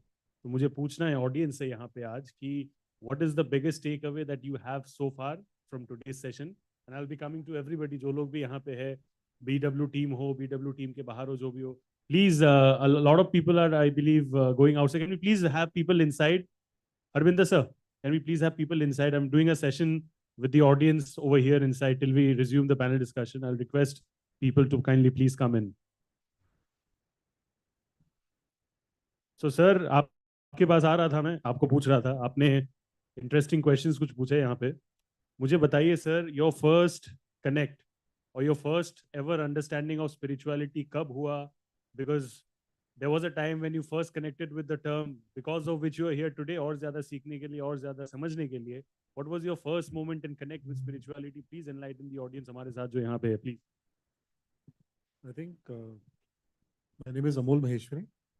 So spirituality still, is whatever you may, howsoever you may be old, but I think spirituality still would be a destination that most of us may not have achieved because it's going deep inside and finding out yourself, finding out answers to all the questions that you have, and more importantly, finding out the why. Why you are, why you are there, what you want to do. So I think that's the most important thing. And the first takeaway, which when in the morning I was coming to this session, to this conclave, it was difficult to find out the venue of this conclave, right? And that's where I thought that it is so scarce. So in reality, spirituality is scarce. And this event was also very scarce to find because there is a conference going down, some home exhibition. Everyone was rushing towards their home exhibition. The business world may not have had put a placard outside. So you had to ask a lot of people. Even the Geo convention people didn't know about this conference, that there is a spirituality conclave. The parking, I didn't know about it. So you had to walk across the entire venue to find out that there is a spirituality conclave. And then someone said कि वो business world का एक event है, ऊपर जाके है, fourth floor तक lift नहीं आती है, तो आपको दूसरी lift search करनी पड़ेगी. You had to, I think you had to cover some 3,000 steps to actually find it out. Yeah? So, yeah. And then coming inside, I was talking to my wife कि यार यहाँ पे तो लोग ही नहीं है, 6-7 लोग हैं. So the takeaway is that spirituality actually is very scarce. That even if you organize a very nice event like this with very good food outside, with such brilliant speakers, who come in, and not many people to attend. So this actually tells us that spirituality is scarce, and going ahead, it's ahead of times.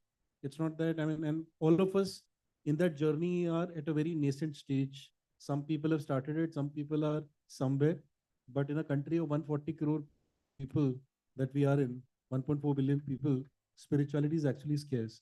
So my thought process is, very open now. It's a big opportunity for all of us. I'm sure business world is organizing this event, from doing good for people, but more importantly, it's a start in the journey. So I think that's my take from the event. तो मेहनत मुशक्कत करके आए हो. Parking का जो आपने story बताया वो बहुत फनी था. 100% सर वहाँ पे पीछे हंस रहे थे. सर आप ये रिलेट कर सकते हो वो चीज से? आपको भी 3,000 या 5,000 कितने स्टेप्स कवर किया आपने? In fact, I went end to end twice because it was in line with you, whatever you said. But second part is, this is where we need to find our answers. इतना effort तो लेना ही पड़ेगा. Yeah, so that's where I want to say that, of course, with him, because I had been moving twice. I reached here around 8:40 or 8:45. So 1 hour I was roaming around. Yeah, but yeah, thank you. Sir, सही बोला आपने sir. And the scarcity part that you mentioned, I genuinely agree, because and I also believe in this one thing that anything which is great and striving towards perfection, that's very scarce in the beginning. आगे जाके जाके numbers, audience, traction, everything goes and grows with time. So it's a journey absolutely, but I think BW has taken the initiative. चालू हो गया है. So I hope that with every new year the initiative only gets bigger, better, and in terms of grandeur, execution, everything. Thank you so much, sir. I want to hear some pointers from your end as well. आपके साथ मेरा बाहर भी मुलाकात हुआ. Please tell me कि ये जो अभी सेशन था स्वामी जी का, I'm sure I saw you as well. You paid a lot of attention. You heard almost every pointer. What was that one thing जो आपने बहुत ज्यादा रिलेट किया? मतलब कि हाँ, ये जो बोल रहे हैं Swami ji, this is something मेरे खुद की जिंदगी में भी होता है. I genuinely relate. I think I believe spirituality is mostly humanity. So I relate to the humanity factor. That's all. Knife वाला पॉइंट किस किस को अच्छा लगा? जो लोग भी यहाँ पे सुने थे कि if it's in the hands of a doctor, then it's a blessing. If it is in the hands of a dacoit, then it's actually, ma'am, I met you in the morning as well. I want some pointers from your end as well, because it's all about takeaway and learning from each other, right? So please share your pointers as well. the connectedness, we are all living and non-living beings, everyone is connected. Our existence is due to several elements, and one should have an equilibrium in life. Thank you so much. I'll pull in more people as well क्योंकि ये मुझे करना है audience के साथ. अगर audience अंदर दिखेगा नहीं तो करूँ किसके साथ? So let me get more audience and then we can continue the session. We have the panel discussion as well. So let's get moving. Let me just call people inside and then we can take this forward.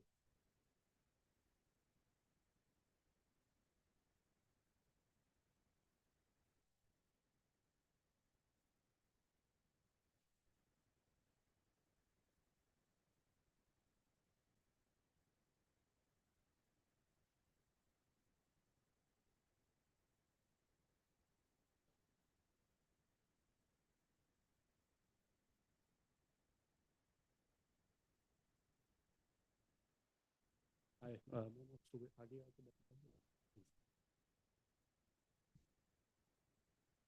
आगे आके please.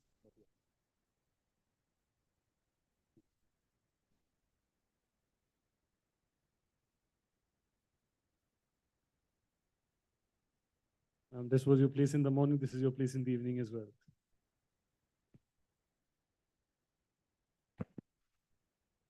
All right, more audience coming in. Nothing better for an anchor to see audience and people coming in. मजा आ जाता है. We'll just quickly begin the panel discussion that we all have been waiting for. अभी चालू करने वाले हम लोग. Let's just fill in more people and then we can begin. We have our audience as well, your panelists as well. So to quickly tell you all about the topic of discussion right now, it's a panel discussion on the topic soulful living, a multifaceted dialogue on spirituality and its role on life and work. For this, we have Harbinder Narula sir, CEO, BE Wellbeing World and BW Healthcare World to moderate this session.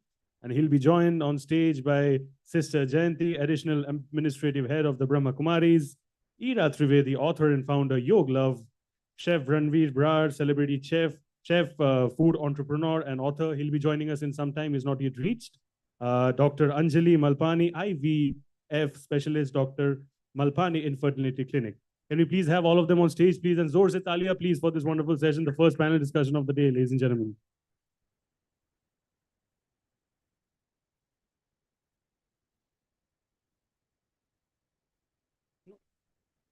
So I believe only Chef Ranveer Brar is left. He'll be joining midway and he's perhaps, I believe, stuck in traffic. So any moment he might be joining, we can begin the session. Sir, over to you. Thank you so much.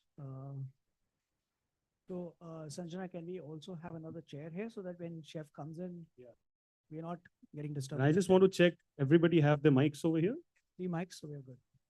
All 3 people, 3 mics. So I believe I need to. Yeah. Keep this.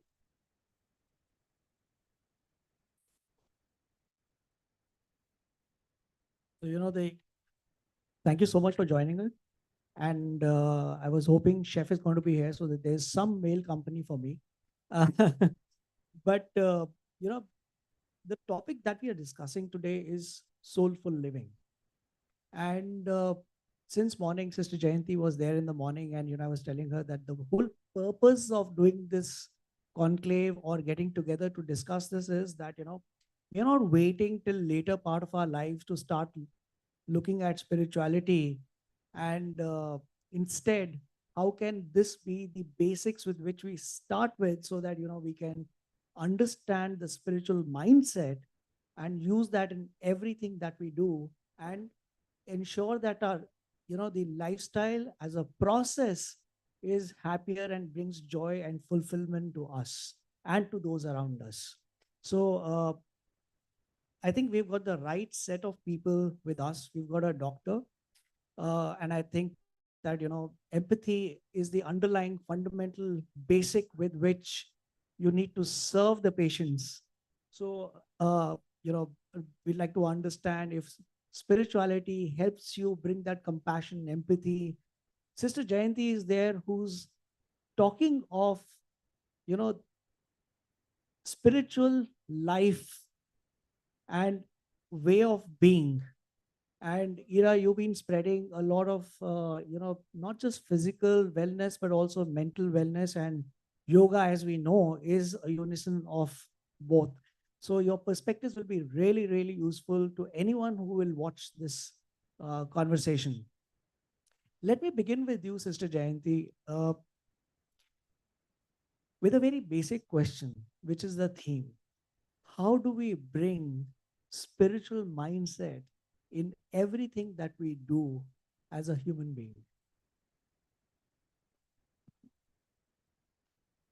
Om Shanti. If I take the first step of spirituality, then it means to come back to the awareness of who I am as the inner being, the soul. And so we describe that as soul consciousness. So now, as I speak to you, if I see you as a soul, the tone of my voice, my attitude, my behavior is going to be filled with spirituality. If I see you as a stranger, someone who I've met only once or twice, just with a physical vision, then my behavior is very different. And so everything that I'm thinking and saying and doing, if that's based in the awareness of the inner being, which is my true identity, you know how if I'm black, then that stays with me all the time. It influences everything I do. That's the reality. But that's only the skin. Black or white or brown is only the skin. When I come to the awareness of soul and I stay in that consciousness, everything I say and do is impacted by that. Thank you, Sister Jayanti. Ira, like I said, that the work that you do and the awareness of physical and mental wellness that you are spreading through your work, how do you see the connection between physical and spiritual well-being, and how can individuals strike a balance uh, between the modern day lifestyle and nurturing their souls and spiritual selves? I feel that in this age that we're living in, it's so important to inculcate a physical practice. And that physical practice can aid, really aid leading to the spiritual path. So in yoga, we have different koshas, we have different layers. And to get to your innermost most layer, you have to first penetrate your most physical kosha, your most outer being. So a physical practice of yoga can be deeply, deeply healing, can be deeply useful in getting to understand your more inner state. So this has happened so often. I hear these stories so often with students that they've come to yoga to lose weight, or they've come to yoga for better skin, or all of those things saying, I'm getting married, I need to be more fit. I need to, I have diabetes, I need to be more fit. But then a physical practice of yoga will lead them to a more meditative path, because you are working with energies, you are clearing up your chakras, you are working on on a very, very deep level. And especially because our thoughts are so sick. Our thoughts are, there's so much coming our way, right? We're constantly just assaulted with information at all times. So a physical practice is very important, because yoga is not just a physical practice. You're really, every single shape that you're making with your body is working energetically. And that energetic change in the body will eventually lead to you becoming more still in the mind, more still in the body, more still in the breath, and that'll help you just being more still in your life. So a lot of times for a 17-year-old, it's not easy to meditate, or a 16-year-old, but it's easier for them to do a yoga practice. And just by beginning to do that practice, they'll eventually come to a meditative state of mind. So even for me, on certain days, it's not possible for me to sit in meditation. There's just too much happening around me. But on those days, if I do a physical yoga practice, I find that my mind is more still, my breath is more still, and I'm able to get those koshas under my control so I can work on deeper states of mind.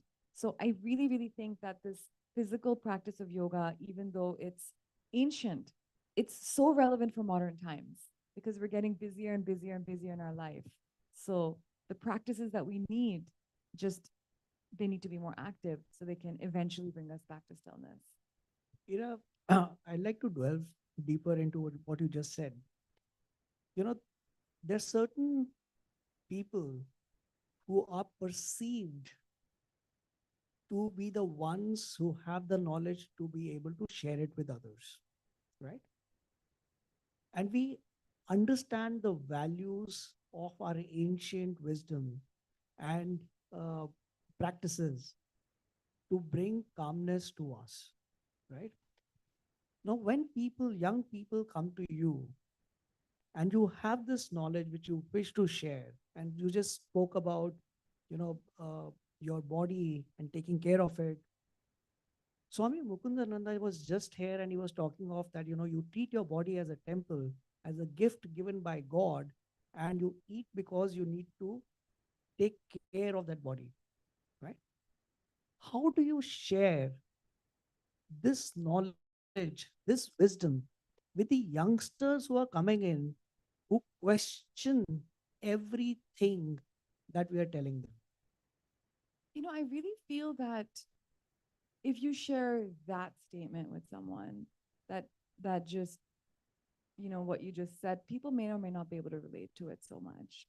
So I think especially a younger generation, right? They'll say, okay, yes, my body's a temple, but I really want to wear I want to wear fashionable clothes to showcase my temple. That's kind of the mindset. So it's important to also give spiritual knowledge to them in a way which is very relatable, which is very, very relatable to them. And I feel that through a physical yoga practice, we say that, hey, first, come to yoga, you'll feel more, you'll feel fit, you'll get more fit. That fitness that you have in your body is going to lead to more fitness of the mind. This will help you accomplish your goals. This will help you accomplish your, it'll get you better marks. That's something that we tell students that come to yoga, it'll help you focus. You'll get better grades, when you do this. And they come because they all want better grades. And eventually we know that practice is going to bring them to a deeper journey. So that fundamental for us as teachers remains that. But I do feel that you need to put a little bit of bait out there, because the whole world has become like this, right? There's always baiting going on. But I say, okay, it's fine to bait, because what we're trying to bait them towards is a far more healthy, far more positive lifestyle. So, and that's where I think actually a lot of people come to me say, yoga in the West has been portrayed in so many different ways. Is this correct? The way that yoga is being portrayed in the West with like yoga clothing brands and yoga mats and so much of commercialization, is that okay? And I actually say, yes, it is okay, because I feel like all of it is helping yoga become more popular. All of it is helping yoga become more popular. And that popularity of yoga will lead more people towards yoga, and fundamentally, it'll get them on the path. I met a Swami. I met a Swami at the Chinmaya Mission just, I think, last year. And he's a wonderful Swami giving beautiful lectures. And he told me that, I asked him, how did you become a Swami? He said, how? I started by doing yoga. And how come you went to yoga? He said, you know what? In those days, there was a lot happening about yoga and six-pack abs. There was a lot of people in Bollywood doing it. And I just got curious about this, about Bollywood and six-pack abs and yoga. So I went for a yoga class. And from that yoga class, the teacher there would mention Chinmaya Mission, would mention this. And eventually I came to Chinmaya Mission. And today he's a Swami. And actually he's the head of the Delhi Center. He's the head of the Delhi Center. So a wonderful person. And this is where his path led him to. So, just attending a yoga class led him to this path. So I do think that in this modern age, you do need all of this to help you to, and making yoga more popular through whatever which way. I'm absolutely fine with it, because I do feel like eventually it leads to a very positive core. Dr. Malpani, you're a doctor. We are living specifically when it comes to healthcare, and I know it well because that's one area that I've been working on. In the last 1 year, I think I've met about, I've interviewed about 70 to 80 very well-known doctors, including you. And one thing that has come out very strongly is a change that has happened over the last 3 decades. There was a time in India, we would treat our doctors as God, with full faith कि जो उन्होंने बोल दिया sir आंखों पे हम वही करेंगे क्योंकि उन्होंने बोल दिया है. That relationship is under stress today. Today, when we go to a doctor, we go with a suspicion ये पैसा कमाने के लिए मेरे को बोल रहे हैं ऑपरेशन करना है या genuinely मेरे को जरूरत है. And the question when we look at reference is that can you suggest a genuine doctor? Right? That's the question that we ask for. Earlier it used to be, do you know a doctor that I could go to? Now, with this much of distrust in the healthcare system, there are doctors who do the right thing. There are doctors who genuinely feel for the patient. Do you think that having a spiritual mindset can help bring back that trust in the healthcare system? You're absolutely right, Harvinder. Once it was a noble profession, and today it is no more. Today, unfortunately, medical ethics are out, malpractices are rampant, and people just, even doctors don't want to follow the rules that are set. So absolutely, it's become a very, very difficult thing now.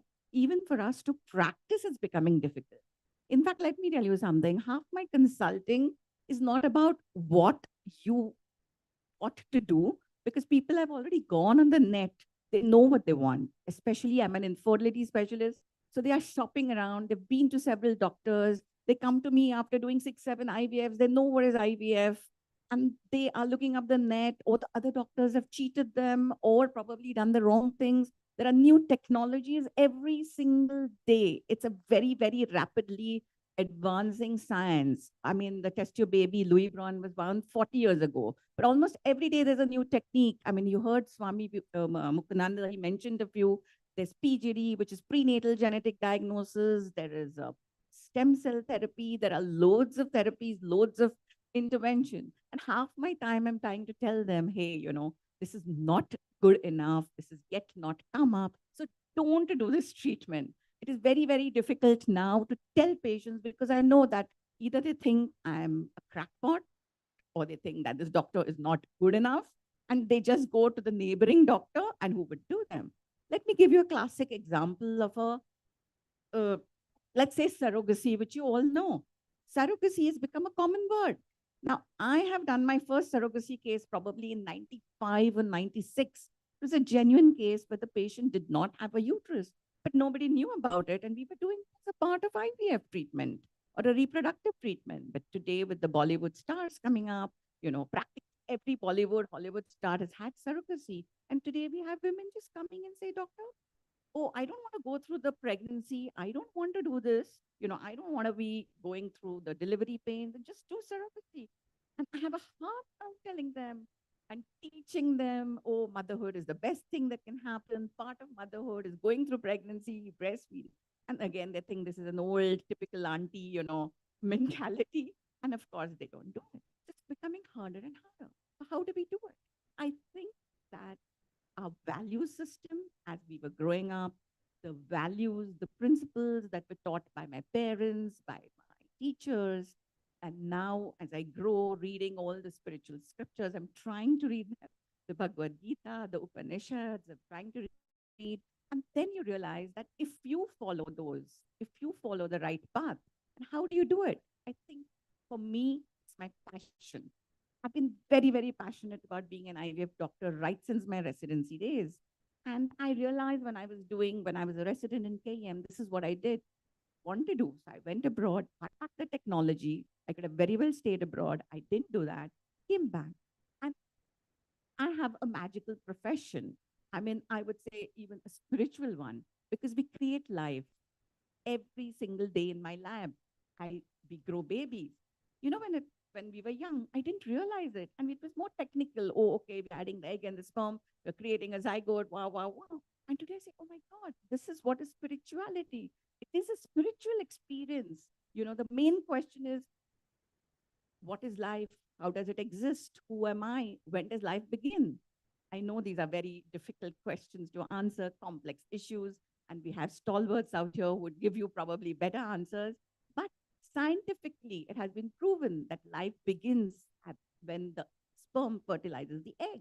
And that's what we see today. And I'm yet getting excited, though I'm doing it for 33 years, I get excited when I see that embryo growing in the lab from 2 cells, 4 cells to a ball of cells, millions of cells. And passion keeps me growing. And if you want to do something and if you're good at it, I mean, if you have a passion, I think you're automatically good at it. If you're good at it, success comes, fame comes, money comes. And without realizing, we just went on working without looking at the fruits. And that is exactly what Bhagavad Gita teaches you. That is what this says. Do not look at the result, just keep on working. And that is what is Karma Yoga today. And I think we've just followed these simple principles without looking here and there. It's very, very hard because, in a society, you want, to work without wanting that money or the glory or the awards.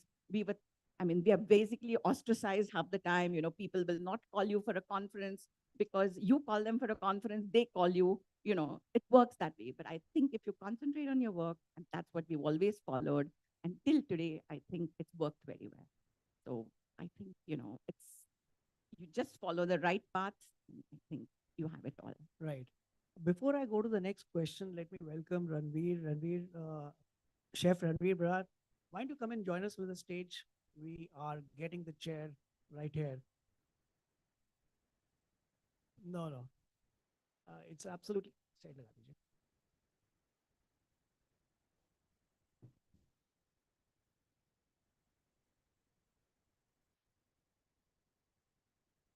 So my next question is to all of us, all of you, and I'll take the liberty to ask Sister Jayanti to be the last one to answer that for a specific reason. Let me begin with you, Ranveer. That considering the diverse backgrounds of the people sitting here, each one has a very different profession. How do you view the intersection of spirituality and your professional life? Are there any specific practices and insights about how you ensure the spiritual way of working and imbibing them into your professional daily life? So I cook for a living, right? And I think some of I'll quickly take 10 seconds one to get my senses right and to pick up from where we left. I think after some point in time, the question becomes irrelevant whether your profession chose you or whether you chose the profession, right? What really remains is it becomes an extension of who you are. And because you spend a lot of time doing that, it becomes your mode of self-discovery, your vehicle of self-discovery. For a lot of us in today's world who want to, who driven, right? This is what we do 20 hours a day. And after some point in time, when you really forget why you're doing it, it is not for the money. It's not for, that's when that profession becomes your window to yourself. That's what it is. That's what has happened to me, right? Being a chef for some time was probably about the perks that come with it. And after a point in time, all that becomes irrelevant, I think, in life. And what you realize is that's the best way for you to find yourself. The best path for you to find yourself is in your work. Again, I'm not really, I don't want to put heavy words like karma yogi and everything else there, but considering in today's life, this is what we do, and a big part of our lives is what we do. You've really got to find the divinity and spirituality in what you do. And if you what I've learned over the years is आध्यात्म और धर्म का कोई connection तो anyways कोई नहीं, right? जो जो कनेक्शन है वो आई think it's a connection of understanding that the fundamental principles of life, the fundamental philosophy of why we are here, and the fundamental quest has been there for millennia or millennia prior to that. That fundamental question hasn't changed, and the fundamental answer is yet to be found, and everybody's on the route to discovery to find that fundamental answer, that fundamental question as to why we are here. तो वो आप रास्ता कौन सा अख्तियार कर रहे हैं, एक टाइम बाद तो मैटर करना बंद हो जाता है. For me, that's what being a chef means. Every day I cook, the joy that I get,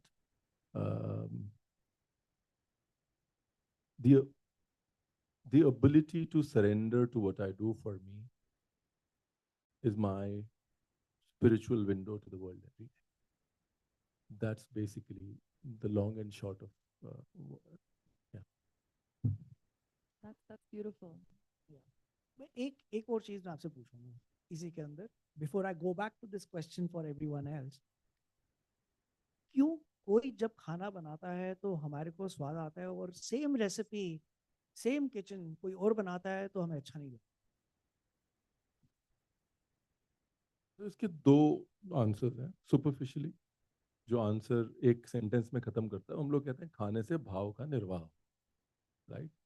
ये एक फंडामेंटल सुपरफिशियल आंसर है जो जल्दी समझ में आया.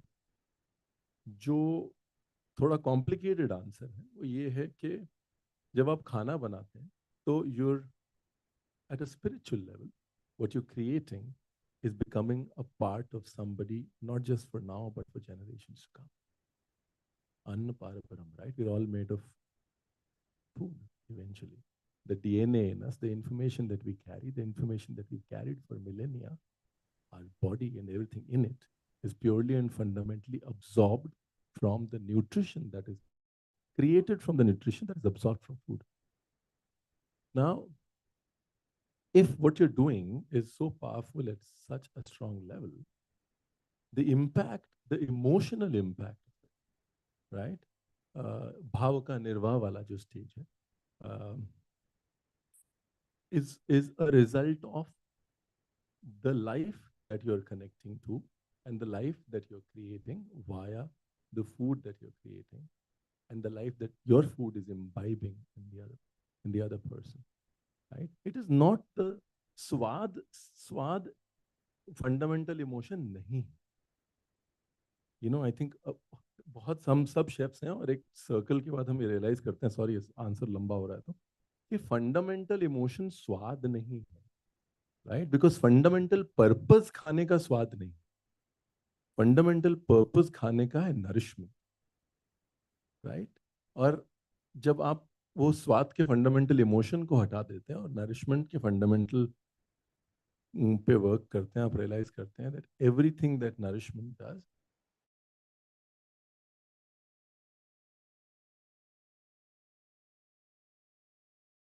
stays on way longer than that exact taste of the dish. You remember the moment when you had it, and it will come back to you. Taste is a trigger of memory. It is not what stays with you. The memory stays with you. Taste just triggers it, right? So वो memory का जो connection है, वो that by itself is a connection that's alive and spiritual and always within us. Do you think that this mindset has led you to succeed? Of spirituality, nurturing. This is spirituality. अध्यात्म जो है वो individual होता है. मैं इस तरह normally सबके साथ बातें नहीं करता क्योंकि प्लेटफॉर्म ऐसा है. उसका जो आउटकम है वो हमारी पर्सनालिटी में जरूर झलकता है. लेकिन all of us are on an inwards individual spiritual journey. Some of us project it because we feel we can make the world better. Some of us projected by discourse. Some of us projected by what we do. तो मुझे I think it's giving it too much meaning to say कि इस वजह से success ज़्यादा है. ये inwards journey है, बहुत पर्सनल है. अगर इसका प्रोजेक्शन कहीं ना कहीं किसी की लाइफ बेटर कर सकता है तो. Doctor Malpani, Same question. The context is आपने जब बताया था when you were talking about that, the process of a birth taking inside the womb and the journey of motherhood is, I think, the most pious spiritual journey that could be there, because that's the only relationship, I think, is when, without putting too much of thought in your mind, by default, your state of mind is of giving. आप अपने बच्चे के लिए naturally कुछ ना कुछ करते रहते हैं विदाउट थिंकिंग उसका रिजल्ट क्या होगा, मेरे को कुछ मिलेगा नहीं मिलेगा.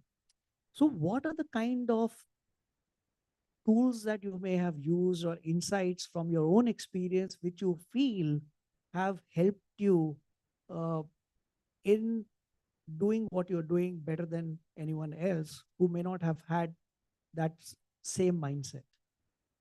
So I'm an infertility specialist, like I said, and I deal with infertile couples. So infertility is just not a medical problem. It's very much a social, very much a psychological, emotional one. So what you need to remember is to do a holistic treatment for these people. And that itself, I think, helps. Because instead of maybe just doing a sonography, just operating, you spend so much time counseling the patient, the time that you spend. And me versus other doctors, that's what I tell them, that it's not important, that putting that embryo is not important. All the other doctors can do it. But what is different? It's the time that we give them, the time just listening to the patient, empathy, compassion. And again, all these are important in spirituality. This is what we teach people. This is what everybody's taught. This is what we've done. I spent hours talking to the patient up to a point that my staff gets fed up and says, look, we need to go home. And there I'm just talking to them about it. So that, I think, is spiritual care, or spirituality comes in there.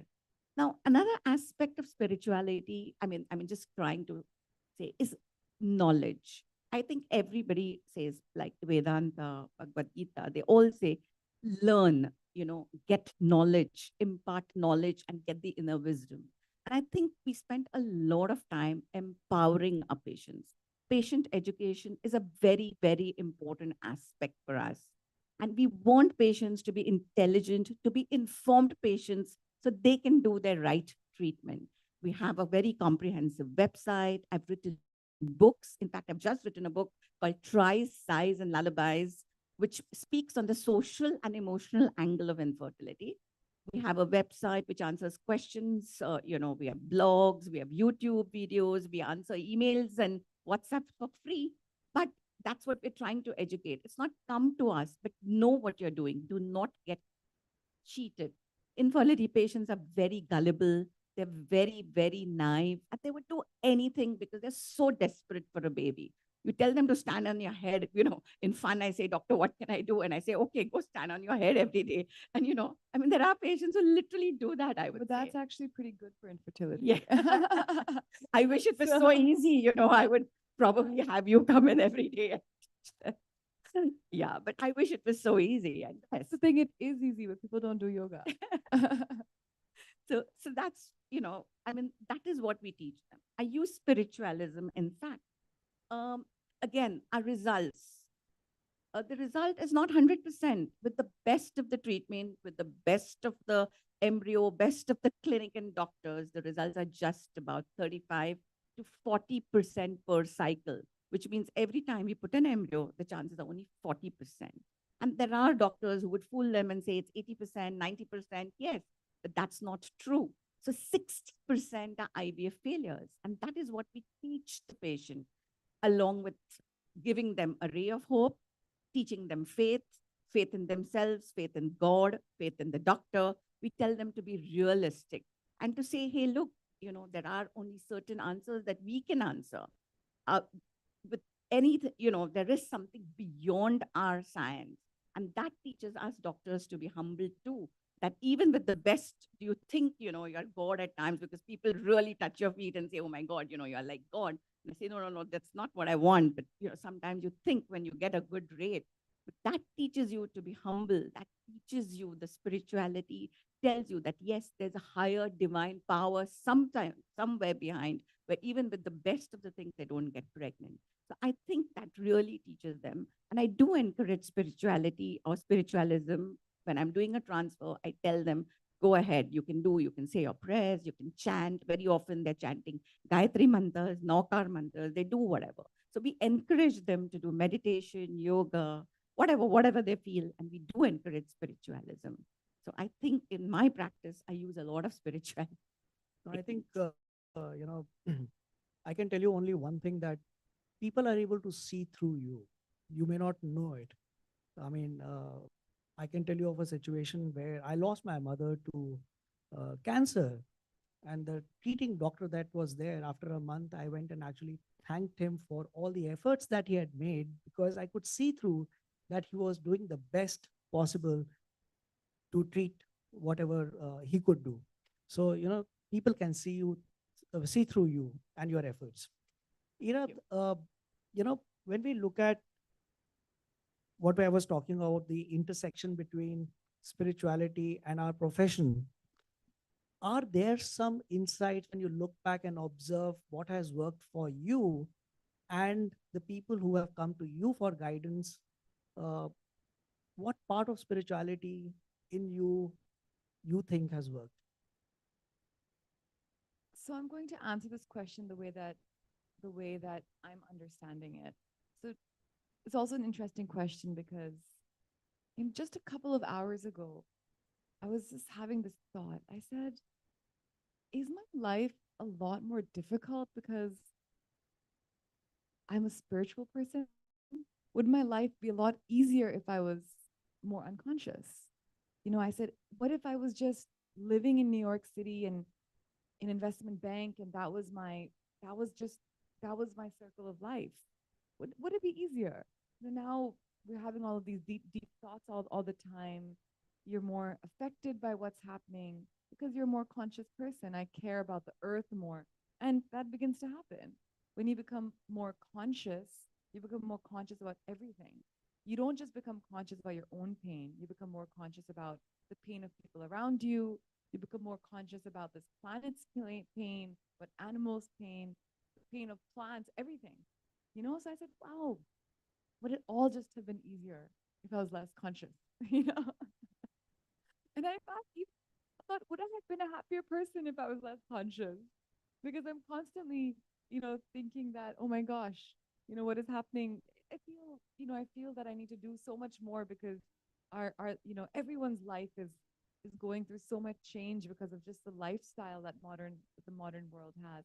It also becomes more difficult because as you're more conscious, you want to eat more consciously, you want to do everything more consciously. I said, wow, wouldn't it have been just easy if I was just happy eating a McDonald's burger and fast food? But now I just want to make sure that, I'm putting the right energy into my food. I'm doing everything in the right way because I'm more conscious of that fact. So I really had those questions and I thought to myself, and then I had to rewind. I had to rewind in my life when I took these decisions to take this more spiritual path. And it wasn't one decision. It's kind of you set into motion a journey. So I rewinded and I went back to those levels, that kind of unsatisfaction I felt when I was doing very well in my corporate life, where I'd graduated from one of the best business schools in the world and was really living a very jet setting lifestyle. And today I think to myself, I went back to those emotions.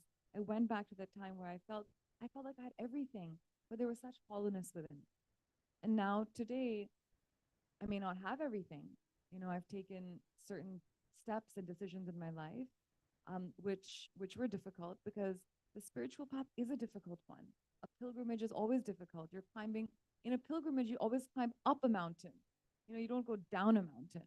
That's the nature of a pilgrimage. Which is kind of a physical representation of an inner spiritual journey. Is that outer spiritual journey? It's always going to be a temple will always be on top of a very difficult mountain. That's of course now you have helicopters and I have all of that, which is human beings trying to find shortcuts always. But it is a difficult path. But I think ultimately it's a more deeply satisfying one, and that kind of hollowness which nothing can fill, which nothing can fill, will ultimately be filled only through a deeper spiritual journey with understanding, understanding the deeper fundamentals of us as a soul and other people as souls and all of us as common, one common Brahman. So I think that's literally the thought that I had this morning and this little conversation I had with myself saying, am I making my life more difficult by being on a spiritual journey? And then the answer was no. I think that would have been a more unsatisfactory path. And I feel like mostly all human beings, they do come to this point. But for some of us, it's earlier. For some people, it's later. So you'll see suddenly senior citizens turning towards spirituality when they're 65, 70, 75, 80, 90 on their deathbeds. Suddenly they're like, wow, let's try and find that. Let's try and find that little seed which can give us that inner fulfillment, I think, is perhaps not the correct word, but at least some idea of that feeling.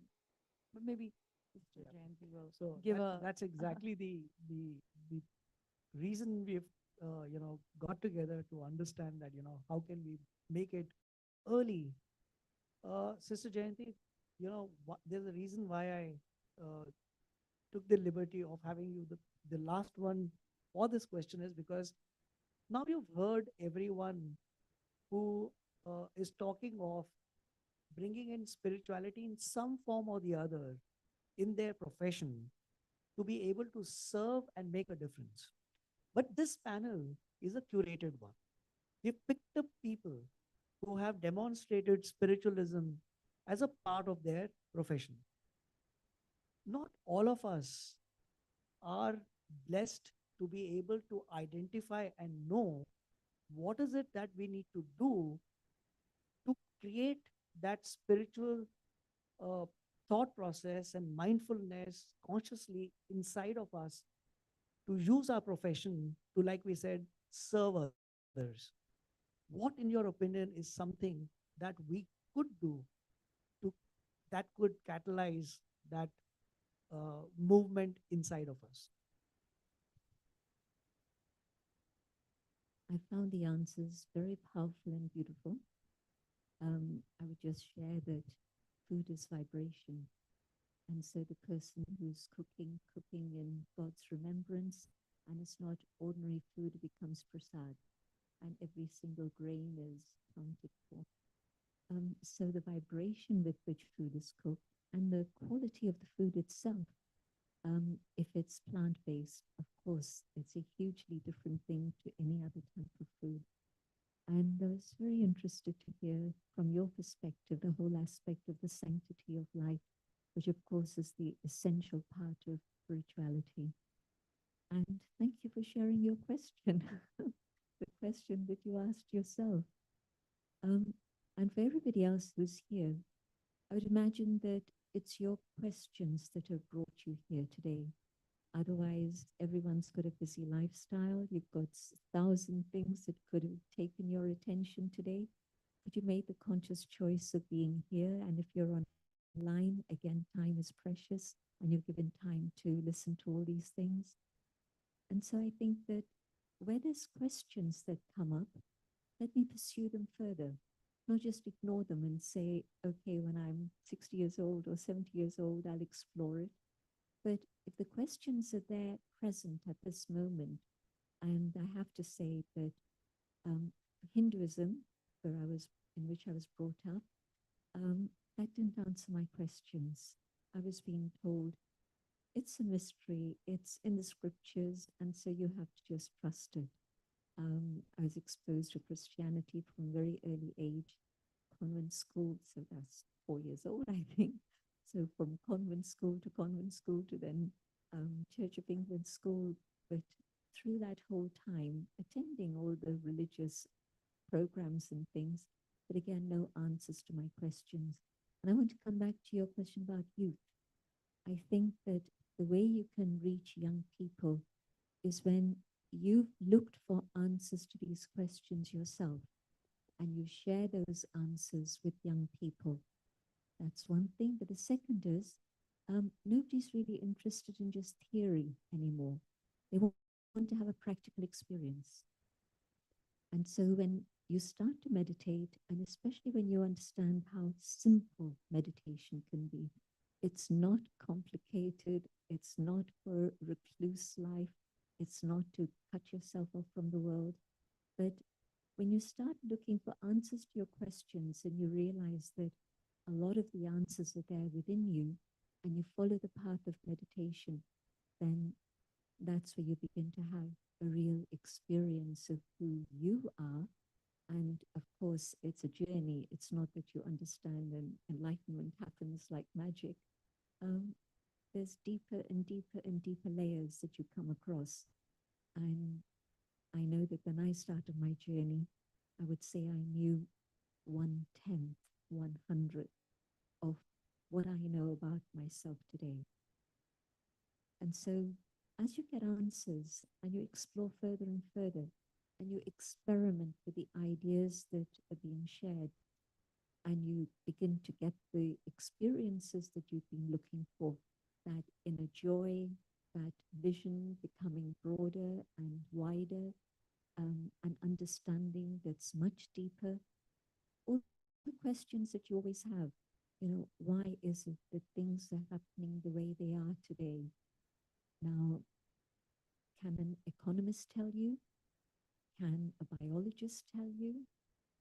A scientist? Who can tell you why things are happening the way they are?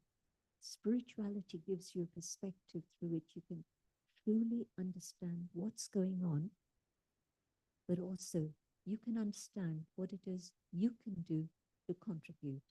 You can't change the world alone, that's a fact. But what I can do is change myself for the better. And what I can do also is give a little finger of cooperation in the task of transformation, because I believe that this is a very, very important period of time in human history when we have so much information that it's difficult to digest it all, and nobody actually can. But what we can do is to be selective. Let me take the information that I need, what's useful for me, but also through all this information, can I come to that state where there's knowledge, not just information, but knowledge that is useful. And then as I begin to practice that knowledge, it leads me to wisdom. And following the path of wisdom through the connection with the divine, I'm actually able to come to where I can perceive truth and maybe even be the truth. And so I think if you have questions, don't suppress them, don't postpone them, but explore and find out what is behind those questions and if there can be answers that you can have. So I think that these two things, getting your questions answered and experimenting with ideas and seeing where the experience leads you is important. Thank you, Sister Jayanti. Ira and Ranveer, my next question is to both of you. Do you think that being someone with a spiritual mindset, can help you be more creative in doing things that you do? I think that being more, what did you say the word was, spiritually inclined? I think that applying the certain basic fundamentals of, I wouldn't even say spiritual, I would say conscious. Being a more conscious human being will definitely help you with creativity and with your profession, for example. It'll just help you become more balanced, more mentally balanced. And when you're a more mentally balanced person, when you're able to forgive, for example, and you're not holding anger or resentment, you're able to be more mentally free, and you're applying those energies then in your work. So it just gives you a more, I would say, a more clear mindset.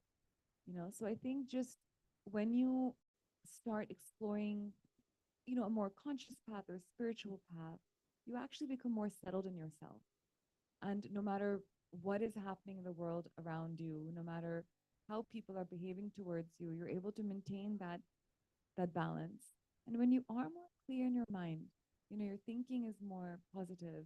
You're able to just think in a more creative way.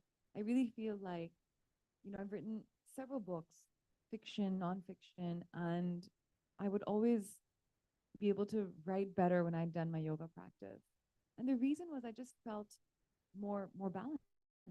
The mind was more balanced. And every time if I'm angry or upset or have those emotions, I'm not able to fuel my creative energies at all. All my energy is going towards those thoughts. And so I definitely feel that using all of these principles towards your work and applying them will definitely give you better results because you just become a more peaceful person.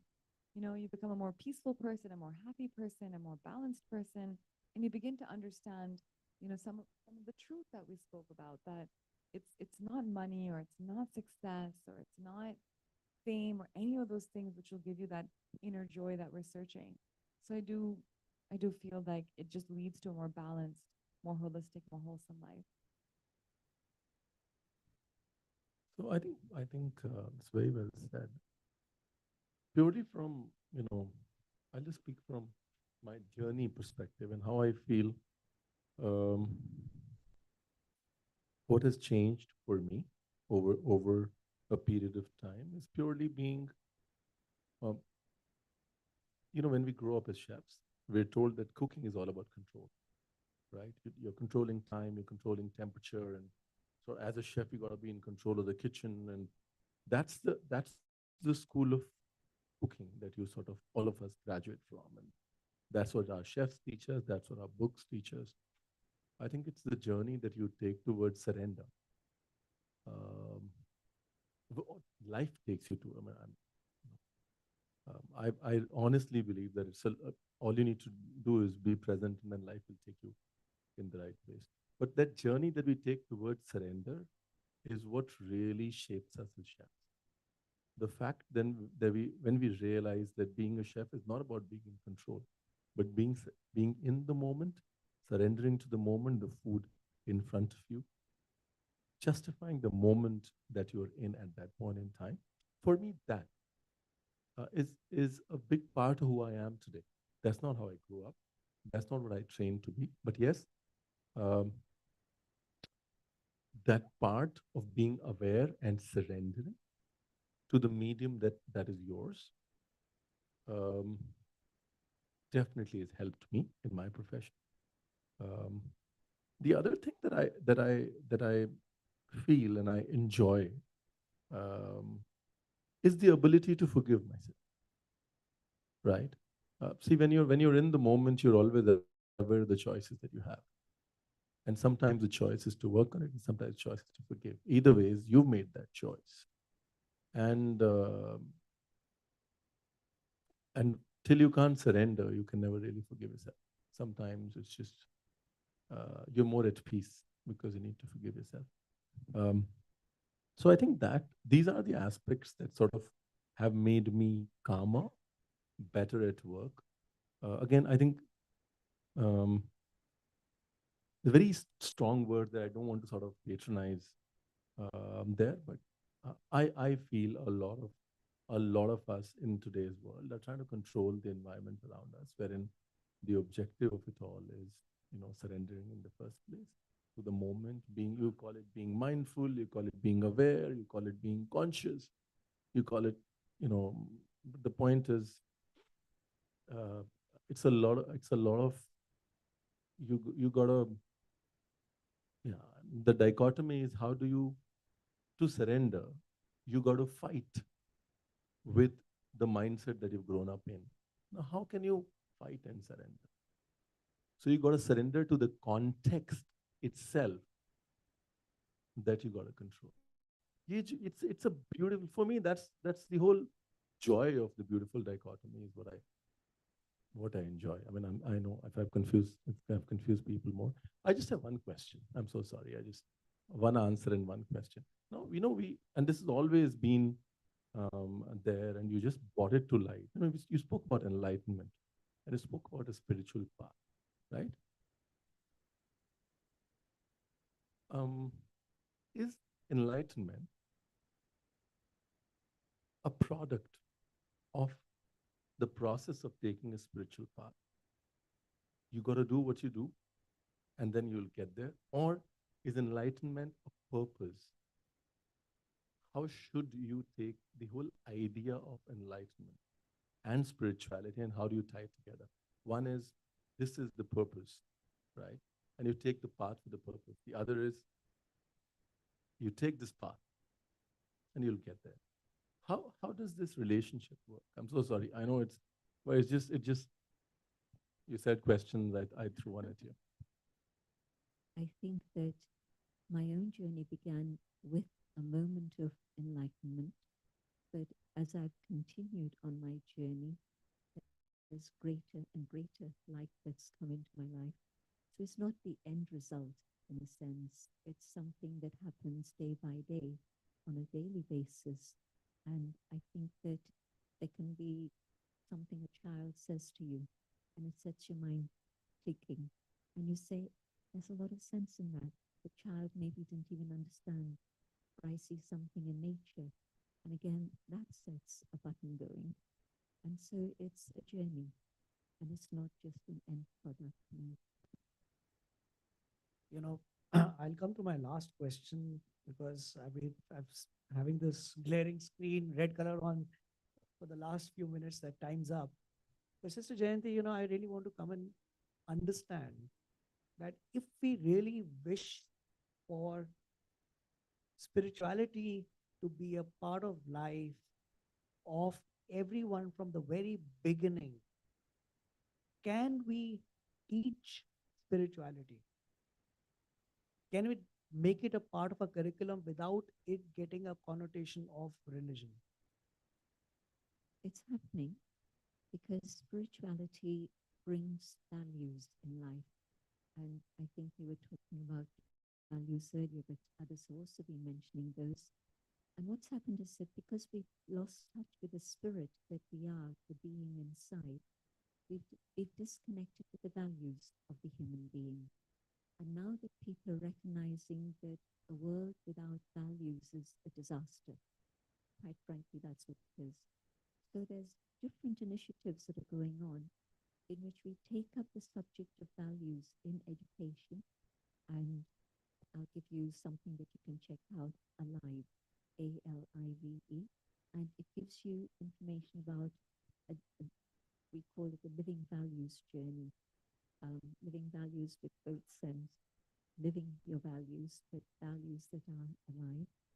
And it's a process of education that's being taken up by some schools and in other schools by individuals. It's true that values can only be taught. You can't teach them. They can't be taught. But teachers who understand these concepts are themselves sharing those values with the children. And this is happening across the world. And so that's the gradual process that's going on. But of course, parents are role models for their children, of course. And so if parents decide to go on a journey of practicing values that they believe in, whichever tradition you belong to or no tradition, but there are values that you have. And so practicing those values is the best way to be able to inculcate values in children. They pick them up very quickly. Awesome. Sadhvi has already joined. Sadhvi, if you can give me 30 seconds or 1 minute more, because there's something that has just come into my mind with the last question. So, and I want to ask you, Dr. Malpani, Ira, Ranveer, that, you know, Sister Jayanti just said that, you know, children observe their parents and then inculcate those values in their life without knowing it, without making any efforts. We have seen spirituality, or at least consciousness, as what Ira mentioned, help us differentiate how we do what we do from others who do the same thing, but we do it differently because of our inner consciousness, mindfulness. If we have seen it work for us, do we not have the responsibility to share this knowledge and experience with those who are upcoming in the similar profession to help more and more people do the same profession with the same values that you have seen work and make a difference? Brief answers, starting with you, Dr. Malpan. You're absolutely right. Just like children observe and do it, I think we are all aware. I mean, I think at least we are all aware and conscious. And if we are seeing something being done wrong, I think it's better not to keep quiet and better to tell them that, hey, look, this is not the right way of doing it. And they will observe you. But the point is, they have to see you, right?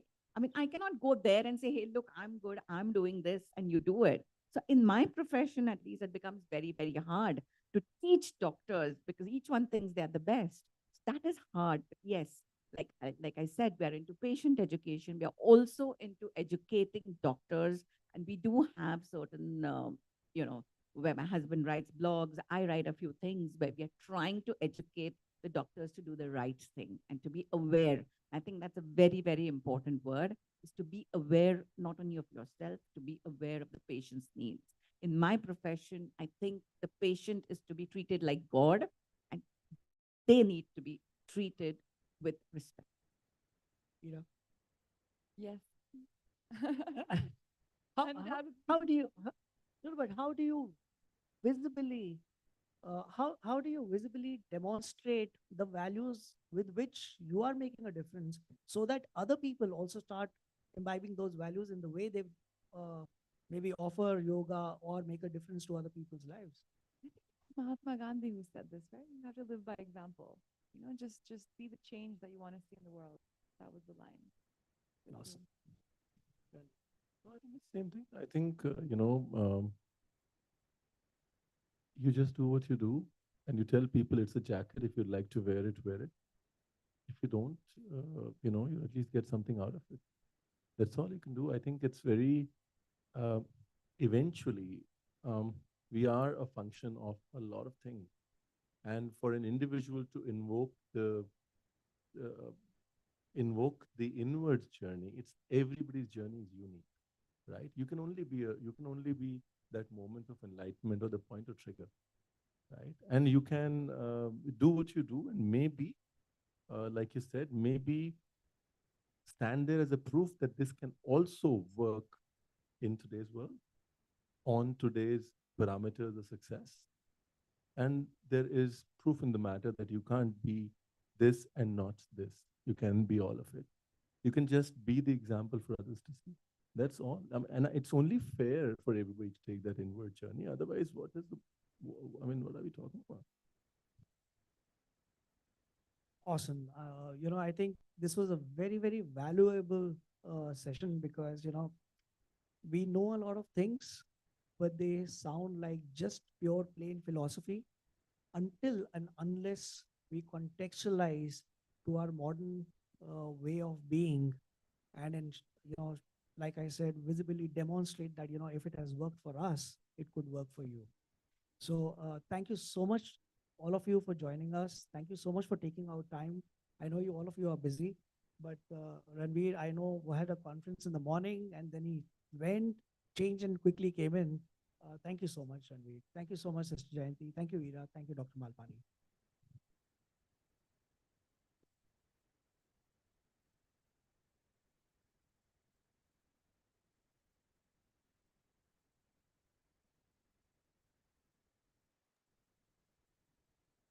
Thank you.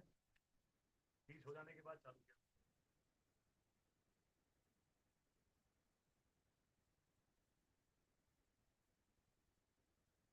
Ladies and gentlemen, let's make this panel believe that even if we are less in quantity over here, we can still match up with the frequency and the energy. Zor se taali bajaiye. Come on, that's how we do it.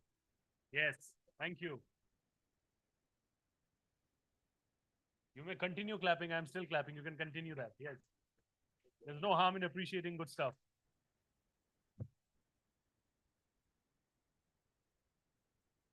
Thank you.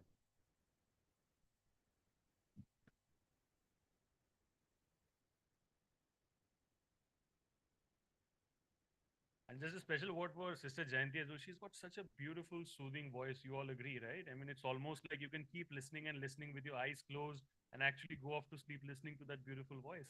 Thank you so much, ma'am. But that's definitely something which is very soothing and peaceful for us. Thank you so much, all of you, for joining us. It's indeed been a pleasure. Thank you so much.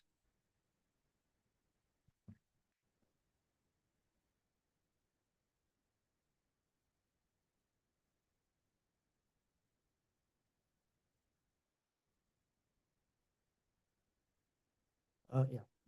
Sadhviji, thank you so much for bearing with us while we made you wait. Uh, really appreciate your taking out time being with us today. Over to you. Thank you so much, sir. On that note, बहुत ही अच्छा interesting panel discussion. We now have a special session. Sadhvi Bhagwati Saraswati ji, she's joining us over here. She's a PhD president, Divine Shakti Foundation India. She's joining us virtually over here. Unfortunately, she couldn't join us over here physically, but she's actually made time for all of us over here. Thank you so much. बहुत बहुत शुक्रिया ma'am आपका. And Sadhvi ji, आपके ऊपर, I pass the mic to you. It's over to you. Pranam.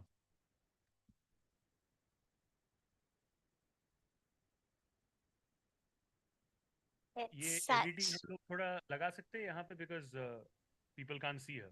हाँ, thank you. It's such a beautiful blessing and beautiful joy to be with you all today. And I was actually glad that the previous panel went on a little bit longer so that I had the opportunity to listen as well. This topic that I've been given is such a blessing to actually be able to speak about Shakti, this divine feminine. Because this is in so many ways our culture. If you look at our spiritual culture, what you'll see is it's anchored and it's rooted in the divine feminine, in Shakti. Yes, of course, we have the Navaratri celebrations, we have Diwali celebrations, we have these very specific holidays, of course. But more than that, if you actually look at the depth of every minute and every moment of that culture, it's all rooted in Shakti. Look, for example, when we take the name of God, we say usually Radha Krishna, or Sita Ram, or Lakshmi Narayan. Sabse pehle, Shakti. When after our prayers or our puja, or here at Parmarth Nikatan in Rishikesh after our sacred Ganga Arti, when we chant the mantras, and we chant Twameva Mata, Chapita Twameva, Sabse pehle Ma, Sabse pehle Shakti. That mother energy, that Shakti energy, that feminine energy is always first. And of course, at the end, we say, Ganga Maya ki jai, Dharti Mata ki jai, Go Mata ki jai, Bharat Mata ki jai.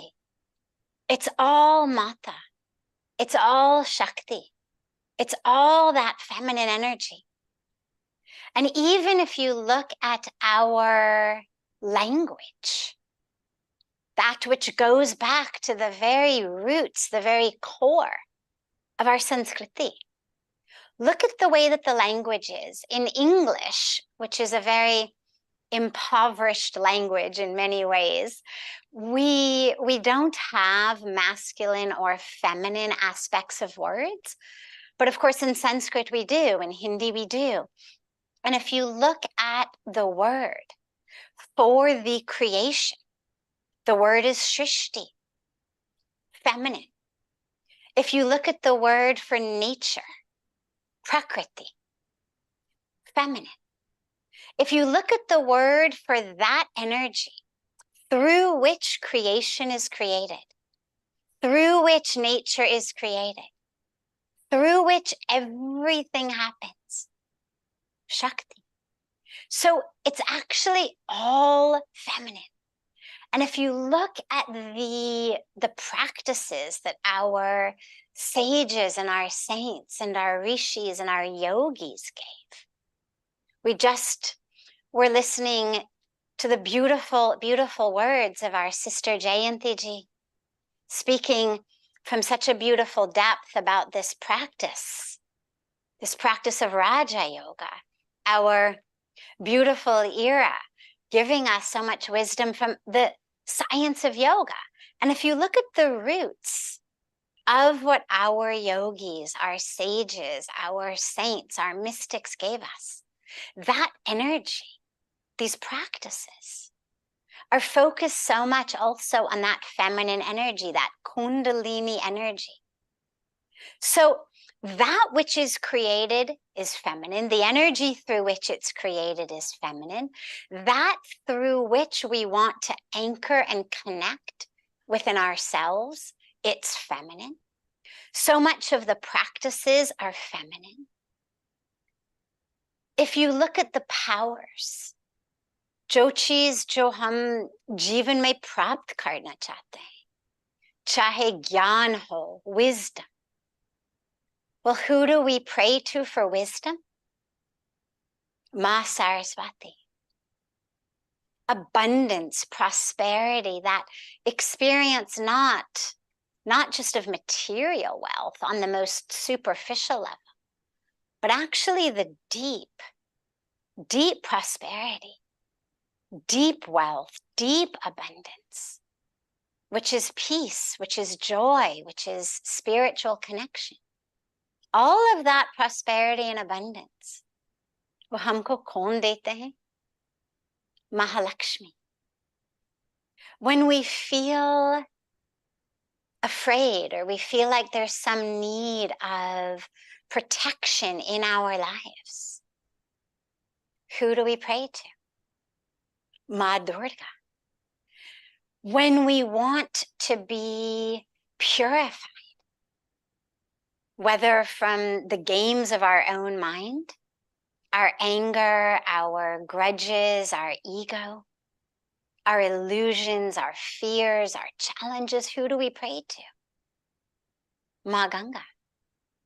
Whether we are thinking about sins or mistakes that we've done in the past, in this life, or in past births, or just that which keeps us stuck and blocked, we pray to Ma Ganga. Here on the banks of Ganga, every evening, we gather together for yagna and arti. But all day long, people come from all over the world. Ki bas ek dupki lagao. Ma ki tattun pe dhyan kare, puja kare. Kyun? Kyunki fir moksh milega. We will become purified. We will attain freedom. But if you look at all of these things, whether it's wisdom, whether it's prosperity and abundance, whether it's protection, whether it's purification or moksha, who are we looking to? We're looking to the Mother Goddess. And if you look at that which actually sustains our physical lives, the air, the water, the soil, well, it's Mother Earth, Ma Vasudha. Our honorable Prime Minister took this beautiful teaching of Vasudhaiva Kutumbakam and made it something known not only in India, but actually across the world by making it the theme and the motto of the G20. The world is one family, one world, one family, one future. Beautiful. But it's important to realize that Vasudhaiva Kutumbakam does not mean that we are one random family or one amorphous family. It means very specifically, we are the family of Vasudha, the goddess of the earth. So Ma Vasudha is the one who actually gives us everything we need to live. And then jo hum chahte hain, जिस के लिए हम प्रार्थना करते हैं, हम माँ को ही प्रार्थना करते हैं. These prayers are so frequently. Almost everything we are praying for, we're praying to the divine feminine. So it's exquisite. It's beautiful. This is the only culture in the world I know of that actually worships the feminine in such a way and in such a depth, and that is actually aware of the presence of that Shakti, of that feminine energy within all of us. Because of course, Shakti isn't only in women. Shakti is in all of us, that divine feminine principle. The dilemma arises when we move from our mandirs, from our puja, from our prayers, from our shastra, into our society. We're very good at worshiping the mother goddess, worshiping the divine feminine in our mandirs, in our mantras, in our pujas, in the scriptures. We're not so good at it in society. And that's really what we need today, because Shakti is not meant to exist only in our temples, only in deities, only in prayers.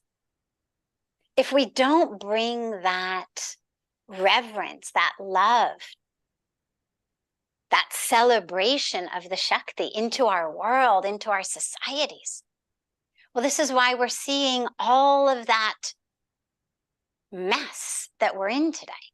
From war and terrorism to violence to human rights abuses to environmental destruction. This is because we are forgetting the feminine. We're forgetting that energy. And so we need to bring it into our societies. Just today, I was saying goodbye to a young girl, 24 years old. She's been living here for the last 2 years, taking care of my mother. My mother had a very, very severe cerebral hemorrhage, a brain stroke 2 years ago, or 2.5 years ago. And after 6-7 months in Los Angeles, where I'm from originally, in the very best hospitals, the very best centers, the doctors there had said, there's nothing else they can do. So we bring her to Rishikesh. Puja Swamiji said, Unko Maganga ke kinare lekar aao. So we bring her to Rishikesh, bring her to live with me here at Parmarth Nikatan. And I've had these wonderful, wonderful young women taking care of her. And one of them is 24. And today she had to leave. Why? Because her marriage has been arranged into a family where she's never met the guy. She's met his mother once or twice. She has no idea what her life's going to be like. She's terrified. She sobbed and sobbed and sobbed in my arms today. And you think, really? Like, in today's world, we need to ship off young girls into terrifying situations that they have not only no control over or autonomy over or agency in, but not even any awareness of. What is this world I'm going into? She's never been to the village where she's going to now have to live. She doesn't know any of the other family members. She doesn't know the neighbors. She doesn't have anyone. And you think, really? There's not another way to keep our culture, our societies, our families operating and running in wonderful ways than terrifying and traumatizing our young girls? So we need, and this was just today's example that's in my mind and my heart. But all of you women there, in whatever sphere you're in, whatever sector you're in, you know the situation. We know the situation in the world of religion. We know the situation in the world of corporates. We know it in the world of politics. We know it everywhere. by God's grace and with a lot of wonderful, wonderful work being done by the government from the highest levels to the lowest levels, being done by so many different NGOs, being done by so many leaders. Slowly, slowly, things are changing. But they need to change a little faster than slowly, slowly, slowly, slowly. Until and unless we have women as 50%. I mean, we are 50% of the global population, but women are the ones who not only occupy half of the places on planet Earth, but actually are the ones who are determining so much of the future of the planet through being the mothers, through being the ones who are inculcating the children with sanskaras and values and ethics. I mean, the mother is the first teacher. Whether she's actually literate or not doesn't matter nearly as much.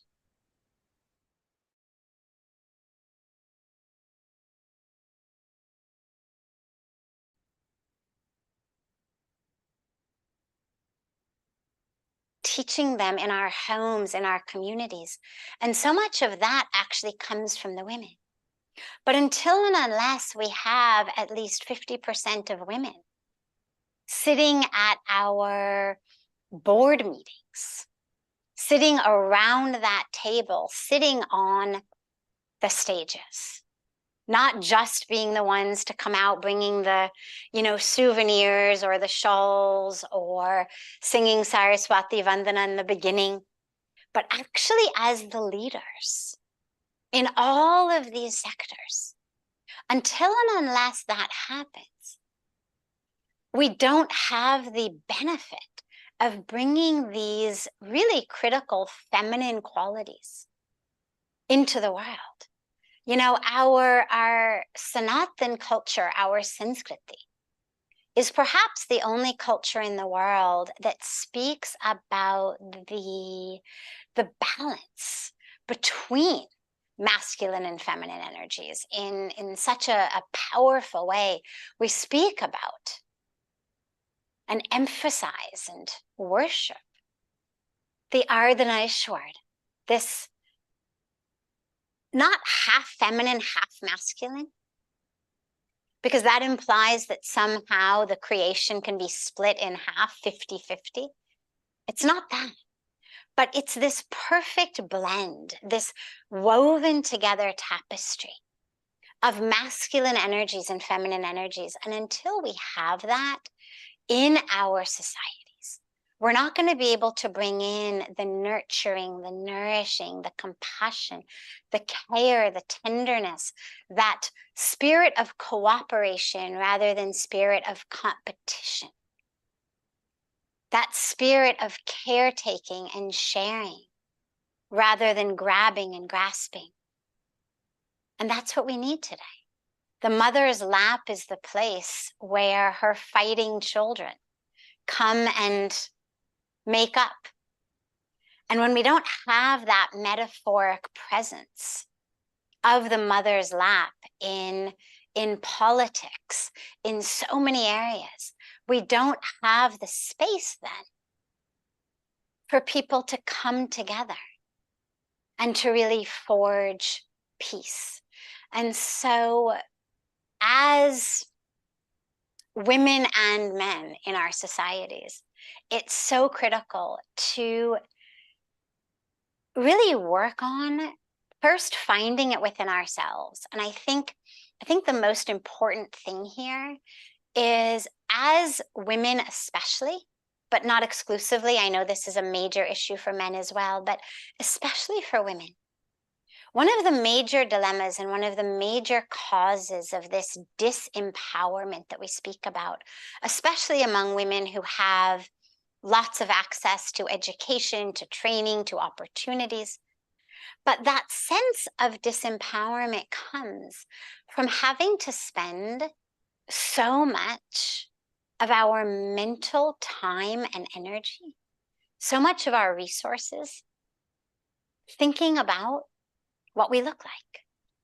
If you actually have women add up really honestly, really transparently, how much of our mental energy, our thoughts, how much of our actual time is spent thinking about, working on, trying to fix in some way our skin color, the size or the shape of our bodies, our beauty according to whatever some kind of cultural standard may be, our eligibility to have, whether it's the husband, whether it's the job, whether it's the opportunity that we want, so much of which is tragically focused on looks.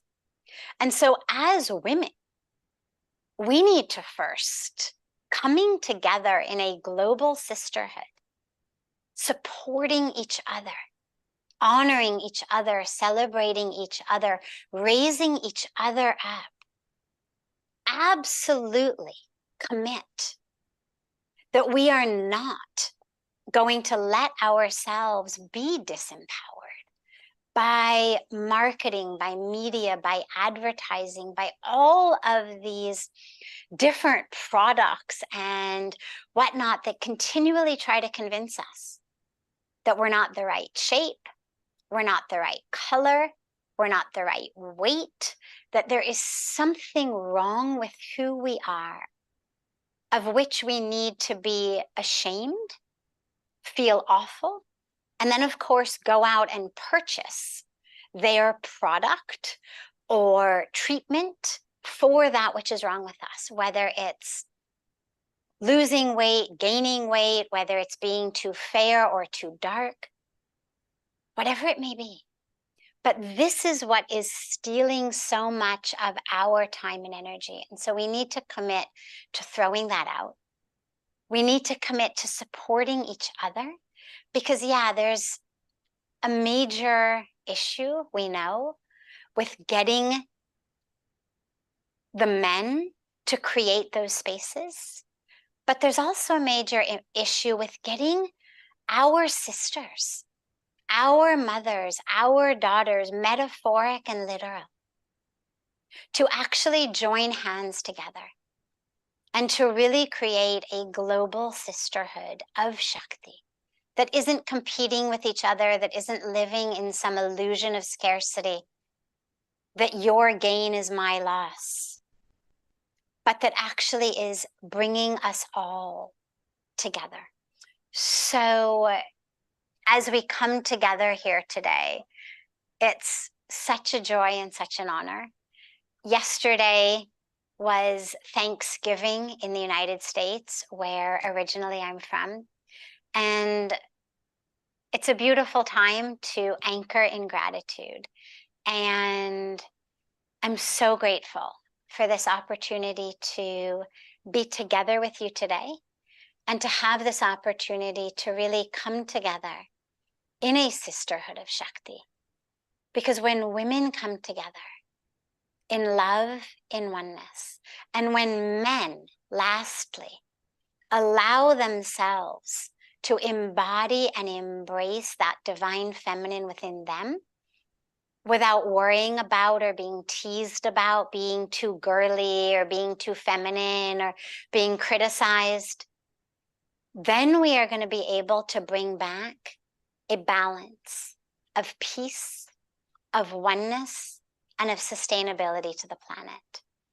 So thank you so much for this beautiful opportunity to be with you. I'm so sorry that I wasn't able to fly to Mumbai, but in any case, with a topic around Shakti and Divine Feminine, it feels very beautiful that I'm able to address you from the banks of Mother Ganga.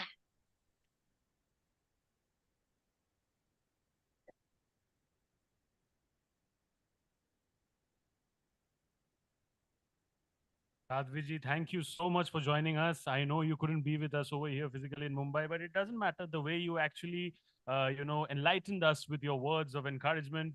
We are definitely sure that next year, next time we do this, even 100%, we are going to be having you in Mumbai. That's the amount of inspiration that you've given to all of us. Thank you so much. Can we please clap, ladies and gentlemen, for Sadhviji for a beautiful virtual session? Thank you so much. Om Shanti. On that note, I'll request Rajni Pradhan, special correspondent from BW Business World, to kindly come up on stage for a special session with Sadhvi ji. तालियों की गूंज जभी भी बजनी चाहिए. Come on, let's give it up for Rajni. Come on. Take it over.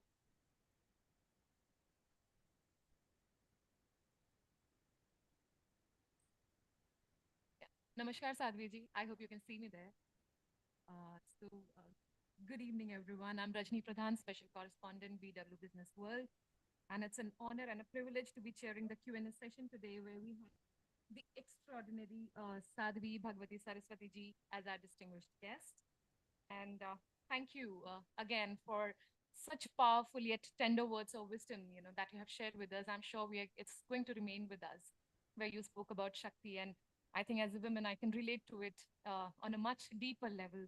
So thank you so much. And I feel, there comes a time in our lives where, we all kind of go through a phase where we feel powerless or, little hopeless. And that is the time when we need someone to kind of hold our hands and lead us from, darkness to light. And you have been doing that for years.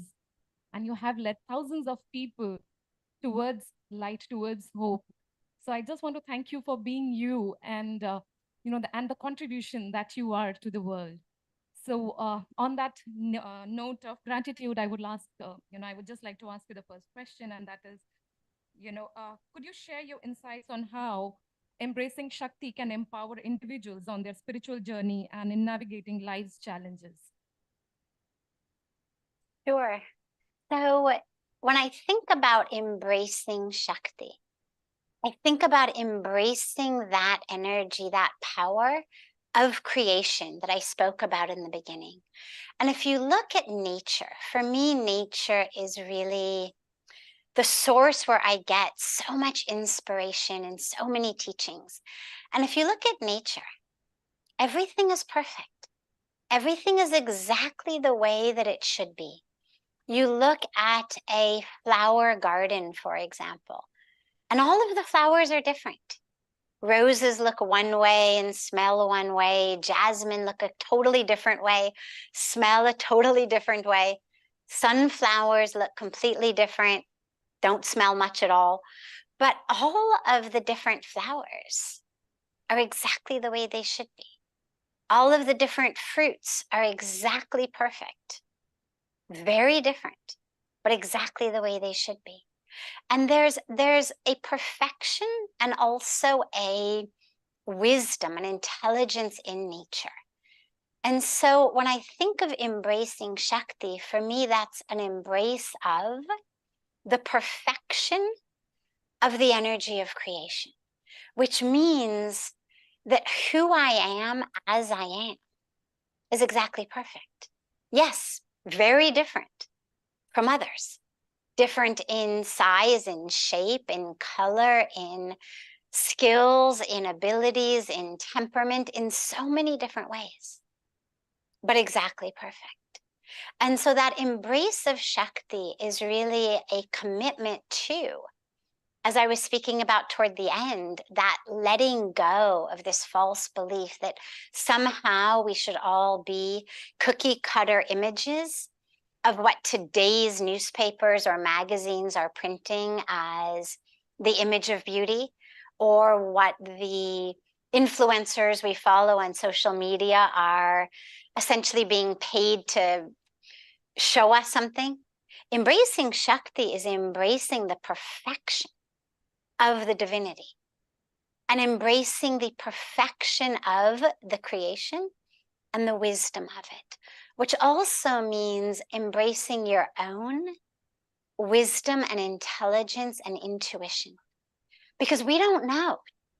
We don't come onto this earth with a guidebook or a user's manual that tells us, here's what your dharma is. Here are the paths that you're supposed to follow.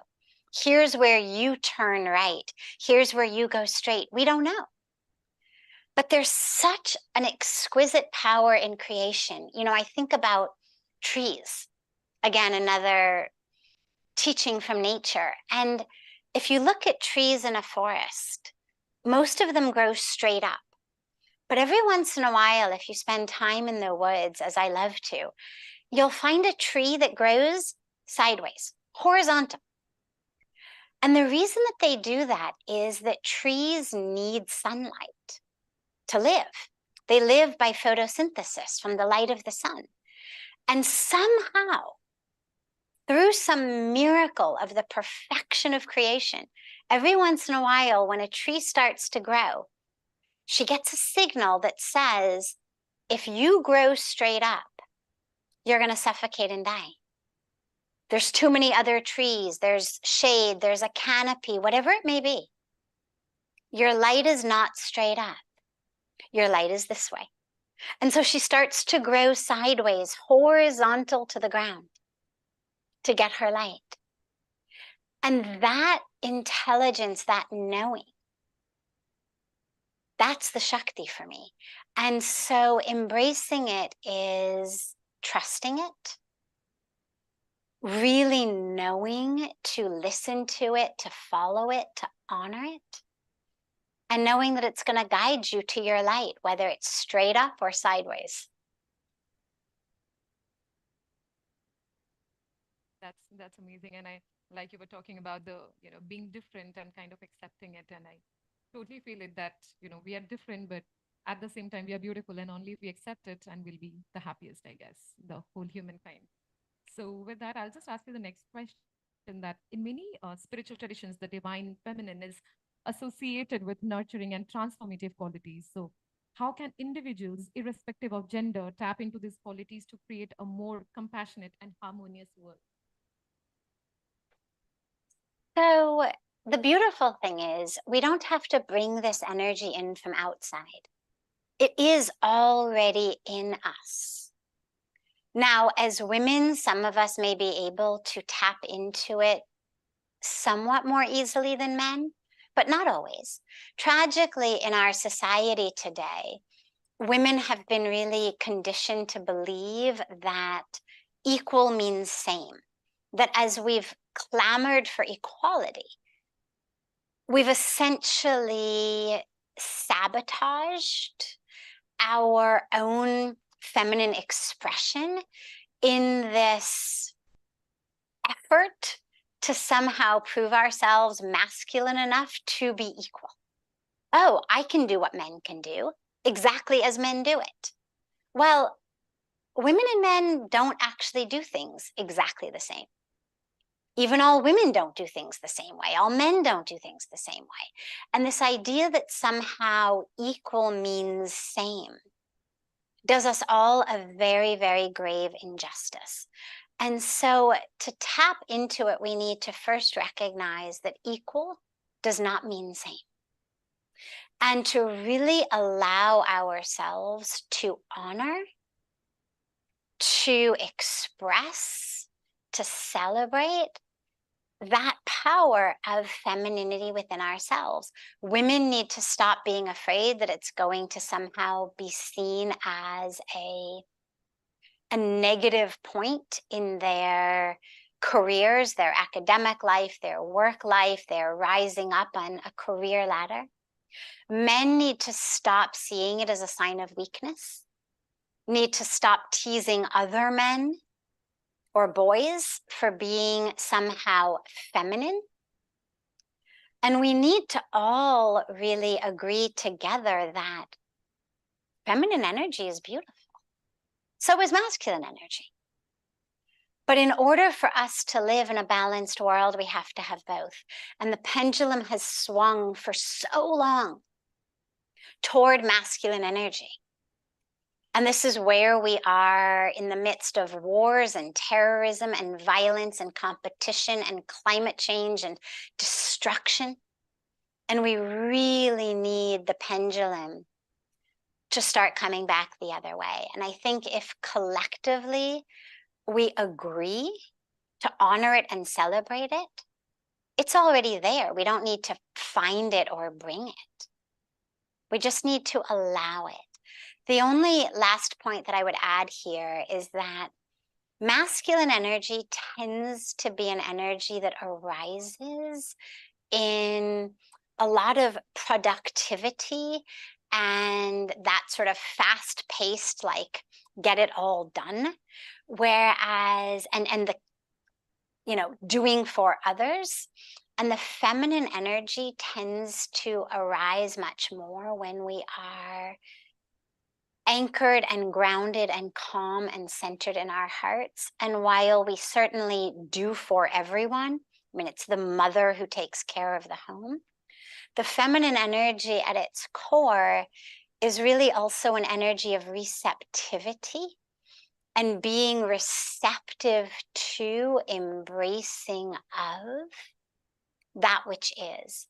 And so we all really need to just take a really deep breath, to learn to exhale, to learn to slow down, to stop hurrying, to stop measuring our definition of success based on what we earn and achieve and acquire, whether it's money, whether it's titles, whether it's degrees, whether it's followers on Facebook, and actually start measuring our success based on what we're able to share, what we're able to do for others, how connected and anchored and grounded we are in spirit, in heart, in love.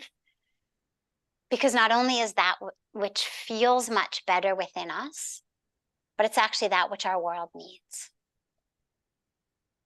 That was actually my next question to you, that about feminine and masculine energies, which you already answered, for me. And I think I already got a lot of clarity, because personally also, I feel that women, especially when they have to fit in, they kind of have to pretend, there comes a stage when you have to be kind of cool and a bit of more masculine just to kind of, fit into, the bracket. So it kind of answers a lot of things for a lot, for all of us. And I would just like to thank you for the words of wisdom that you have shared with all of us.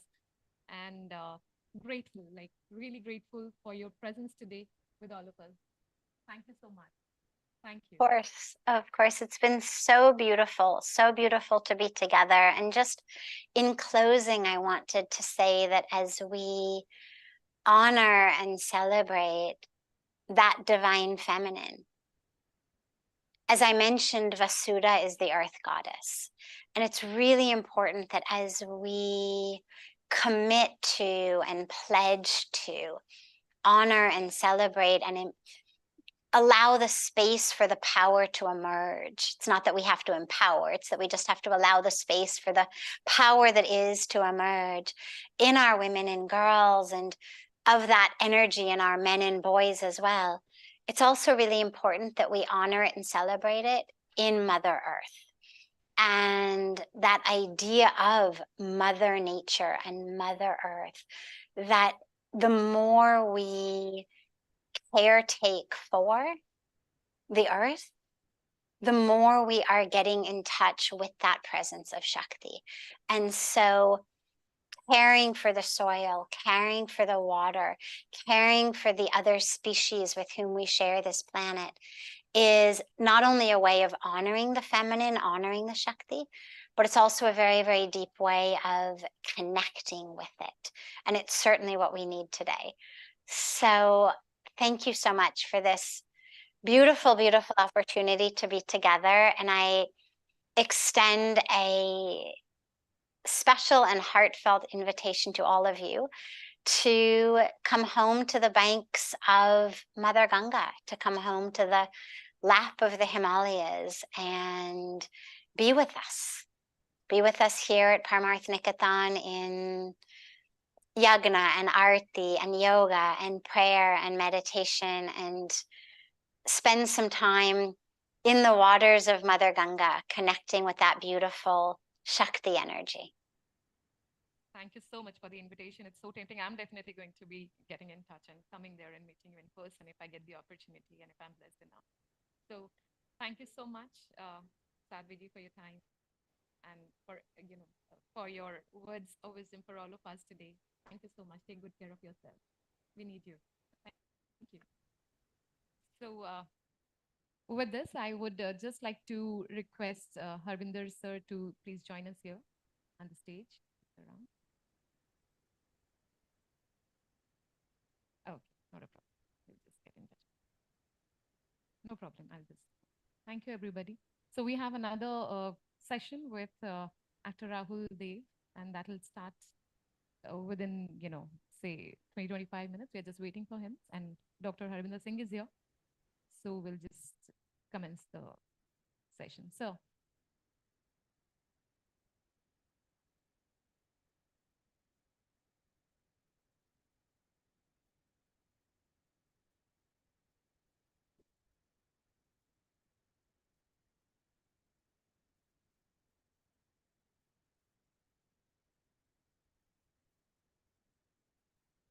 Hello. Good evening, everyone. We are taking a 20-minute break. So if you want to have a tea, coffee, please step outside, have a cup of coffee, tea, and then come inside. Rahul Dev and Mugdha Godse both are on their way for our last session. And, Rahul is going to be talking of uh, the ups and downs in his career, in his life, and how spirituality actually helped him bounce back to where he is today. And he's coming over to share his life journey and about his spiritual master and how spiritualism is actually helping him today. So we'll just take a short break of about 15-20 minutes and be back in the room to listen to Rahul Dev and Mukta Godse as they arrive. Thank you.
Good evening, ladies and gentlemen. I know we got a little late, but thank you so much for being there and bearing with us. But I can tell you that, this is the most special session that you would have experienced today. And the reason is that a lot of us speak about spirituality. A lot of us talk about great things. But until we are able to realize and create and contextualize to our lives that जो सुन रहे हैं, जो बात कर रहे हैं, वो actual practically भी चल सकती है कि नहीं चल सकती, it just takes it to a different realm.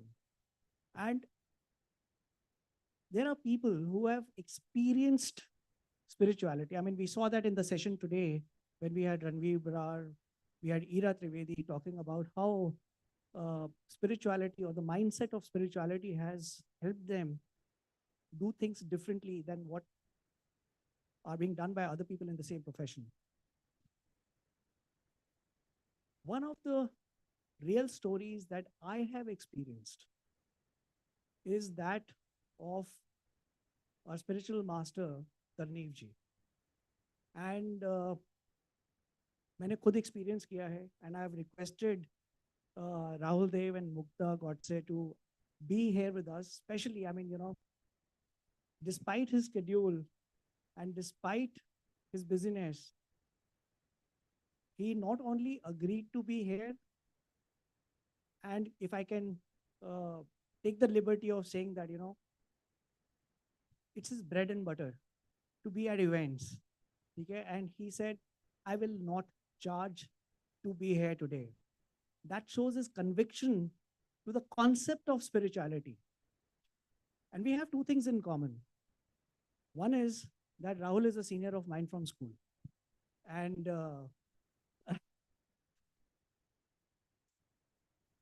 senior, he's a senior of mine. So he looks younger, but he is my senior. और दूसरी चीज ये है कि we are blessed souls. We are blessed souls because both of us have been blessed with the presence of a spiritual master who has impacted our lives.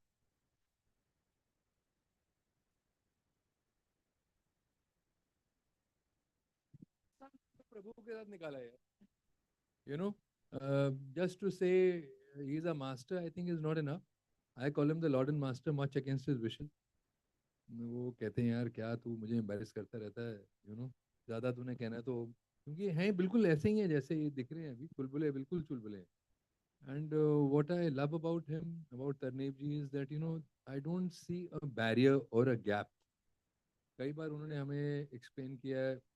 Mugdha मेरे साथ हैं, इनको मैं 2013 में मिला था. 2013 जुलाई में हम लोग मिले थे और 2013 जुलाई में ही 19 जुलाई को रात हो गई थी, इनफैक्ट 20 हो गई थी, जब इनके चरण बढ़ गए हमारी ज़िंदगी में और लाइफ ठीक ठाक हो गई.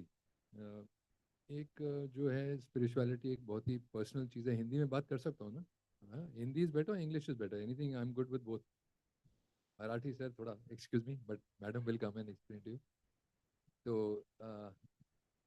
तो ऐसा हुआ था कि इनका ना बहुत मुश्किल में समय था.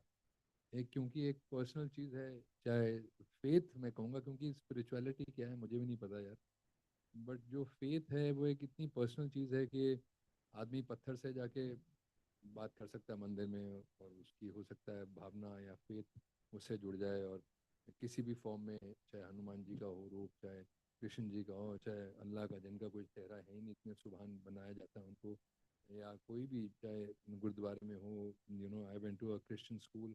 I mean, Harivinder would explain it. He is Sikh, I am Punjabi. So, our Father in heaven, holy be thy name, thy kingdom come, thy will be done.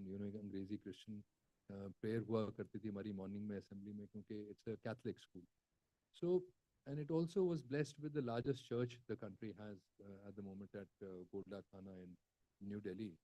St. Columbus is the name of the school, and we were fortunate to have gone there because it was a tremendous educational system. तो अब यहाँ बात आती है इनकी. तो 2009 में ज़िंदगी बहुत अच्छी थी मेरी. बिल्कुल ईजिली फिल्मों में आ गया था मैं, उससे पहले सुपर मॉडल था। तो सूरज कभी नीचे का देखा ही नहीं, उगता ही हुआ देखा, और बिल्कुल easily one step to the other everything was going smoothly in life. And जिनसे इश्क हो गया 6 सवा 6 साल, उन्हीं से शादी भी हो गई। 1 साल बड़ी भी थी हमारे से, हमको संभाल ही लेती थी क्योंकि 1 साल बड़ी थी, बुद्धि ज़्यादा थी हमारे से, तो अच्छी थी।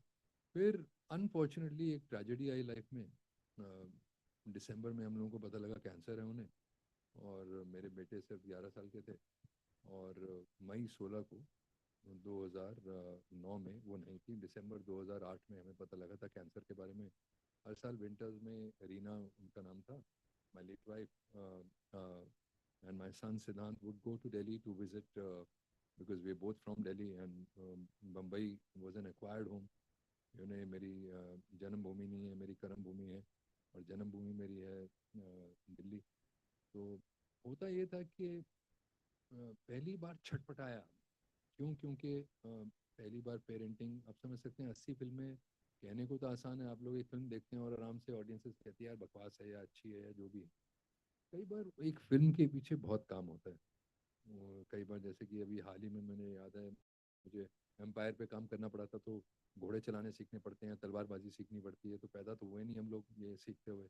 और वहाँ अगर एक्टिंग कर रहे हैं किसी भी किरदार की, जो कि एक पीरियोडिक फिल्म है या जो भी है, उसके पीछे एक प्रिपरेशन जाता है, रीडिंग्स होती हैं एक्टर्स के बीच, फिर इवेंचुअली वो सेट पे जाता है, और बहुत एफर्ट। कोई भी ऐसा मन से नहीं करता कि 100 करोड़ की फिल्म में पार्टिसिपेट कर रहा है और चलो यार एक डिजास्टर बनाते हैं। कोई भी इस उससे नहीं बनाता, सब इसीलिए बनाते हैं कि चलो अच्छी फिल्म बने, बेस्ट काम हो। कई बार वो हो जाता है, कई बार सारी दाल पक जाती है ऐसी कि सबको अच्छी लगती है, कई बार ऐसी लगती है कि लोग कहते हैं यार ये क्या दाल। तो जो भी होता है, कई बार निराशा होती है, कई बार अच्छा लगता है। बट जो जब पर्सनल लाइफ डिस्टर्ब होती है, तो ये होता है कि काम करने का मन ही नहीं करता। और एक प्रैक्टिकल चीज़ है जो मुझे बेस्ट तरनीब जी के बारे में बात ये लगती है कि बहुत ही प्रैक्टिकल इनकी सॉल्यूशंस हैं लाइफ की, बहुत ही प्रैक्टिकल टीचिंग्स हैं। कहीं ये नहीं कहते हैं कि भैया स्पिरिचुअलिटी का मतलब ये है कि चलो जाओ फॉरेस्ट में चले जाओ, बल्कि हरविंदर भी जानते हैं, मुग्धा भी यही बोलेंगी कि जो भी इनके सत्संग होते हैं या जब भी इनके साथ कोई इंटरेक्शन होता है, ये सिंपली कहते हैं कि जो 12 आवर्स ऑफ वर्क है, that is the most meditative and the best thing that you can do in life. Because if you look at the world today, everything is material. मुझे हम दोनों को घर से यहाँ आना था, गाड़ी चाहिए थी, उसमें ड्राइवर चाहिए, ड्राइवर को सैलरी चाहिए, गाड़ी को पेट्रोल चाहिए, गाड़ी खरीदने के लिए पैसा चाहिए। यहाँ रिलायंस जियो में गाड़ी खरीद कर तो ड्राइवर ने उतरते समय कहा यार सर यहाँ की पार्किंग बहुत महंगी है, तो उसको भी पैसा चाहिए। हर चीज़ के लिए लाइफ में पैसा चाहिए। अब बम्बई रह रहे हैं, उसके लिए पैसा चाहिए, हर चीज़ के लिए, कपड़ों के लिए पैसा चाहिए, जूतों के लिए पैसा चाहिए। तो ये कहते हैं आपका ये कर्तव्य है टू मेक इनफ मनी। और ये बहुत सारे जो मेरे सक्सेसफुल फ्रेंड्स हैं, शाहरुख को मैं कई बार कोट करता हूँ, वो कहते हैं यार क्रिएटिविटी वो सब बहुत अच्छी बातें हैं, मगर क्रिएटिविटी तब होती है कंगाली में नहीं होती। क्रिएटिविटी कंगाली में नेगेटिविटी आती है। लोगों को ऐसा लगता है escapism में कि I mean the strange and the most ironical thing in life, even he says, is that we all want to have the best of everything. We all are hoping and hopeful to God the best of health दे हमें, बुद्धि दे हमें, काम दे हमें, पैसा दें हमें ताकि हम लाइफ को एंजॉय करें, बेस्ट चीज़ें दें हमें, बेस्ट सहूलतें दें हमें। जब my late wife got cancer, we could afford the best of doctors only because we could afford them. Otherwise, जितनी जो भी उनकी स्ट्रगल रही थी शायद उतनी भी ना हो। हर चीज़ के लिए मैंने देखा है, और ये आप खुद अपने लेवल पे एनालाइज कर सकते हैं। यहाँ पे जो भी आप लोग हैं, आप लोग कुछ ज़्यादा सफ़ेद बाल वाले हैं जैसे मैं हूँ, कुछ बिल्कुल काले बाल वाले हैं जो कि ज़िंदगी अभी शुरू कर रहे हैं, कुछ अलग अलग एज ग्रुप्स के आप हैं। बट ये आप लोग अपने आप एनालाइज करिए क्या ये जो बोल रहे हैं वो सच है। और ये भी कहते हैं कि कोई भी चोगा किसी भी प्रकार का, like you don't need saffron clothes to be close to God, So what I like about him is the liberal sense of getting close to the Lord above.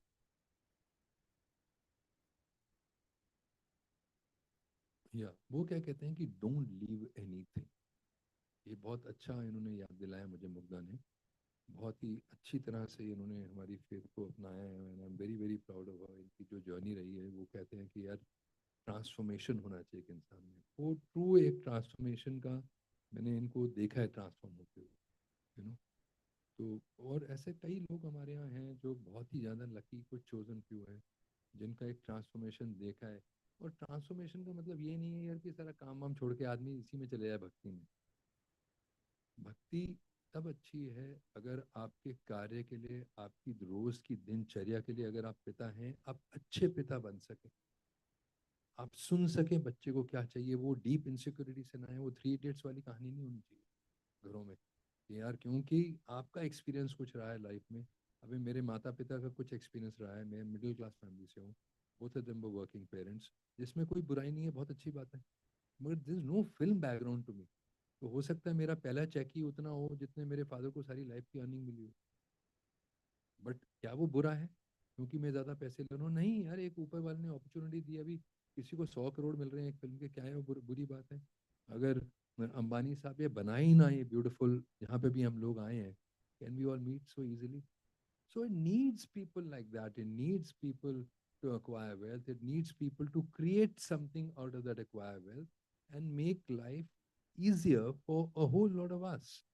अभी वो टाटा का जो कैंसर हॉस्पिटल है जहाँ पे फ्री में इलाज होता है, यदि वो डोनेट ही नहीं करते हैं अस्पताल, तो सोचिए कितने सारे लोग हैं। एक पंजाब में भटिंडा करके एक जगह है, मैं वहाँ शूटिंग कर रहा था ऑपरेशन परिंदे फिल्म की। इनफैक्ट उसके डायरेक्टर 3-4 दिन पहले ही हाल ही में एक हार्ट अटैक से एक्सपायर हुए।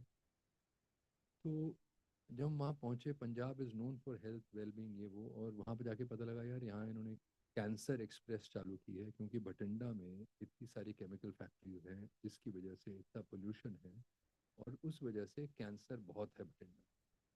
तो वहाँ से कैंसर एक्सप्रेस गवर्नमेंट ने चालू की है जो कि आती है सीधा बम्बई, और वहाँ से जो लोग उतरते हैं वो जाते हैं Tata memorial hospital. By Tata because it's free of cost the treatment. बहुत सारे लोग जाके वहाँ केम्स कॉर्नर ब्रिज है नीचे, वहीं पे रहते हैं पड़े पड़े क्योंकि उन्हें बेड नहीं मिल रहे। Would you rather have that kind of life, or would you rather have a life which is self-sufficient, where not only you can support your own family, you can also support others, you can contribute to society? ये ऐसा बोलते हैं, ये भी ऐसा भी कहते हैं। जो मुझे सबसे अच्छी बात इनकी ये लगती है कि यार ये कहते हैं कि जो आप काम कर रहे हैं ना, offer it to the lord, offer it to me Rahul. जब तुम एक्टिंग करोगे ना, पंजाबी में बोलते हैं, तुसी ना मैनू ऑफर करो। मतलब कि यार जब तू काम करता है, जो तू कला कर रहा है, ऐसे मत कर अरे यार आज भी सुबह की शिफ्ट है 7 बजे, उस मूड से मत जा। एक तो बी थैंकफुल यार कि 7 की शिफ्ट में आपको बुलाया जा रहा है। दूसरा ये कि आपको इतने पैसे दिए जा रहे हैं उस काम पे। तीसरा फिर आपका फर्ज बनता है, मेरे ख्याल से हम सबका फर्ज बनता है कि उस काम को हम अपने पूरे दिल से, पूरी रुचि से, पूरी लगन से करें। ऐसा करें उस काम में, ऐसा फूल खिलाएं कि यार वो फूल ना कुछ जब जाए निकले, वो क्रिएटिविटी आपके अंदर से, वो जो ऊर्जा निकले इनके आशीर्वाद से, वो ऐसी निकले लोग कहें यार वाह क्या किया, मजा आ गया। अब वो जिसने थ्री इडियट्स बनाई है वो एक क्रिएटिव प्रोसेस है, एक डायरेक्टर है, उसने थ्री इडियट्स बनी, जब आप लोगों ने देखी तो मजा आया ना देखने में? मजा आया कि नहीं आया?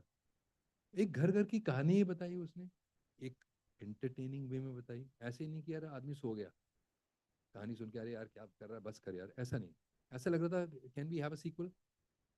मुन्ना भाई जब बनाई 2 सीक्वल बने, when is the third one? वो बाबा अंदर चले गए, मगर ये है कि people were waiting for the third one. Why? Because he created such a beautiful thing out of Gandhi ji. एक मतलब भाई को सोचो, गांधी की वो आ जाती है रूह, और फिर क्या करता है वो भाई, मुंबई का भाई है, इसमें ही कितना कॉन्ट्रडिक्शन है, बट तो ब्यूटीफुल द क्रिएटिविटी। तो उस क्रिएटिविटी के लिए एक बहुत बड़ा आशीर्वाद चाहिए होता है। एंड इनका मेन क्या है, लाइक मेरा सबसे पर्सनल जो सबसे बड़ा स्ट्रगल था वाज विद माय सन। अभी आप इमेजिन कर सकते हैं 80 फिल्में मैं उस वक्त कर चुका था। 80 फिल्मों में अगर 25 से 30 या 35-40 दिन एक फिल्म को लगते हैं, तो कोई भी शूटिंग जैसे बम्बई में हो तो बम्बई में नहीं करते फिल्म की शूटिंग। उस ज़माने हमें ऐसे ही होता था कि कोई लंदन जा रहा है, कोई अमेरिका जा रहा है, कोई कहीं जा रहा है, कोई हैदराबाद जा रहा है, कोई कहीं जा रहा है। तो हम कभी बम्बई होते ही नहीं थे, सिर्फ डबिंग, या तो literally you are a guest in your own house, you are ready with your bag to go from one set to the other to the other. And why do you want to work extra hard? कि चलो यार नए नए आए हैं बम्बई में, यार महंगा फ्लैट लिया, दूसरा भी लेंगे, ये भी लेंगे, एम्बिशंस, ख्वाहिशें, ये वो, to give your best to your family, फलाना ढिमका, उसमें भाग दौड़, ये वो। तो बच्चा कैसा होता है? एक बच्चा एक फूल की तरह होता है। You know the child wants to tell you so much, but it needs great amounts of patience, जो मेरे में नहीं थी बिल्कुल भी। वही होता था कि यार ठीक है तू ये बता रहा है ना, मगर ऐसा कर ले। वही थ्री इडियट्स वाली कहानी, वही सब। क्योंकि डर ये लगता था यार कि जो समझाने वाली थी वो तो चले गई, अभी वो कौन सी क्लास में जा रहा है पता लगा सिक्स्थ में जा रहा है। अभी सिक्स्थ में तो बिल्कुल एक कच्चा मतलब मिट्टी का होता है बच्चा, और उसको एक जैसे एक फूल होता है या पौधा उग रहा होता है, द गार्डनर कम्स, वो रोज उसमें खाद डालता है, पानी डालता है, सनशाइन से पहले बचाता है, फिर सनशाइन में डालता है कि यार इतनी धूप चाहिए इसे, इतनी धूप नहीं चाहिए इसे, और धीरे धीरे करके वो खिलता है और फिर वो फूल खिल जाता है। अगर उसका बहुत देखभाल की जाए तो वो फूल ऐसी खुशबू भी देता है बाद में, it contributes to the world with the fragrance that it spread. तो इनका क्या है कि ये ऐसा इनका मतलब, अगर मैं बोलूं कि अगर इनका नाम तरनीब जी ना हो और इनका नाम प्यार हो या लव हो, तो वो लव्स को, प्यार को या लव को, वो लव्स को बढ़ना पड़ेगा वहां तक। इतनी भावना इनमें देखा है, इतना प्रेम मैंने देखा हर किसी के प्रति, और बच्चे के प्रति तो बहुत ही ज़्यादा। आई थिंक अगर ये नहीं होते तो फ्रैंकली मैं पेरेंटिंग तो चांस ही नहीं है कि कर सकता था, बिकॉज मुझे पेरेंटिंग आती ही नहीं थी। अगर आप 25-30 दिन में से, मतलब हफ्ते में 30 दिन, महीने के 30 दिन में से 25-26 दिन भारी हैं, तो what do you know about parenting? It's like rocket science है। आप वापस आते हैं, आपको पता लगता है 7th में जा रहा है, कौन से सब्जेक्ट हैं भैया तो ये तो बता, कौन सी टीचर क्या पढ़ा रही है तो ये पता भी है। सो वो हैंड्स ऑन पेरेंटिंग के लिए एक एवरीडे गार्डनिंग चाहिए होती है, जो roles were so defined that she was doing that bit, I was doing another bit. Even so to say, जब वो बागडोर मिली, तो आपने फ्लाइट्स में सुना होगा बहुत बार कि यार जब ऑक्सीजन की कमी हो जाए जहाज़ में तो पहला अपना मास्क लगाइए, फिर साथ वालों को लगाइए, और वो पूरा अनाउंसमेंट होता है कि यार कैसे मास्क पहनना है, और वो सब। एयर हॉस्टेस आती है, कहती है कि please give your attention, phone बंद कर दीजिए, मेरी बातें सुनिए, ये फलाना ढिमका। तो क्या था कि हमारे ऊपर अपना ही मास्क लगाने की क्षमता नहीं थी। जब एक आपका पार्टनर अपने सालों का एकदम आगे निकल गया, तो समझ में नहीं आता था यार कि लाइफ का मीनिंग क्या है।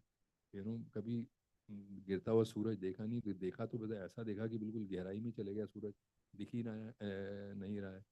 फिर वो 2013 तक का समय, और सोचिए कि 2009 में एक एक्टर की रिस्पॉन्सिबिलिटी में बता सकता हूँ आपको, मेरा 9 to 5 जॉब नहीं था। ऐसा नहीं था थ्रो इन द पेपर्स, यार आई रिजाइन, मुझे काम नहीं करना। जबकि ऐसा कॉर्पोरेट कंपनीज में भी नहीं होता। You can't just immediately throw in the papers, because another person will never hire you after that when you decide to work. But in the acting profession unfortunately, जो कि बहुत ग्लैमराइज्ड है, फलाना है ढिमका, people talk about the glamour side of things, I can frankly tell you 11 projects I was 13 projects I was part of that year. 2 just complete किए, चौथे के बाद सोचिए कि आप अपने एक ही एक बच्चे को छोड़ के, मैं शायद मॉरिशस गया था। ब्लू एक फिल्म थी, इसकी शूटिंग कर रहे थे, अंडर वाटर फिल्म, सबसे महंगी इंडिया की बनी थी, 100 करोड़ 110 करोड़ की फिल्म उस टाइम पे थी। संजू थे, अक्षय थे, जाहिद खान थे, तो हम मेन एंटी हीरो थे उसमें। तो I had to leave immediately, so we left child in of course her sisters company, but it's a child already, he wants, वो मास्क नहीं है उसके चेहरे पे, आपके पास भी मास्क नहीं है, और आप सीधा शूटिंग करने चले गए हैं, बिकॉज टाइम लाइन है, लोकेशंस बुक हैं, एक्टरों की डेटें ली हुई हैं, किसी ने कोई एक्टर साला 25 करोड़ का एक्टर है, कोई 20 करोड़ का एक्टर है, and there is money, too much money involve to let him down, you can not change the dates. और उसी तरह हमने 11 प्रोजेक्ट कंप्लीट किए 2011 तक, और फिर मुझे लगा यार ये काम मुझे करना ही नहीं है, और ये प्रोफेशन मतलब एटलीस्ट आई कैन नॉट, क्योंकि अब न्यूक्लियर फैमिली है, 3 के 2 रह गए हैं बम्बई में, तो मेरे में क्षमता नहीं है कि मैं शूटिंग पे भी जाऊं और इनको स्कूल भी भेज सकूं। Luckily for me my mother came to Bombay, and in fact I was very unreasonable with my mother also in those days, because क्या है ना कि वही इतना चिड़चिड़ापन होता था, जो प्रैक्टिकल मैं बता रहा हूँ आपको ज़िंदगी का। और ये पॉसिबल नहीं है कोई ऐसा कहे यार कि इतना बड़ा हो सकता है, हो भी सकता हो कि ऐसा इंसान भी हो कि इसी लाइफ, इसी सिचुएशन को और बेटर तरीके से मीट करे। मैं नहीं कर पा रहा था, मुझे डेफिनेटली किसी ना किसी की हैंड होल्डिंग चाहिए थी, वो हैंड होल्डिंग बिल्कुल भगवान के तौर पे ये जब आए 19 जुलाई को मुग्धा हमारे यहाँ आई हुई थी दिल्ली में. I had already started meeting her and we had sort of expressed a liking for each other. और एक second time life was smiling at me. मुझे खाली एक यही कभी कभी एक इनके प्रति आता था कि यार the age gap between us, I find that too much. 14 साल मुझे लगता था यार मैं इनकी लाइफ खराब तो नहीं कर रहा हूँ कहीं. Beautiful girl, successful actress, doing very very well. तो मुझे लगता था यार कि हमने तो एक इनिंग्स भी खेल लिया है, हमारा एक बेटा भी है. I am in my 40s, ये बिल्कुल ही यंग है. तो she can get a much much better prospect than me, for example, उस टाइम पे. But frankly, she never left my side with his grace and with her own goodness.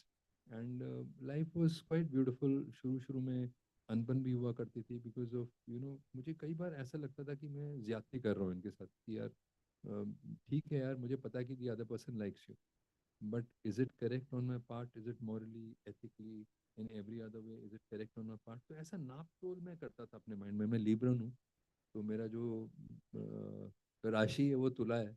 तो मैं सारा time ये सोच सोच के ना पक जाता था कि यार इतनी यंग है ये, मतलब तो क्या ये ठीक है या क्या गलत है, क्या सोसाइटी के लिए ठीक है, क्या मेरे पेरेंट्स के लिए ठीक है. तो मैं सबका सोचता था अपने अलावा. तो उसमें क्या होता था कि इनको भी खुश नहीं कर सकता था, है ना. तो तो बहुत ही एक बिल्कुल ऐसा यो की तरह ना, सी सॉ की तरह जिंदगी चल रही थी, ऐसे चैं चैं चैं चैं करके. और वहां फिर ये आए, जब से आए तो कहते ना ठंडी ठंडी हवा का झोंका, सब सेटल हो गया. जितने भी ऊपर नीचे होते थे उसके बाद भी उतार चढ़ाव, मगर इनका प्यार, इनकी मोहब्बत, इन्होंने इतना प्यार दिया. मैंने बताया ना, वो लफ्ज़ शर्मा जाएगा. वो लफ्ज़ को बड़ा बनना पड़ेगा प्यार को इनके लायक होने के लिए, क्योंकि मैंने ऐसा, मतलब अगर मेरे लिए इंसान के रूप में, और क्योंकि इंसान के रूप में है, तो आप बात कर सकते हैं, आप अपनी प्रॉब्लम्स डिस्कस कर सकते हैं. ऐसी ऐसे फालतू क्वेश्चन मैंने इनसे पूछे हैं कि आप लोग हंसेंगे, बट मुझे ज़रा भी एम्बेरसमेंट नहीं होता था. मुझे लगता था यार मैं अपने पिता से अगर सवाल नहीं कर सकता तो किससे करूँगा. मेरे से 6 साल और 42 दिन ह्यूमन ईयर्स में छोटे हैं, मगर मुझे कभी ऐसा लगा ही नहीं मेरे से छोटे हैं. मुझे हमेशा लगता था कि यार ये तो स्वयं, it's the Lord himself, Lord Vishnu. ये नहीं, इससे नहीं पूछ सकता तो मैं किससे पूछूंगा भैया, है ना. तो मेरे माता पिता बहुत अमेजिंग हैं दोनों. As parents are always, they all very very loving parents. तो मेरे माता पिता भी बहुत ही लविंग हैं, मेरे पेरेंट्स भी बहुत लविंग हैं. बट मैं फ्रैंकली बोलूँ, अगर उन दोनों का मैं लव कंबाइन कर दूँ, और मैं 55 का होशो आवाज़ में बोल रहा हूँ ये बात, तो it will not be anywhere close to the kind of love I experience from him. क्यों? इनका है अनकंडीशनल. अनकंडीशनल मतलब मेरे से गलती हो तो मोहब्बत है इन्हें, बहुत अच्छा काम हो जाए तो भी मोहब्बत है इन्हें, गुस्सा आ जाए तो भी मोहब्बत है इन्हें, इन पे भी कुछ अंदर से नाराजगी हो जाए तो भी मोहब्बत है इन्हें. तो वैसा, मतलब ऐसा मैंने किताबों में सुना था, ऐसा होता है शायद. Omnipresent, omnipotent, omniscient, omnibenevolent, ऐसा भगवान का सुना था. ये अल्फाज थे, मेरा एक्सपीरियंस नहीं. बट इनके साथ मैं फ्रैंकली कहूँगा, तरनीब जी के साथ, ये मेरा एक्सपीरियंस है. और बड़ा मज़ा आता है यार. उस टाइम पे मैंने इन्हें फर्स्ट टाइम देखा एयरपोर्ट से आते हुए. मेरा बेटे से मैंने एक ही चीज़ पूछी थी. उसके अगले दिन स्कूल था उसका, he was going to British school in those days. I asked him, I said बेटा see, I have to go to receive someone at the airport. Mugdha आई हुई थी दिल्ली, तो वो भी थोड़ा सेंस ऑफ इन दोनों का आपस में, मुझे लगता था कि यार will he be okay to stay back at home. मैंने सिर्फ यही पूछा, मैंने कहा बेटा I think I know of someone who can set a life good, ऐसा कुछ बोला उसे मैंने.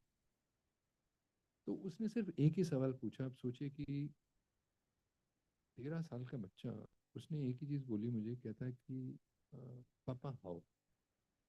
तो मेरे पास अभी क्या बोलूँ, how will he set my life good, I can't say, because उससे पहले तब ये कनाडा में रहा करते थे, और कनाडा में क्या होता था, मेरे व्हाट्सएप एक्सचेंज होने लग गए थे.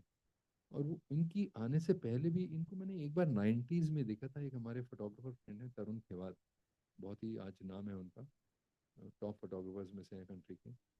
तो तरुण खेवाल की जब वेडिंग थी, जब मैं खुद 20s में था, तब इन्हें देखा था। तो तब सरदार जी क्योंकि सिख फैमिली से हैं, तो सिख फैमिली में वो बिल्कुल वाइट इनकी, मुझे अभी तक याद है इनका चेहरा, चमकता हुआ चेहरा यार, ब्यूटीफुल लॉन्ग लैशेस, खूबसूरत चमकते हुए। तो आंखें ऐसे की ऐसी लगी थी मेरी, मैंने कहा यार ऐसे कैसे हो सकता है, इतना नूर कैसे हो सकता है किसी में। एंड उसके बाद मैं अपना इधर उधर, अतुल कसबेकर मेरे साथ थे, मेरे मित्र, उन्होंने ही मिलवाया था, इन्होंने ही बताया मुझे दोबारा, कहते हैं अतुल ने मिलाया सिसानो।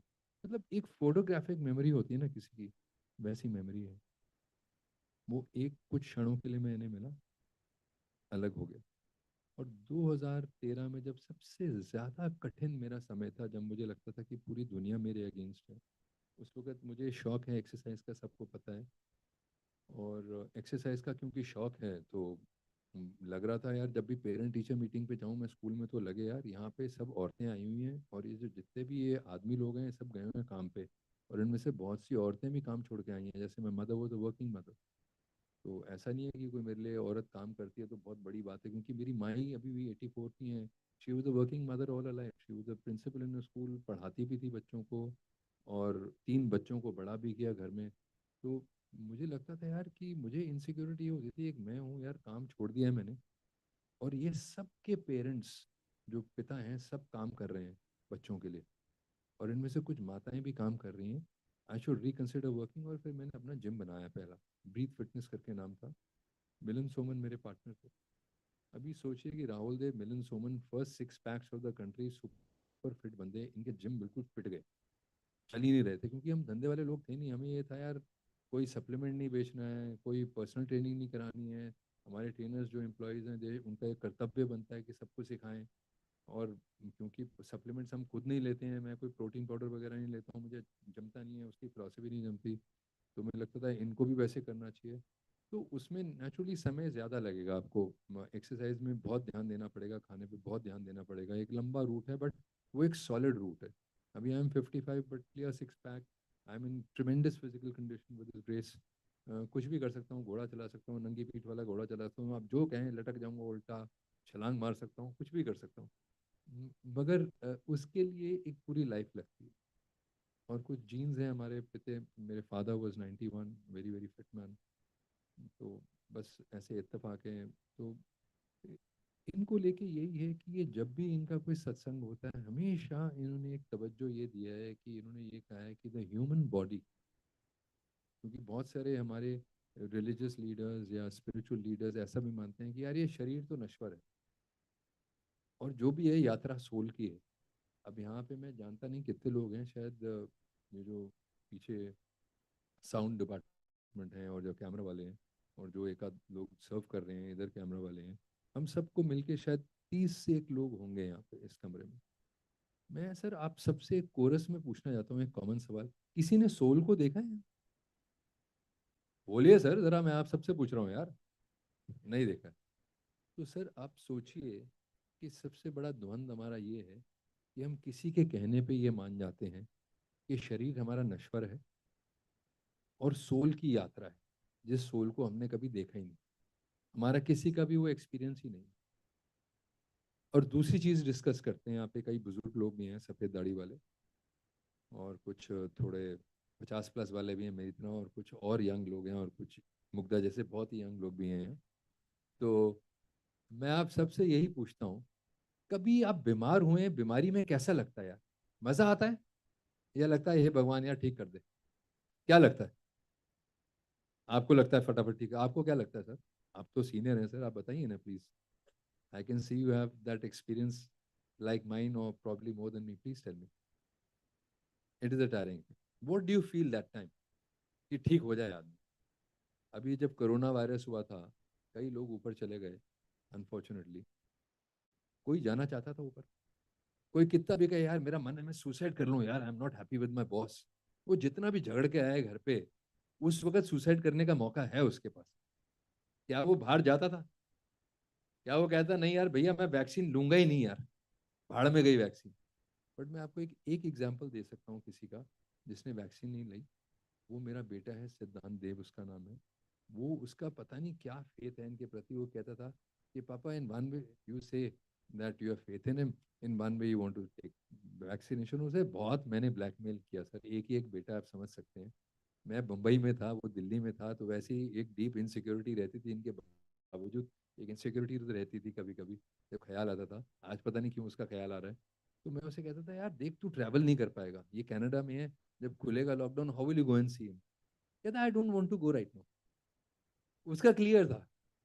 मैंने कहा तू लंदन से पढ़ के आया यार, you don't want to go and meet your friends in London. कहता नॉट राइट नाउ पापा, I have just come back, यार मुझे नहीं जाना है। सर फैक्ट ये है कि उसने लिया ही नहीं वैक्सीनेशन। आप मेरा सोचिए सर, दो दो लॉकडाउन, और मैं मैक्सिमम शूटिंग मैंने वैक्सीनेशन में की। हाथी घोड़ों वाली एक सीरीज का हिस्सा था मैं, उसका नाम था दी एम्पायर, बहुत अच्छा काम हुआ उसमें। 40 हाथी, 200-300 घोड़े, उनके असिस्टेंट्स। तो आप सोचिए एक ऐसे सेट पे आप जा रहे हो जहाँ 1000 लोग होते थे एट अ टाइम, 24-25 वैनिटीज़ खड़ी हुई हैं, और हम लोगों का स्टाफ। तो हर रोज़ एक शावर एरिया में से जाना, वो सर रोज़ हमारे टेस्ट होते थे, कहीं यहाँ यहाँ घुसेड़ रहे हैं लोग चीज़ें, ये कैसा है, वायरस तो नहीं है, ये तो नहीं है, वो तो नहीं है। मगर सर मुझे इनके आशीर्वाद से, जितनी मैंने शूटिंग उस टाइम पे की, कभी नहीं की, और इनके आशीर्वाद से मुझे हुआ ही नहीं सर एक बार भी वायरस। क्यों नहीं हुआ मैं कह नहीं सकता, बट हुआ नहीं सर। अगर हुआ होगा तो इन्होंने ले लिया होगा, उन्होंने चल भाई सुदर्शन चक्कर चले होंगे वहाँ से। तो और ये हैं बैठी हुई मेरे साथ, इनको भी नहीं हुआ। मेरे बेटे, उन्होंने तो वैक्सीन ही नहीं ली सर, उनको भी नहीं। तो ऐसे सर इनके साथ इत्तेफाक रहे हैं। और मैंने बताया ना, on a serious note, main मेरी हेल्प इन्होंने ये की कि जो मैं काम छोड़ के बैठा था, ये तब टोरंटो रहते थे और ये एक छोटे ट्रिप के लिए आए थे। I was very very blessed, extremely fortunate to have visited him on his 40th birthday. अभी हाल ही में इनका 50वां जन्मदिन था, 15 अगस्त को, जिस देश पे हमारा पूरा देश आज़ाद होता है, एक ऐसी तारीख को इनका जन्मदिन होता है। सो तो 135 crore people celebrate that day with him, other than the Indians overseas. तो लोग कहते हैं सारे जहाँ से अच्छा हिंदुस्तान हमारा, मैं कहता हूँ सारे जहाँ से अच्छा लॉर्ड एंड मास्टर हमारा। तो यही है कि मेन मेरा ये था कि मुझे समझ नहीं आता मेरे बेटे को मैं पढ़ा कैसे। बहुत झगड़े होते थे, पेरेंटिंग आती नहीं थी, पेशेंस ही नहीं थी, और फिक्र भी होता था वहाँ पेरेंट टीचर मीटिंग्स में। फिर जिम्स शुरू किए, ब्रीथ फिटनेस करके नाम। पहले दिन आए, इन्होंने मुझे कहा दूसरे दिन कि यार ये ब्रीथ तू ना ना रख। मैं क्या, क्यों जी, ब्रीथ से बड़ा बढ़िया ना है, फाउंडेशन ऑफ लाइफ, ये वो। मैं अपनी फिलोसफी जानने लग गया। कहते नहीं नाम बहुत अच्छा है, मगर तेरे नाम राहुल देव के साथ नहीं जाता। जी फिर क्यों होना चाहिए था breath? He says breath is better. मैं कहा जी breath fitness sounds very weird in English. तो he says okay don't worry, I am here for a month, you look for another name. एक महीना निकल गया सर, मैं एक भी नाम नहीं सोच सका, and continue to breathe fitness. And naturally एक जिम बनाया था जब ये आए थे, दूसरा बन रहा था, 6 बने। I had holes in my pocket by the end of it. जैसे उन्होंने कहा था कि बिल्कुल तेरे लिए नहीं है, और मैं फंस गया। प्राइवेट लिमिटेड कंपनीज, अगर यहाँ पे कोई प्राइवेट लिमिटेड का डायरेक्टर है, वो जानता है कि एकदम तुरंत बंद नहीं कर सकते। जब कंपनी बंद भी हो जाए तो 3 साल रिटर्न फाइल करनी पड़ती है, और बहुत सारे उसके नॉर्म्स होते हैं। फंस गए। इवेंचुअली मुझे याद है कि जिस इंसान ने 80 फिल्में की हैं, 16-17 उसके पास ट्रॉफीज़ हैं, बेस्ट एक्टर विलन में, बेस्ट एक्टर सपोर्टिंग में, उस इंसान को कोई काम नहीं मिल रहा था वापस जब मैं यहाँ बम्बई आया। 4.5 साल में मार्केट इतनी बदल गई थी। जब मेरे बेटे लंदन पढ़ने गए, तो प्रैक्टिकल ज़िंदगी ये है कि इतना काम करने के बावजूद वो लोग कहते हैं फैंस हैं, फलाना ढिमका, सब चले जाते हैं सर, सिंपल है। और उस टाइम पे अगर कंसिस्टेंटली कोई मेरे साथ था, कंसिस्टेंटली, इट वाज। और बहुत इनको मैं दुखी करता था, परेशान करता था, अभी भी करता रहता हूँ। मैं कहता था कि मैं आ जाऊँ आपको मिलने। यस। एक आध बार तो उन्होंने ये भी पूछा मेरे से, टिकट? मैं कहा जी टिकट तो मतलब मैं ले ही लूँगा, मैं ऐसा सोचता था। बट इनको पता नहीं क्यों होता था कि टिकट ले पाएगा कि नहीं। मैं कहा जी टिकट आई विल बाय। तो ऐसा भी मैसेज आता था, दैट्स माय राव। मतलब उसमें भी इंकरेजमेंट देते थे, मतलब ऐसे बिल्कुल बच्चे की तरह। मतलब मैं समझ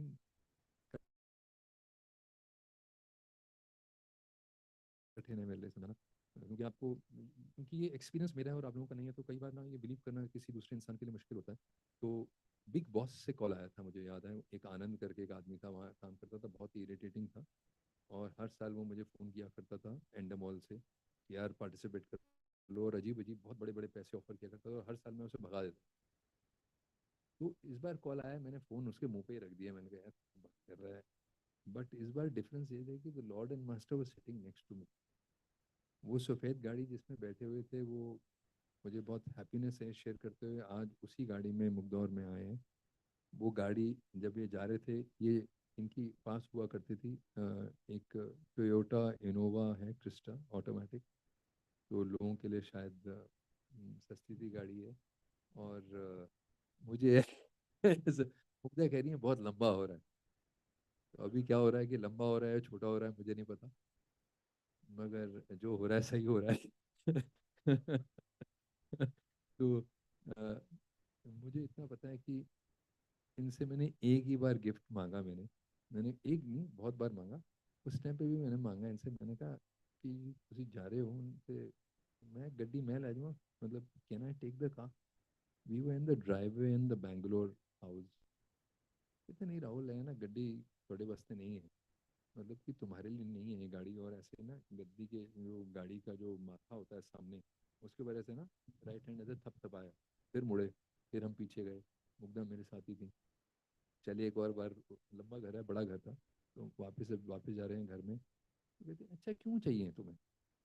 मैं कि जी चंगा लगेगा जी, मैनू ना थोड़ी याद आती है, तो फिर मतलब कि मुझे अच्छा लगेगा आपकी जब याद आती है, तो मैनू आपकी गाड़ी में बैठ के मुझे बहुत अच्छा लगेगा। अच्छा तब नहीं राहुल, ये मेरे लिए नहीं है गाड़ी, इसके अलावा मेरे अलावा और कोई नहीं चला सकता है। फिर चले गए। फिर हमने वो वॉक किया till the end of the driveway. वापस आ रहे थे, गाड़ी वहाँ सामने खड़ी हुई है। तो मैं कहा देखो जी, तो प्लीज ये देख लो। तो कहते हैं अच्छा ठीक है, फिर लेके कौन जाएगा? सीधा, ये नहीं कि गाड़ी के पैसे, ये कुछ नहीं, जस्ट गिफ्ट, ये ले चाबी जा। सिर्फ ये पूछा मेरे से कि लेके कौन जाए। तो उसी वक्त मैं कहा हाँ जी वो ना, वो इमरान है जी, वो आ जाएगा जी, वो बॉम्बे में है, इमरान को बोल देंगे इनका ड्राइवर। तो इमरान आया अगले दिन गाड़ी लेके, अभी तक है हमारे पास। तो बड़ा मज़ा आता है उसमें बैठ के, बड़ा अच्छा लगता है। तो मतलब ऐसी ऐसी चीज़ें उन्होंने मेरे लिए की हैं, मेरे पास अल्फाज नहीं है। बेटा मेरा he went to the fourth best university in England. Teachers बहुत डिस्करेज करते थे कि यार मत भेजो इसको बाहर, कोई गया ही नहीं है बच्चा। वो ऐसा बच्चा है, कभी ऑटो में या टैक्सी में गया ही नहीं था, तब हमेशा ड्राइवर जा रहा है, कोई ना कोई जा रहा है, मतलब जो जो मेरे पास नहीं हुआ करता था। आई ट्राई टू, पता नहीं वो सही पेरेंटिंग है रॉन्ग पेरेंटिंग है, मगर मेरी बुद्धि उतनी ही थी। मुझे लगता था यार चलो माँ तो दे नहीं सकते, तो जो भी कंफर्ट से दे देते हैं। तो सही हुआ या गलत हुआ, बट इंडिपेंडेंट नहीं थे। तो वो बच्चा वहाँ जाके इंग्लैंड में, सोचिए कि एक फॉरेन कंट्री है, मैं वहाँ पे अभी भी ट्यूब में घुसने से घबराता हूँ। वो काली वाली टैक्सी होती है ओल्ड स्कूल, मैं टैक्सी को मंगवाता हूँ और उसी में चले जाता हूँ। मेरे साथ दो का स्टाफ रहता है, एक मेरा मेकअप मैन है रामशंकर, जो दरभंगा बिहार का है, मैथिली बोलता है। और मेरा स्पॉट बॉय है मोनू, जो बनारस से है, मोनू हलवाई उसका पूरा नाम है। और क्योंकि हलवाई इसलिए क्योंकि वो लोग खानदानी हलवाई हैं। तो ये दोनों ही, इनको ही रास्ते पता होते हैं सारे। तो अगर मैं ट्यूब व्यूब में जाता हूँ, इन्हीं के साथ जाता हूँ। एंड माई सन, जो काफ़ी दूर था उनका कॉलेज, वहाँ से मुझे मिलने आए ऑन इज ओन। उन्होंने कुछ वो कौन सा कार्ड होता है, क्या कार्ड होता है वो, ट्रैवल कार्ड, हाँ ओएस्टर कार्ड, वो बन गया था उनका। एग्जैक्टली मैम, ओएस्टर कार्ड था। और उस दौरान कुछ ऐसा भी इत्तेफाक हुआ था उनसे उनसे कि वो जो कॉलेज के वीज़ाज होते हैं आजकल ना, जो गवर्नमेंट देती है, वो एक क्रेडिट कार्ड की शेप में होते हैं, वो आपके पासपोर्ट पे नहीं होते। तो भाई साहब का वॉलेट ही उड़ गया। अभी सोचिए एज अ पेरेंट क्या हाल होगा आपका। आप इंडिया में हैं, वो इंग्लैंड में है, वॉलेट उनका गुम गया है, और ये कनाडा में। तो उसने पता नहीं क्या बात की होगी इनसे। अगले दिन उसे कॉल आता होटल का कि आपका वॉलेट यहाँ पे है, सो एंड सो से रिसेप्शन पे आके ले जाइए। उन्हें वॉलेट मिल गया, उसमें वापस उनका जो कार्ड, जो कि बेसिकली इट्स अ वीज़ा, जिससे पता लगे कि जिससे आप रुक सकेंगे इंग्लैंड में, आप चलते हुए कोर्स में। तो अभी सोचिए ना, मैं फिक्र ही नहीं, मुझे बेटे का ख्याल आता ही नहीं है। अभी यहाँ आ रहा है क्योंकि आप लोगों से शेयर कर रहा हूँ कुछ पर्सनल इंसिडेंट्स, क्योंकि आप लोग बहुत सारे इनमें से पेरेंट्स हैं, बहुत सारे आगे जाके पेरेंट्स बनेंगे। एक बार आदमी पेरेंट बन जाता है ना, उसकी लाइफ खत्म हो जाती है। उसकी ना लाइफ, स्पेशली जो माएँ हैं उनकी तो बिल्कुल ही हो जाती है। उनको तो यही रहता है, हाय इसका कुछ हो जाए, बेस्ट हो जाए इसका बच्चे का। हर पेरेंट का यही होता है। और बच्चा करता है वही है जो मनमानी है अपनी, जैसे हम लोगों ने की। मेरे माँ बाप कह रहे थे, मेरे डैड चाहते थे मैं आईपीएस में जाऊँ उनकी तरह, मम्मी चाहती थी कुछ बहुत पढ़ा लिखूँ, ये वो करूँ। अरे तुम लोग पढ़ोगे नहीं तो लोन कैसे देंगे, वही सब चलता रहता था मेरे घर में। तो भगवान ने बहुत कुछ दे दिया, भगवान ही दे दिए। तो बहुत अच्छी ज़िंदगी फिर चली इनके हाथ, इनके साथ साथ। तो मैं आपको बिग बॉस का बता रहा था, ये मेरे साथ बैठे थे, इन्होंने कहा कि राहुल किधर फ़ोन है, जब दूसरी बार आया। मैं कहा जी एक बड़ा पैड़ा जब प्रोग्राम है जी ये बिग बॉस करके ना, मतलब एक थोड़ा मुश्किल प्रोग्राम है बिग बॉस, जो एक रियलिटी शो है, सब झगड़े वगड़े वो करते हैं अंदर हाउस में जाके। तो उन्होंने सिर्फ एक ही चीज़ कही कि राहुल कितने ना कितने तो शुरू करना पड़ेगा ना, मतलब कहीं ना कहीं तो शुरू करना पड़ेगा ना हमें, कहते कहते सानू, मतलब उन बेचारों को थोड़ा ना कोई बिग बॉस से कुछ लेना देना है यार, या इससे कुछ है। कहते हमें पैसे भी तो चाहिए, हमें मतलब जब भी मेरा काम होता है ना हम ये कर देते, मतलब मैं इनके लिए कुछ नहीं कर पाया हूँ, कुछ भी नहीं। मैं आपको साफ साफ बोलता हूँ, ये आप लोगों को विश्वास ही करना पड़ेगा कि मैं इनके लिए, अब मैं क्या ही कर सकता हूँ इनके लिए, मेरी औकात भी नहीं है कि मैं इनके लिए कुछ कर सकूँ, मगर एक ही कुछ कर भी नहीं पाया हूँ। और यही होता है इनको फिक्र कि यार इसको पैसे मिल जाए, इसको काम मिल जाए, इसकी लाइफ अच्छी हो। और रेगुलरली ये कहीं ना कहीं से गाइडेंस इनकी आती रहती है मुझे। इनफैक्ट जब ये फर्स्ट टाइम मेरी लाइफ में भी आए, सेकंड टाइम जो आए थे, जो मैंने बताया, मेरा बेटा कह रहा था कि हाउ, तो मैंने कहा बेटा I don't know how, but आप बताओ कि you want to come to the airport with me और नो। वो कहता I will come up. And then we both went to the airport, गाड़ी में हम बैठे रहे काफ़ी देर तक, वो गाड़ी में बैठे रहे। और वो इनकी फ़्लाइट 11:35 को लैंड करनी थी और वो 12 बज चुके थे, 19 पार होके 20 हो गई थी। तो उसने एक ही सवाल किया उस 1.5-2 घंटे में, उसने कहा पापा how will you recognise him. क्योंकि बात तो लॉजिकल थी कि यार 90s में जिसको देखा है तूने, अब तो उसे 2013 में देख रहा है, पहचानेगा कैसे उसको। मैंने कहा बेटा I don't know but I think I will be able to recognise him. फिर मैंने दूर से स्पॉट किया, मेरे फोटोग्राफर दोस्त थे हेमंत खंडेलवाल, तो उनको स्पॉट किया, वो माला वाला लेके आए थे और बहुत सारे और लोगों को दिखा था इनको वेलकम करने के लिए गार्लैंड्स लेके आए हुए थे। और फिर वो पुष्पों की गार्लैंड, मैं समझ गया कि यार यही लोग हैं। मैंने कहा बेटा they all come to receive him. कहता हाउ डू यू नो। मैंने कहा I am sure because I know that uncle. तो हम लोग भी उनको ज्वाइन कर लिया। और मुझे ये तो भी दिल में धक धक, कोई ना विश्वास की कमी, लग रहा था कि ये पहचाने कैसे, पहचाने कैसे। वो अंदर से चलते हुए आ रहे हैं। सबसे पहले उन्होंने कहा ओ राहुल कैसे हो, सबसे पहले हेलो मुझे बोला उन्होंने।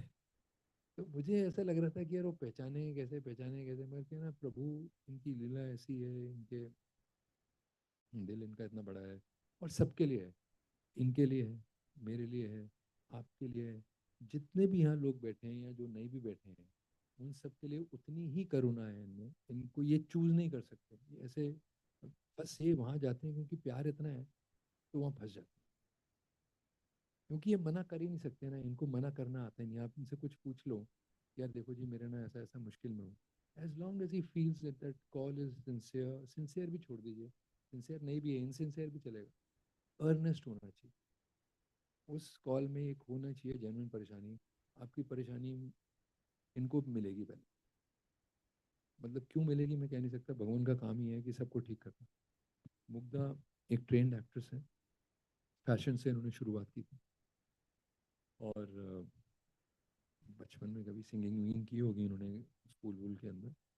तो एक दिन उन्होंने कहा कि भाई एक क्योंकि हम लोगों का जो मूल मंत्र एक मूल मंत्र है,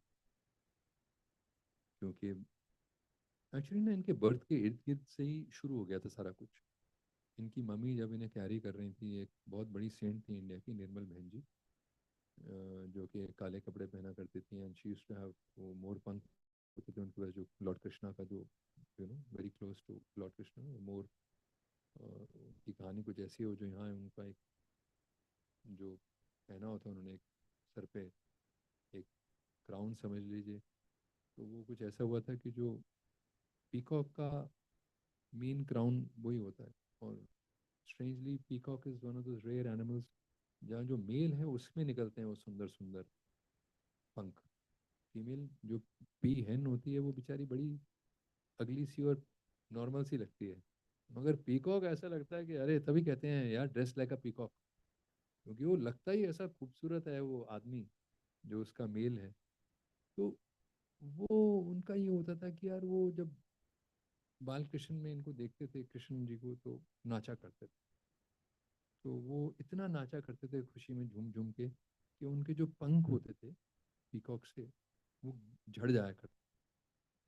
तो जो उनका लीडर है जो राजा था उनका, तो उसने एक भगवान को अपनी तरफ से ऑफरिंग वो सोचा था क्या दूं, तो उसकी क्राउनिंग ग्लोरी यही था। तो उसने अपनी तरफ से वो पंख कृष्ण जी को दिया था। तो फिर वहाँ से कृष्ण जी वो जो हम देखते हैं तस्वीरों में, तो तो जाहिर है कैसे बताऊँ मैं, कोई इनके पाँव दबा रहा था तो पंख आ गया हाथ में। ऐसे मतलब अद्भुत चीज़ें अभी क्योंकि आप लोगों के साथ नहीं हुई हैं, आप लोगों के लिए इमेजिन करना कठिन है।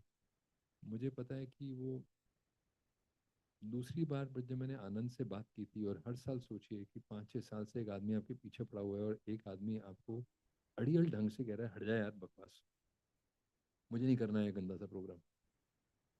अब सोचिए कितनी उसको स्वॉलो करनी पड़ी होगी प्राइड कि तीसरी बार फ़ोन किया उसने।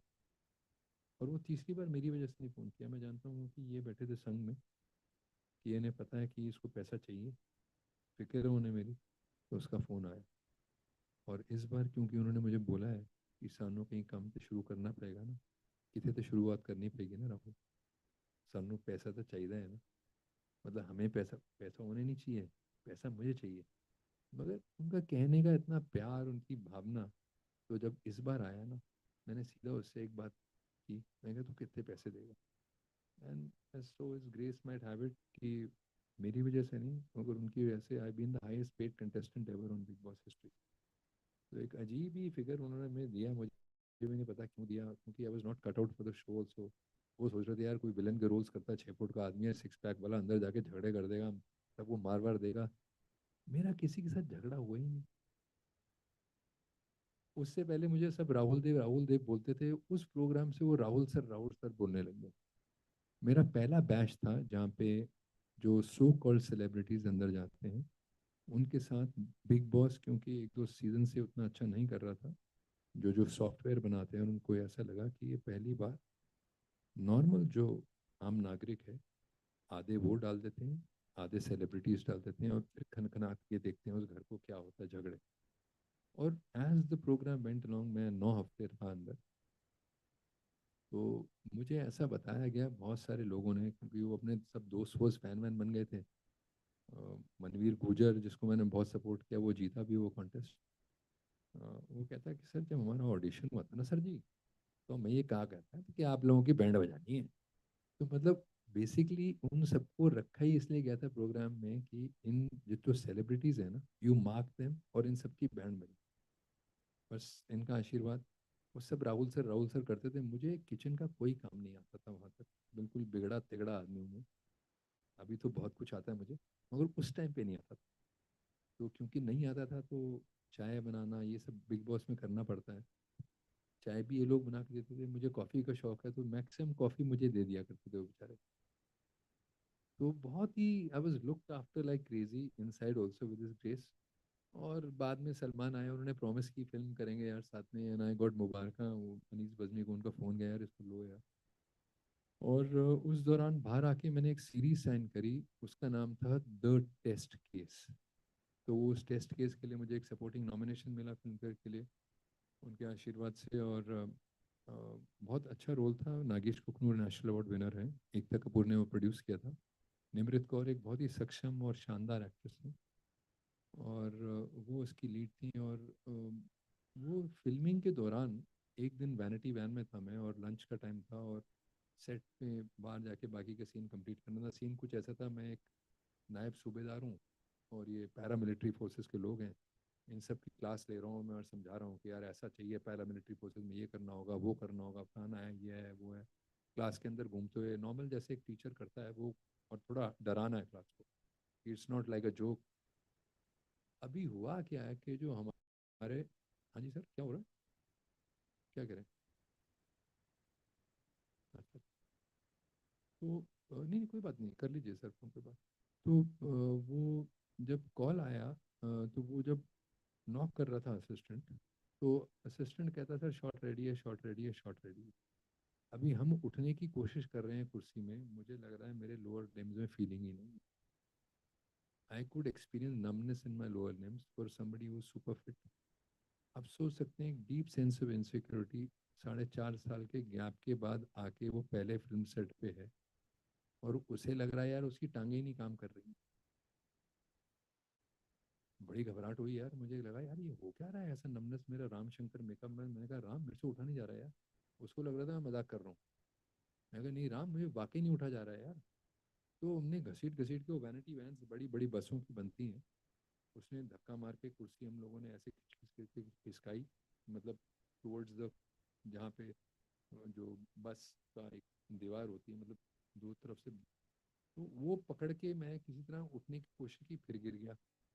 मैंने कहा राम ये मुझे L5S1 की शिकायत हो रही थी उस टाइम पे, मेरे डिस्क स्वोलन थे। L5S1 यहाँ सबकी रीढ़ की सबसे दो छोटी डिस्क होती हैं, और मैं 2 डॉक्टर से उससे पहले मिल चुका था, but I was ignoring it constantly. मेरे 2 MRIs, कोई भी आपको एडवाइस नहीं करता डॉक्टर 2 MRIs करने के लिए, मगर पता नहीं क्या इनसिक्योरिटी थी। बच्चन साहब नानावटी बहुत जाया करते थे, तो मुझे लगा कि उनके डॉक्टर से भी मशवरा लिया जाए, और लीलावती के हेड थे जो, उनसे तो मैंने मशवरा लिया ही था। हेड थे उनके औरतों के। पहला MRI भी बुरा ही बता रहा था। लीलावती का डायग्नोसिस ये था कि यार तुझे 6 महीने में एडमिट करेंगे, तेरा फिजियोथेरेपी करेंगे और उसके बाद तेरा ऑपरेशन करेंगे। नानावटी वाले ने कहा कि यार तेरा इमीडिएटली ऑपरेशन करना। तो मैंने बोला इनको, मैंने कहा जी इस तरह पहला काम मिल रहा है। तो कहते कोई बात नहीं, तू कर ले काम। तो मैं काम करता रहा। अब काम करने में ये बड़ी घबराहट हुई, तो ये सब चक्कर चलता रहा। 10-12 मिनट निकल गए, उधर वैनिटी वैन पे ठक ठक ठक ठक ठक ठक ठक, कि सर शॉट रेडी है सर, आइए सर। उनको लग रहा है कोई एक्टर है, बड़े लाड कर रहे हैं अंदर, पता नहीं क्या मेकअप कर रहा है। मेरा कोई मेकअप वेकअप होता नहीं है खास। अब आदमी का क्या मेकअप होता होगा यार, बस वो बेसिक मिनिमम मेकअप, मतलब थोड़ा अंडर आइज करके हम लोग पहुंच जाते हैं। अभी लड़की तो हो नहीं कि ऐसा मतलब सबर रहा हूँ। तो वो क्या है यार, इतना समय क्या लग रहा है मेकअप में, क्या कर रहा है ये आदमी अंदर बैठा हुआ, बाहर क्यों नहीं निकल रहा है। और यहाँ सेट रेडी है, वो बाहर में जाके फिर वो लोकेशन चले जाएगा। ये पैरामिलिट्री फोर्सेस से जगह ली हुई है, तो एवरीथिंग वाज टाइम बाउंड और मैं निकल ही नहीं पा रहा हूँ।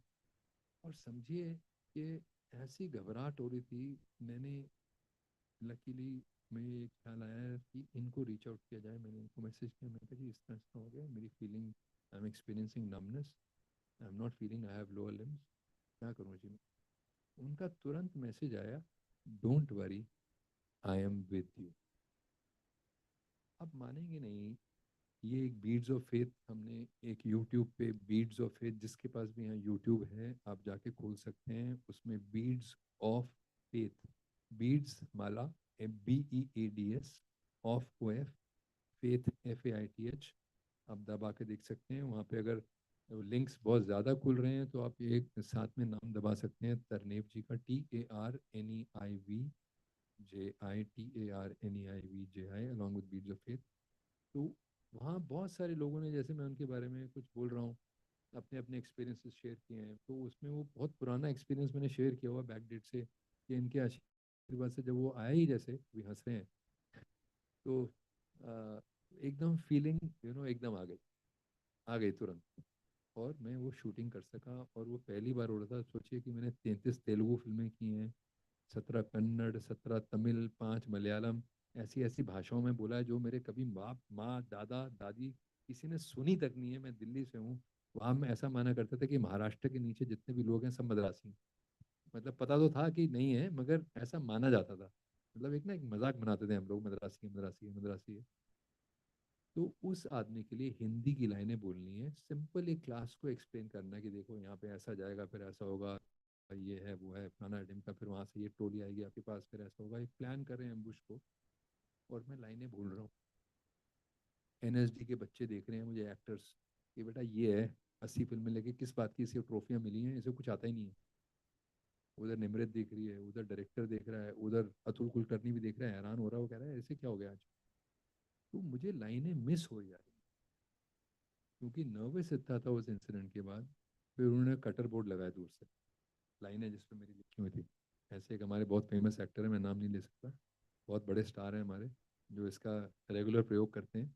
मैंने लाइफ में कभी नहीं किया, मगर उस दिन हिंदी में उसका मुझे प्रयोग करना पड़ा था। और जब मैं बाद में सीक्वेंस देखा, उनकी ग्रेस, उनकी ब्लेसिंग ही ऐसी थी कि वो सीक्वेंस उस पर्टिकुलर सीरीज का मेरा सबसे ज़्यादा नेचुरल सीक्वेंस। मुग्धा के बारे में मैं बात करता, हाँ उसके बाद मैं एक और बात कंप्लीट करना चाहूँगा, ये कि ये जो मुकम्मल हुआ दोनों डॉक्टर्स का, मैंने आपको बताया ही था कि क्या क्या डायग्नोसिस था। तो आप समझ सकते हैं सर कि एक 40s का आदमी हो, एक रिस्पॉन्सिबिलिटी हो, पैसे वो गवा चुके ऑलरेडी, ये 6-7 फिटनेस सेंटर्स बनाने में, रकम मैं बता नहीं सकता, ज़्यादा थी, ज़्यादा मतलब काफ़ी ज़्यादा थी। तो काम करना बहुत ही अनिवार्य और कंपलसरी था। और तो काम करने के लिए सेहत तो पहले चाहिए ही। तो एमआरआईज कुछ कह रहे हैं, वो कह रहे हैं काट देंगे यार तुझे, ऑपरेट होगी तेरी लोअर बैक। ऑपरेशन के बाद सनी देओल मेरे सीनियर रहे हैं और मेरी पहली फिल्म उनके साथ थी, उनके रॉड है पीछे। तो उन्होंने एक बार मुझे समझाया था कि कितनी तकलीफ होती है वो। One he is extremely brave man, Jat हैं और ज़बरदस्त, अभी हमने देखा ही है हाल ही में गदर 2 में क्या सिक्सर मारा उन्होंने। मतलब he is just unusually very very strong willed person, very strong willed, amazing. मतलब उनके ऊपर मुझे ऐसा लगता है इज गॉड्स ओन चाइल्ड। तो मुझे ये फिर इनको मैंने रिक्वेस्ट की कि मैं आपको मिलने आ सकता हूँ। आज तक कभी ऐसा हुआ नहीं है कि मैंने इनको रिक्वेस्ट की और ऐसे ही रहे, मना नहीं करते।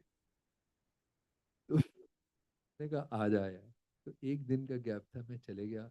सब उनको इतना लंबा मैंने हिस्ट्री ज्योग्राफी लिख के ना ऐसे लिखा होगा कि उनके फ़ोन ही ख़त्म हो गया होगा मेमोरी में। मतलब इतनी लंबी मैंने डायग्नोसिस की, देखो जी फिर ऐसा हो रहा था, फीलिंग नहीं आ रही जी, ऐसा नहीं हो रहा। पूरा एक मतलब 50-60, जितना मैं, आप देख ही रहे हैं मैं कितना कम बोलता हूँ, तो आप समझ सकते हैं कि कैसा कैसा लिखा होगा। तो जब ये सब हुआ तो पहले दिन उन्होंने बात ही नहीं करी यार लोअर बैक। तो पूरा दिन निकल गया, मैंने कहा यार इनको सारे पंगे पता हैं क्या हुए हैं और ये बात ही नहीं कर रहे हैं लोअर बैक के बारे में, ये होगा कैसे यार। अब अगले दिन लंच का टाइम है, हम कैफ़े में हैं और फर्स्ट टाइम उन्होंने बात छेड़ी। कहते अच्छा थोड़े यार लोअर बैक की पेन है, कितने है, मतलब तेरे पेन है किधर है। तो एकदम मैं एक्साइट हो गया, मैं खड़ा हो गया, मैं जी इधर इधर ना एक्चुअली इधर है। तो कहते अच्छा अच्छा इतने है। बस इफ़ आई काउंट फ्रॉम 1 2 3 4 5, इतना ही वक्त लगा, उन्होंने हाथ तक नहीं लगाया मुझे। कहते हूँ ठीक है राहुल। अब उन ठीक है राहुल तो बोलता है इन्होंने कि भाई ठीक है तेरा सारा कुछ, मगर पेन और भी बढ़ गई। मतलब मैंने लगा यार कि और भी ज़्यादा बढ़ गई है दर्द। तो यार ये कह रहे हैं ठीक है, मगर दर्द तो बहुत ज़्यादा हो रही है। पता नहीं, उसके बाद हमने कोई बात ही नहीं उन्होंने की सारा दिन भर उस पेन के बारे में। और फिर मैं सो गया इनके घर में जाके। अगले दिन सुबह मैं I think I went wanted to go to the restroom, कोई 4:45-5 बजे थे, सुबह सुबह के शॉर्ट्स में था और मैं एक स्टैंडो बनियान पहनी हुई थी उसमें था।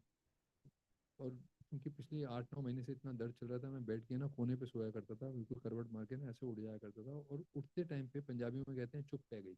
तो एक ऐसे करके एक दर्द होती थी रोज़।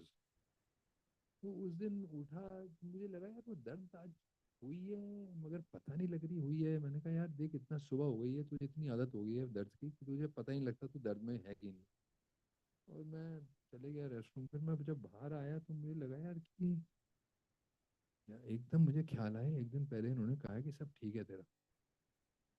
वो मैंने 6-7 महीने में ना फर्स्ट टाइम जाके ऐसा बेंड करने की कोशिश की।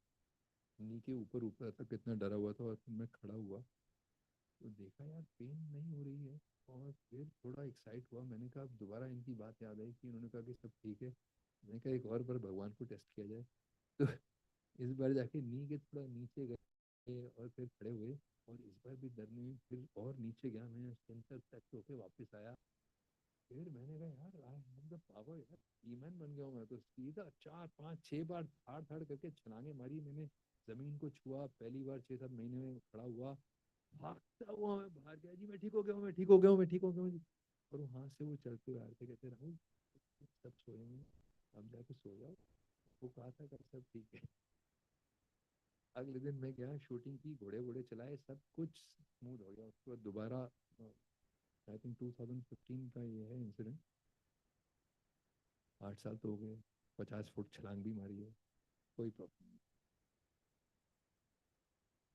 एक्सरे जब एक और बार हमने एमआरआई किया तो ऐसा कुछ आया, वो डॉक्टर कहता है कि जो डिस्क का चैनल होता है जहाँ से हमारी वो जाती है, क्या कहते हैं उसको, हाँ एब्सोल्युटली राइट सर, इसमें से स्पाइनल कॉर्ड जाती है, वो पैसेज नॉर्मली एक इंसान का होता है बिटवीन 8 एंड 10 मिलीमीटर। पता नहीं इनकी ग्रेस से मेरा कुछ 13 मिलीमीटर का।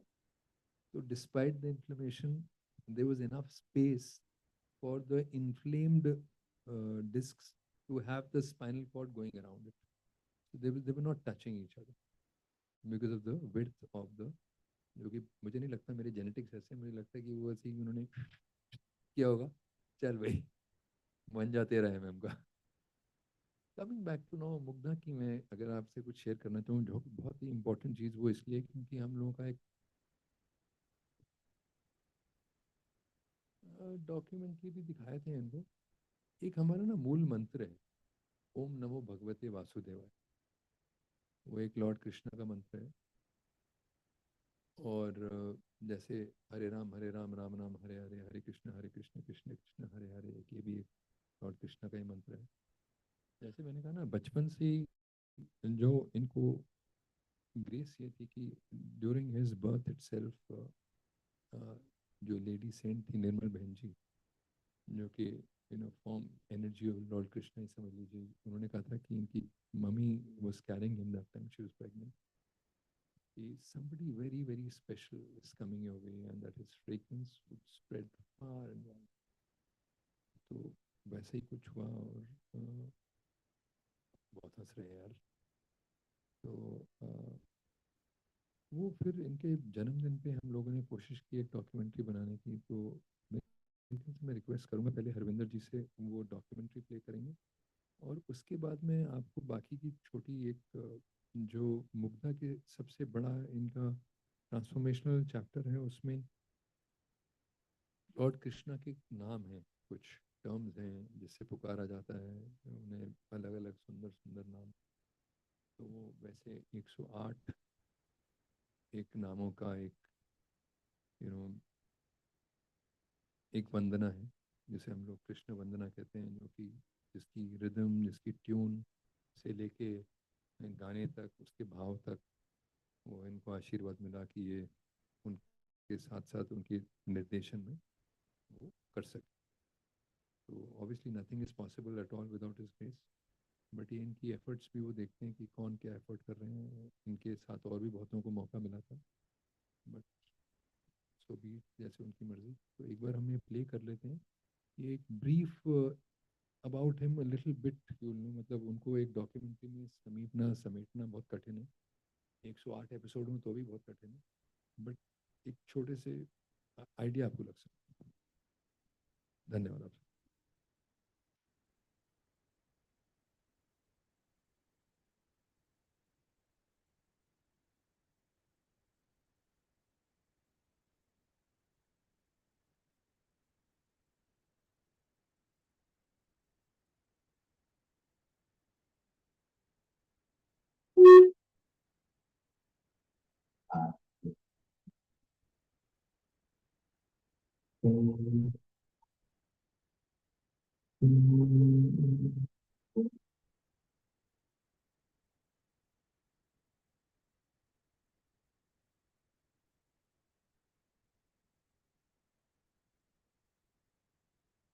He is affectionately called the belly master.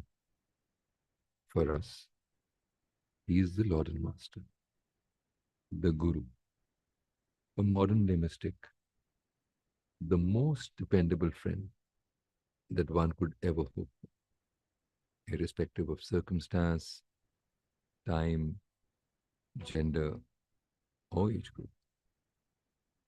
You can always depend on him. He uses a very special term to address each person in person, Pare, which means loved one. Each time one hears the word Pare in his voice, the heart flutters, time seems to stop. It's extremely healing, extremely loving for the spirit, for the mind, for the body. Always giving you unconditional love, treasured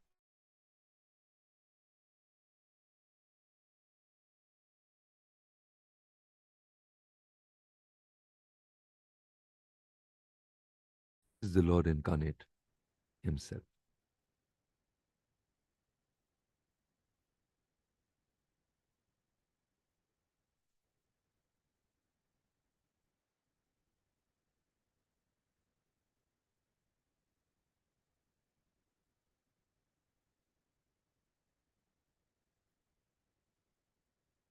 There was something very unique and extremely special about Tarnevji even before he was born.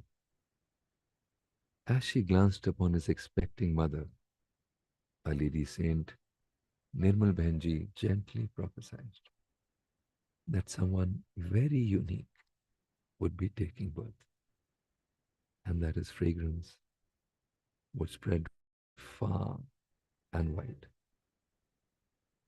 And it was a stormy late afternoon on the 15th of August 1973, Tarnevji's birth took place at Delhi. From childhood, his inclination has been towards dhyan, spirituality, with a special liking and fondness for Lord Krishna. From a very early age, the mysteries of the universe intrigued Tarnevji. It was then and there a spark got ignited within him, and it was from there his journey, his quest into spirituality started.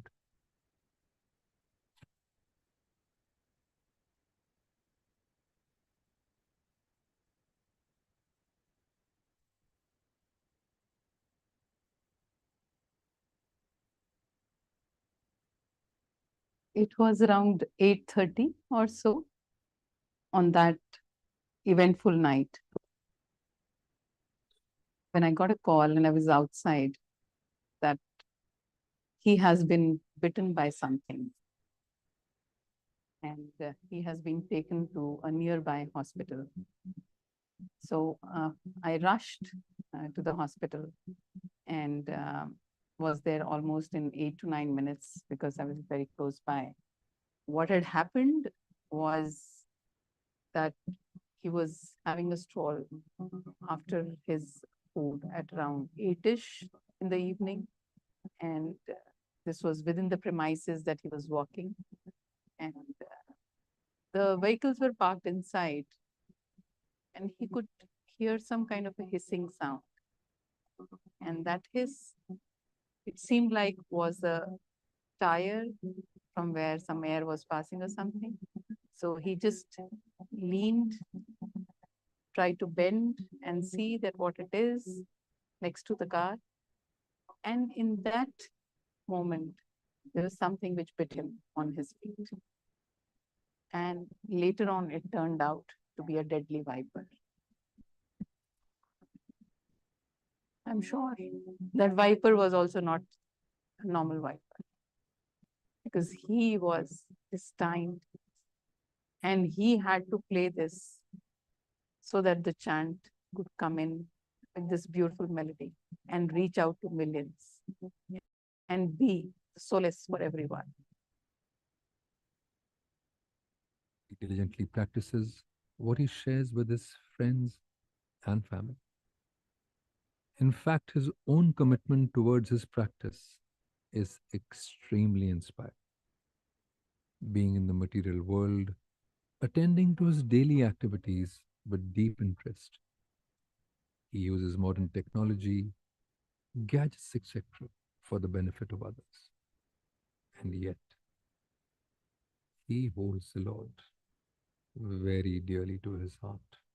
In the year 1994, Tarnevji met a saint who casually asked him to chant Om Namo Bhagavate Vasudevaya.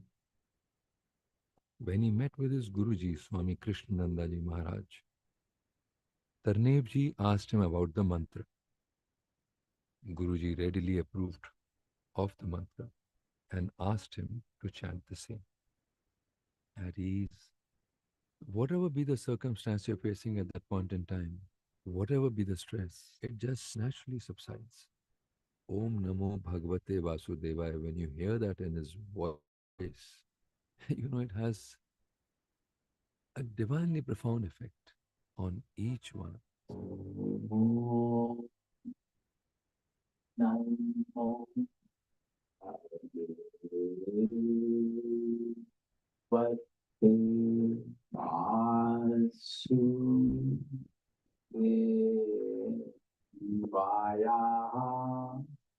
The chant, it has a certain arrangement of words, it has a certain flow to it, which he's taught us all.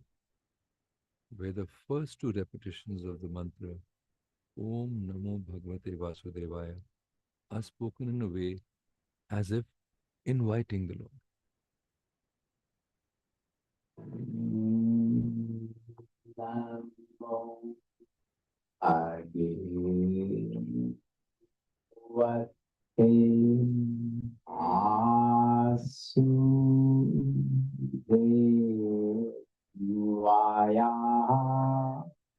And then the third one is like a celebration, the feeling and the bhav. When you say it with, it's like a celebration that the Lord is there, right there with you. Om Namo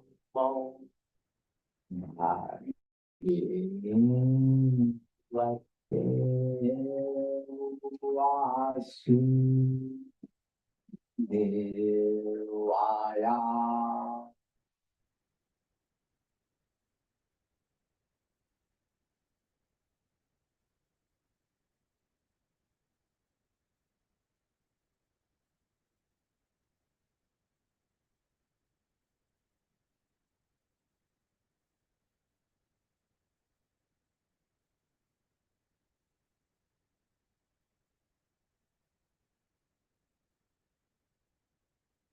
thank you very much है, thank you.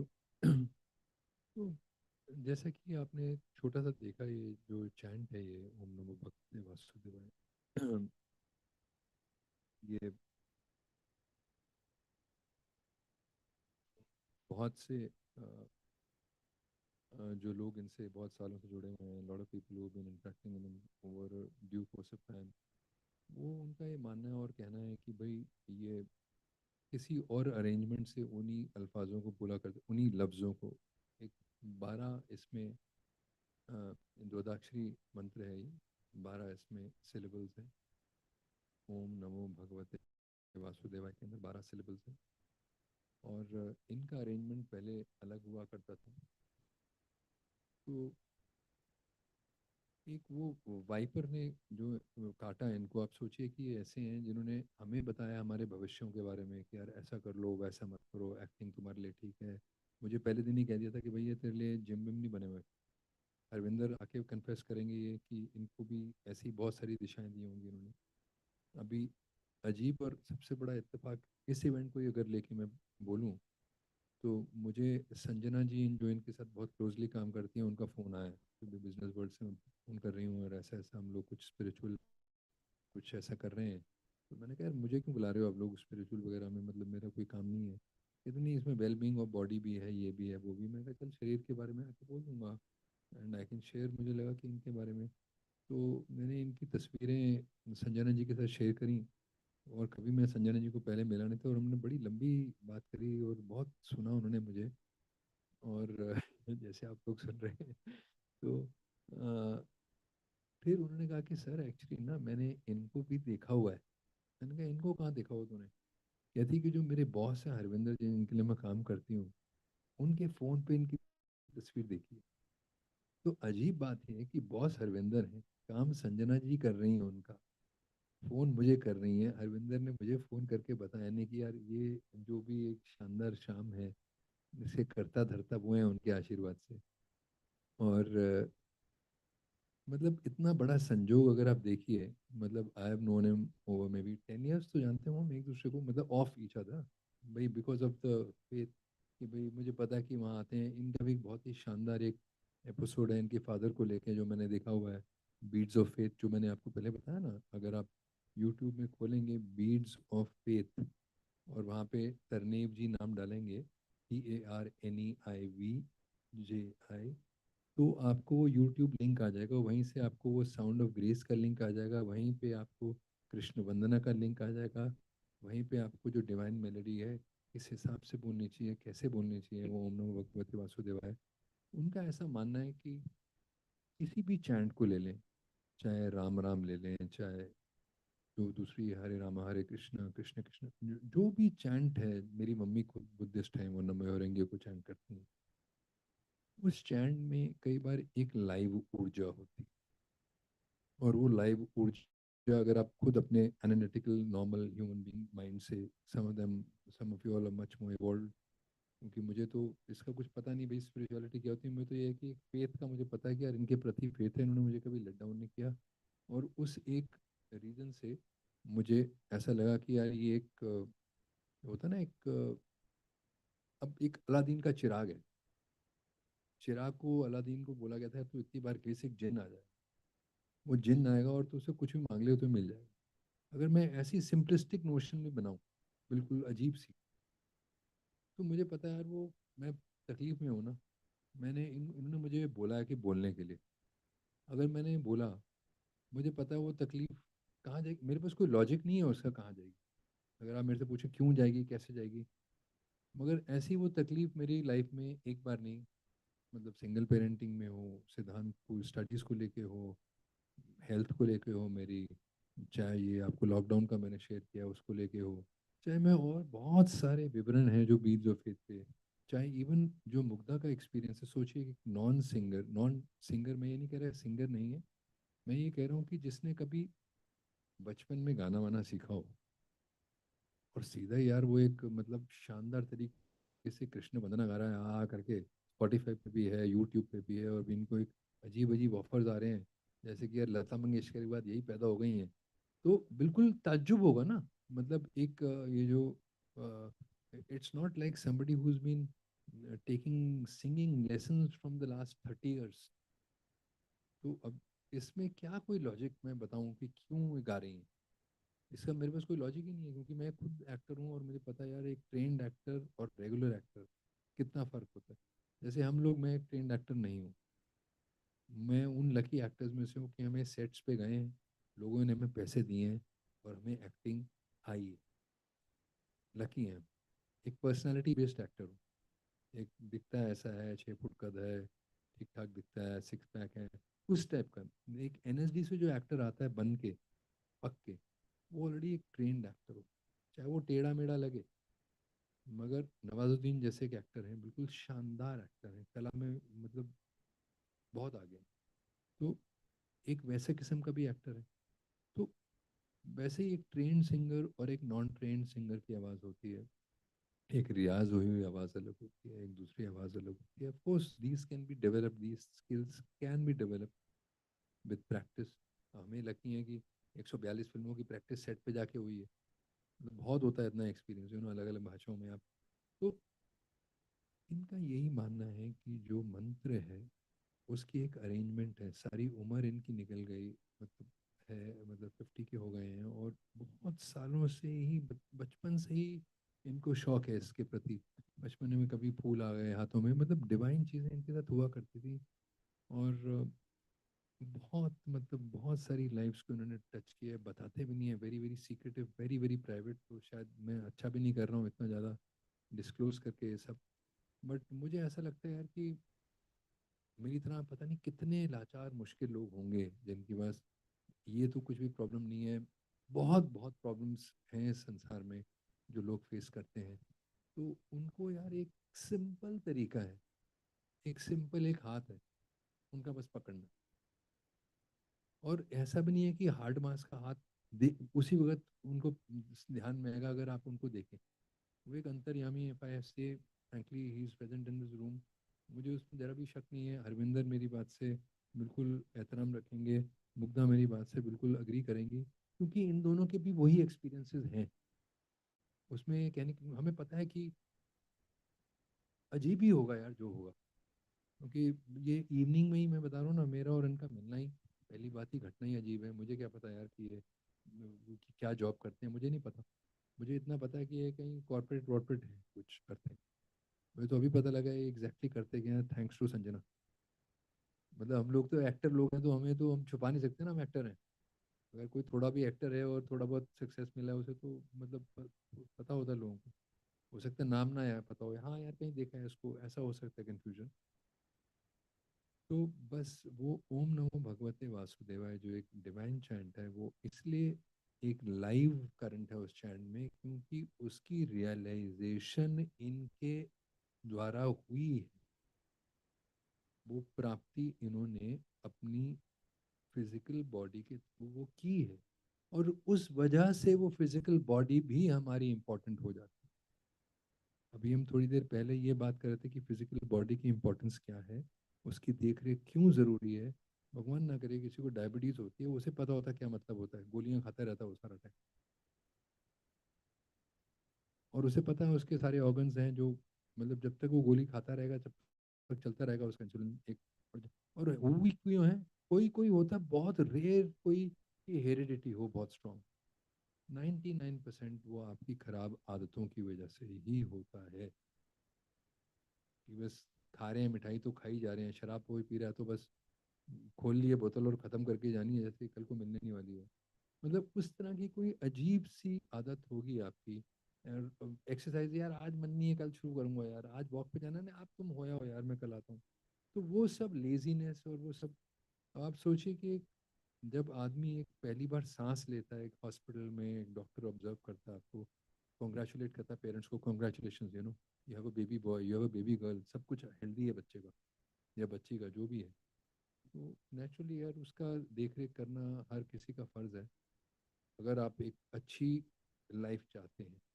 Longevity कितनी होगी, वो accident हो सकता है, कुछ भी हो सकता है, कभी भी लाइफ बदल सकती है, बट ये है कि उस क्वालिटी ऑफ लाइफ का, चाहे आप कितने भी साल रुके हैं यहाँ पे, वो क्वालिटी यही डिपेंड करेगी आपकी। इससे सीनियर्स में आप had the greatest Fortune of meeting mister फौजा सिंह, जो कि एक वर्ल्ड रिकॉर्ड होल्डर हैं, गिनेस बुक वर्ल्ड रिकॉर्ड में है, 90+ की जो कैटेगरी है उम्र की, उसका उनके पास रिकॉर्ड पिछले 22 साल से है। जब वो 106 साल के थे तब मैं उन्हें लंदन में मिला था, मुबारका फिल्म हम शूट कर रहे थे, क्लाइमैक्स हमारा गुरुद्वारे में था।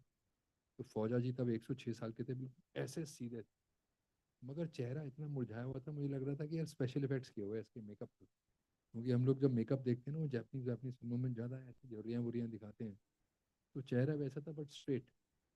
और होश इतना था उस आदमी को कि वो मेरे को मिला और मुझे कहता है थोड़ा उत्थे चलने हैं, इतने सानू लोग परेशान करेंगे, इन पंजाबी विच मीन्स कि उधर जाके बात करते हैं या हमें लोग परेशान करेंगे। तो तब मुझे दिल में ये चल रहा था कि जब बूढ़ा हो जाता है आदमी ना, तो इतना सठिया जाता है, इसको कौन परेशान करेगा इस बूढ़े आदमी।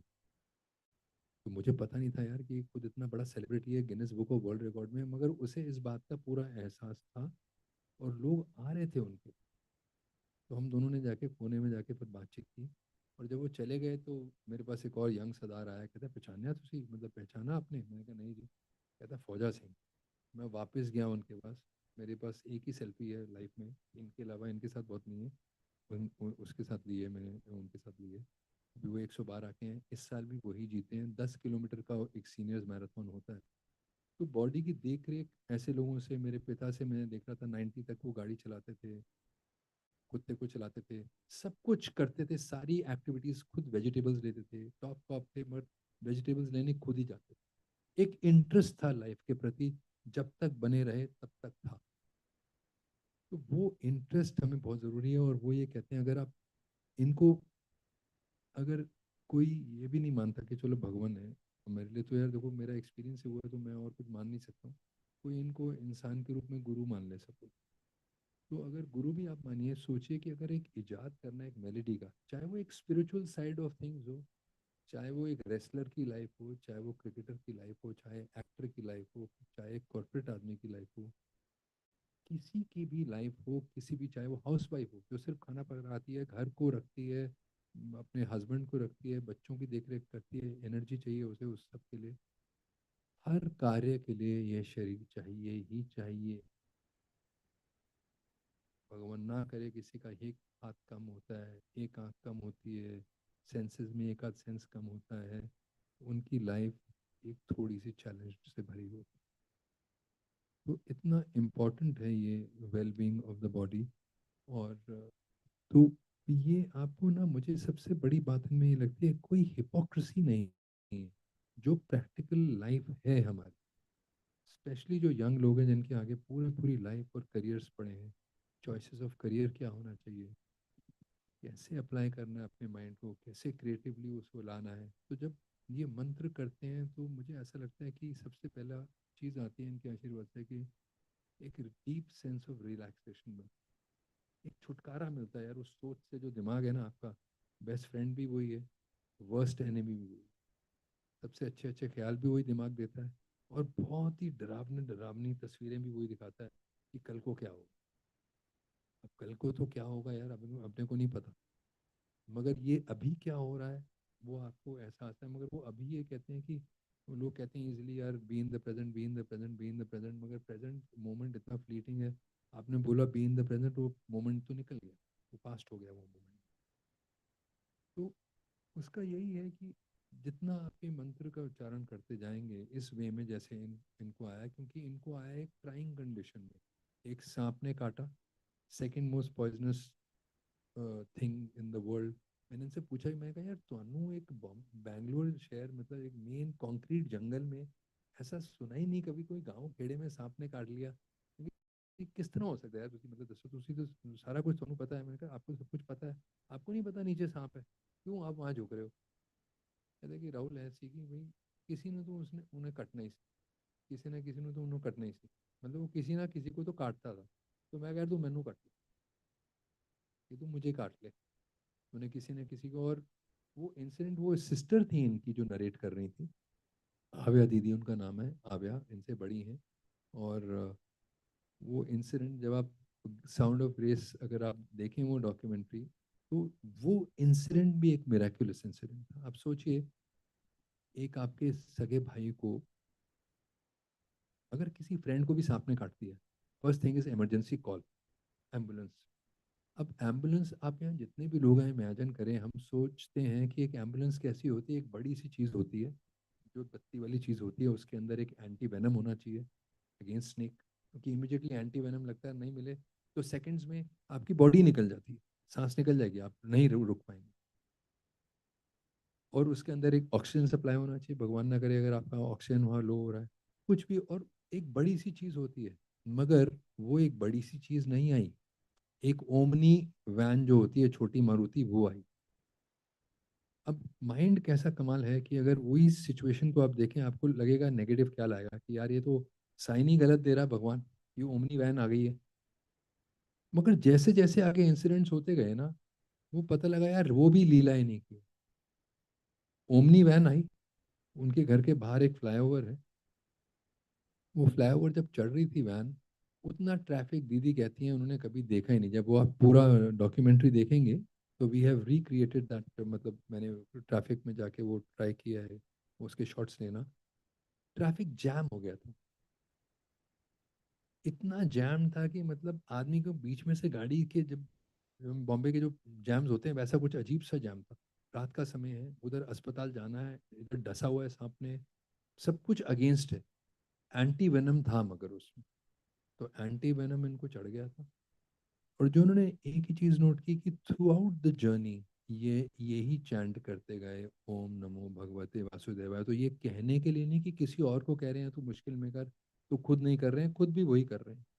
बट जो दीदी ने कहा उसका ना जो अरेंजमेंट था वो चेंज हो गया, वो 2 से 3 हो गया। जैसे कि बताया भी मैंने उसमें इनके आशीर्वाद से कि पहले 2 में ऐसे बार बोलना है ओम नमो भगवते वासुदेवाय जैसे आप उसे पुकार रहे हैं, और तीसरी बार ऐसे बोल रहे हैं जैसे भगवान आपके साथ आ गए हैं और आप इंजॉय कर रहे हैं उनके साथ, इस भावना से बोलना है। और वो वैन बस 12-13 लोग वहाँ इकट्ठे हो गए, वैन को उल्टी साइड रख दिया, वन वे में वो वैन चल पड़ी, सही समय पे सब कुछ बचाव हो गया। तो जो नेगेटिव लग रहा था वो पॉजिटिव हो गया। और मेरे ख्याल से मैं मुग्धा जी और हरविंदर जी को बुलाना चाहूँगा एक बार स्टेज पे यहाँ पर, और थोड़ा इनसे आप प्लीज़ सुनिए थोड़ी थोड़ी इनकी बातें।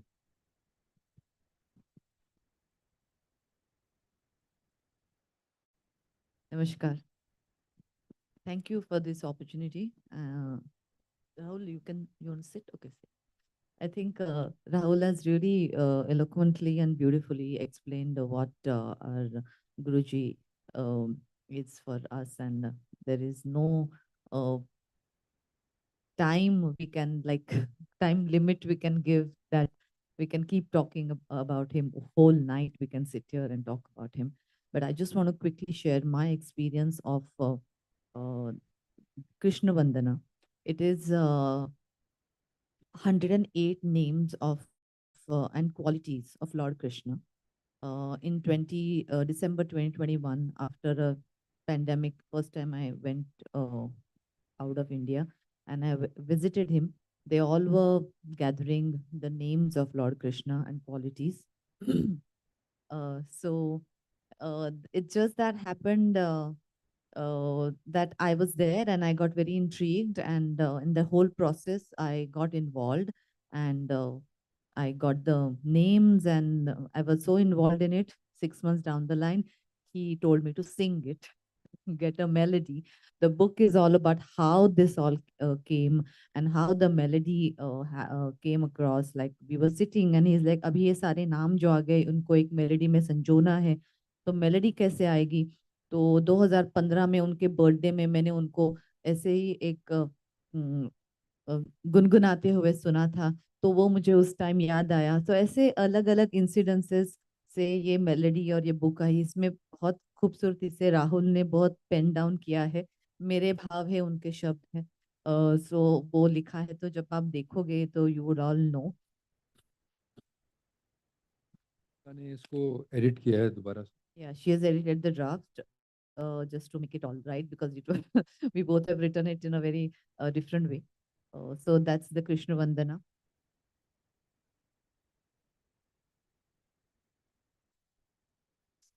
When you were telling about the whole YouTube, there are these barcodes here. So you can just barcode it, get the song with the YouTube links and the Sound of Grace, the Belly Meditation Group, and Instagram. Nowadays, we don't hand over CDs, we hand over barcodes.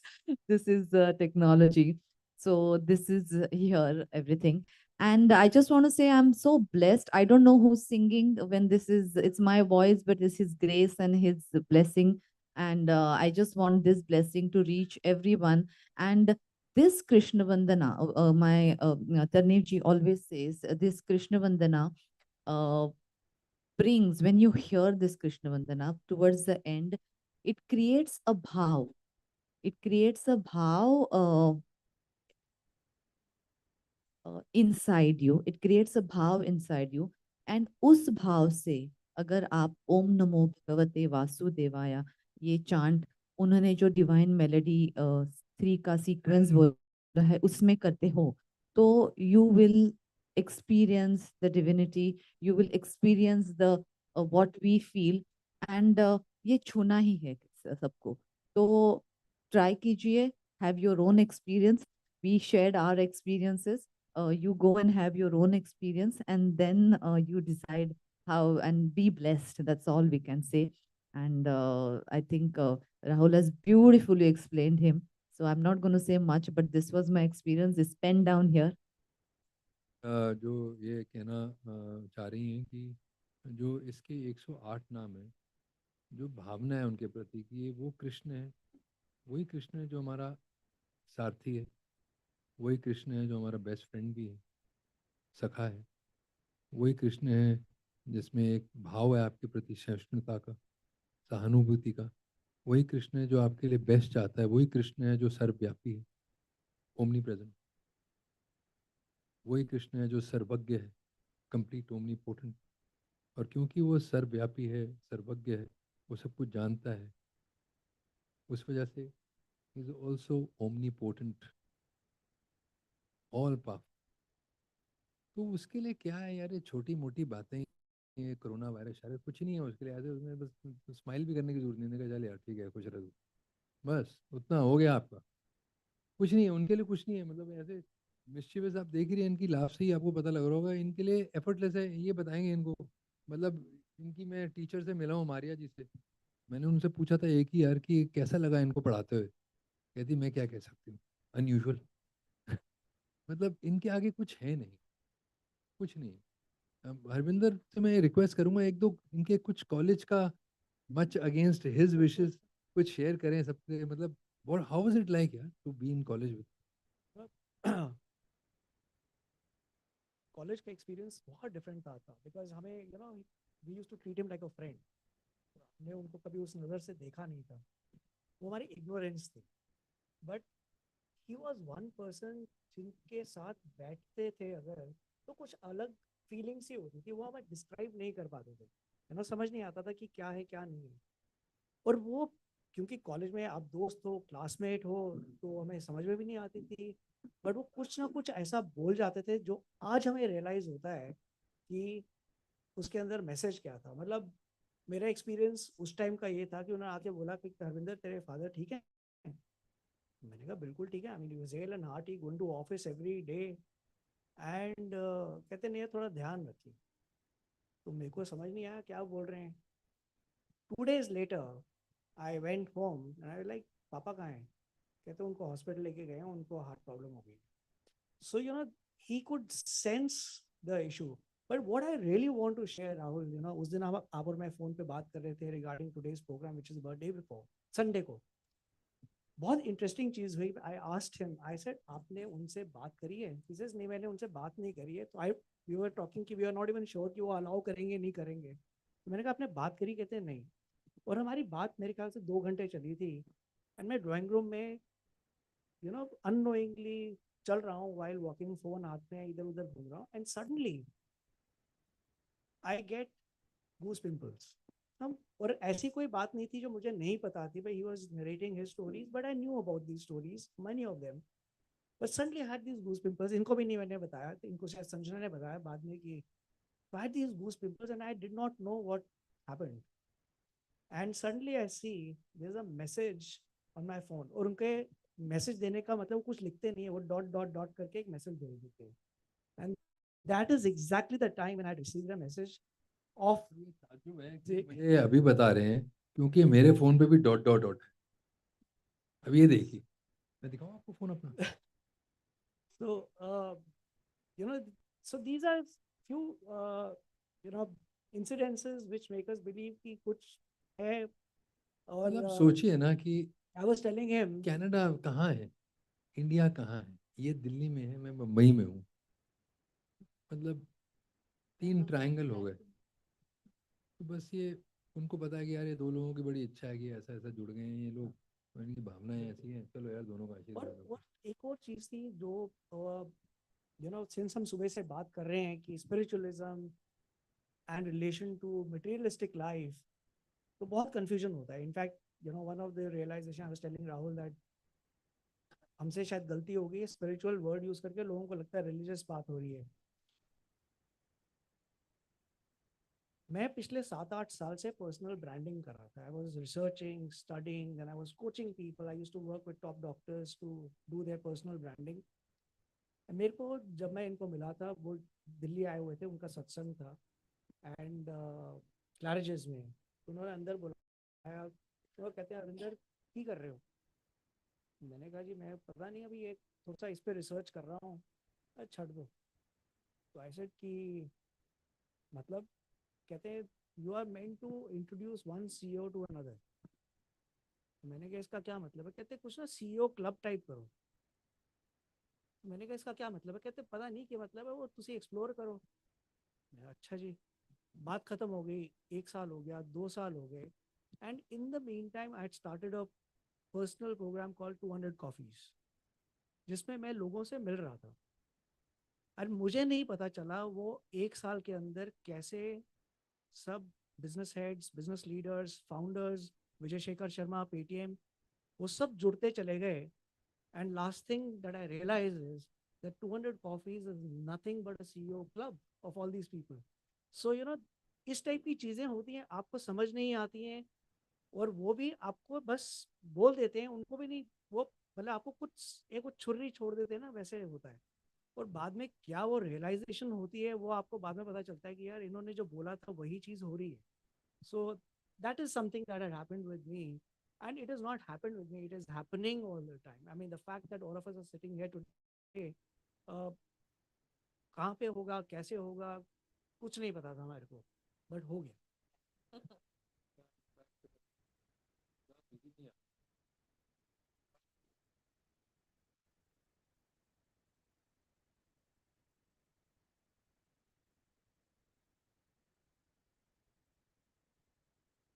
नहीं बांधा जिस door में, तो वो door आधी नहीं जानी चाहिए, स्पेशली अगर उन तो पता नहीं क्या हुआ, ये कहती हैं कि यार मेरा काम जल्दी ख़त्म हो गया है, और ये आ गई और ये भी चल पड़ी।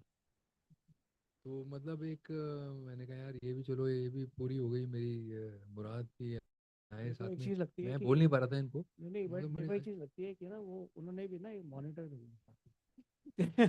कि देखते रहे क्या बोल रहे हैं। सो यू नो मेरे को 2-3 बारी होटल वालों का ये इनका रिक्वेस्ट आ गया है कि but Rahul, you know before we close this, I have this girl Sanjana has been working very diligently on all this, amazing you know, amazing. and सुबह से जितने हमारे speakers आए हैं, people who contributed to today's event, they've all praised her. And उनका मेरे को request था कि बंद करने से पहले एक बारी can I have a question? Can I ask? तो मैंने कहा can I allow her to ask a question to you?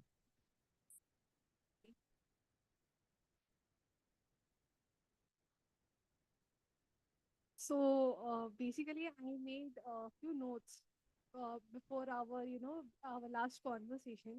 So we all know that Guruji believes in Lord Krishna, and I think कि जैसे Lord Krishna को देख के हम लोग एकदम मंत्र मुग्ध हो जाते हैं ना, a divine power. एक होता है कि wow, Lord Krishna है. There is a subtleness, there is a like sweet little smile on his face. So I think that Master Ji is actually a part of Lord Krishna. So, what is your take on it?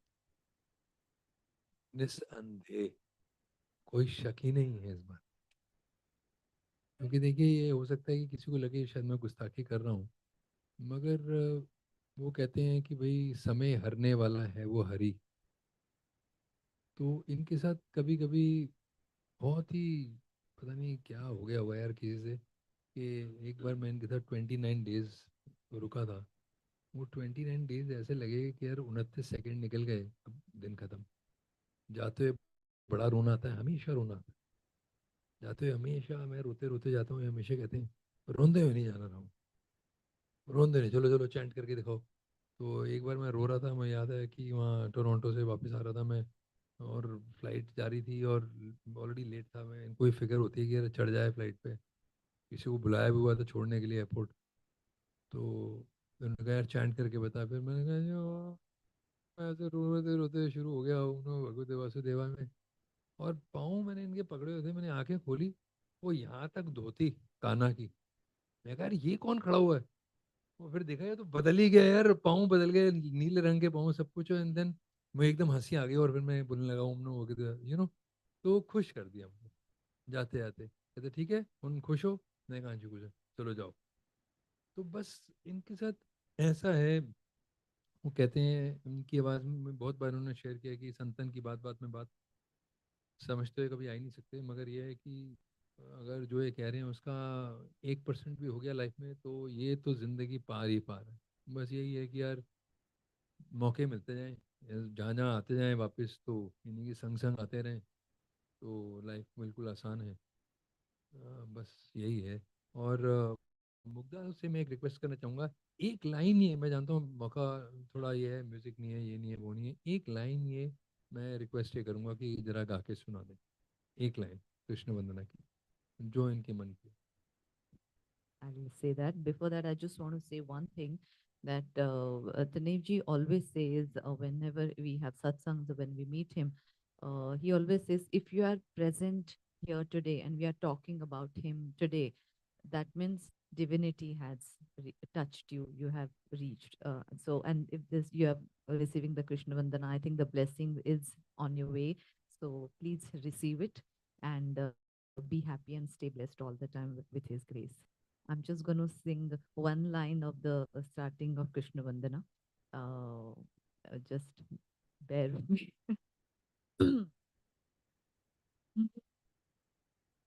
Krishna Krishna Krishna Krishna Krishna Krishna Krishna Krishna Krishna Krishna Krishna Mere Pare Krishna Krishna Krishna Krishna Krishna Krishna Krishna Krishna Krishna Krishna Krishna Krishna Sare Bolo Krishna Murari Shri Krishna Giridhari Shri Krishna Madhava Shri Krishna Keshava Shri Krishna Govinda Shri Krishna Gopala Shri Krishna Vallabha Shri Krishna Vithala Shri Krishna Sarvavyapi Shri Krishna Samadarshi Shri Krishna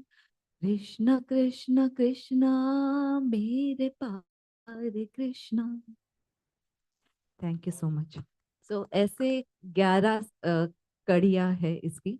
This is 10, then 10, and then 8. तो ऐसे 108 names and qualities of Lord Krishna. So I hope everybody receives this blessing, and I'm very fortunate to be blessed under my master's grace. Thank you so much.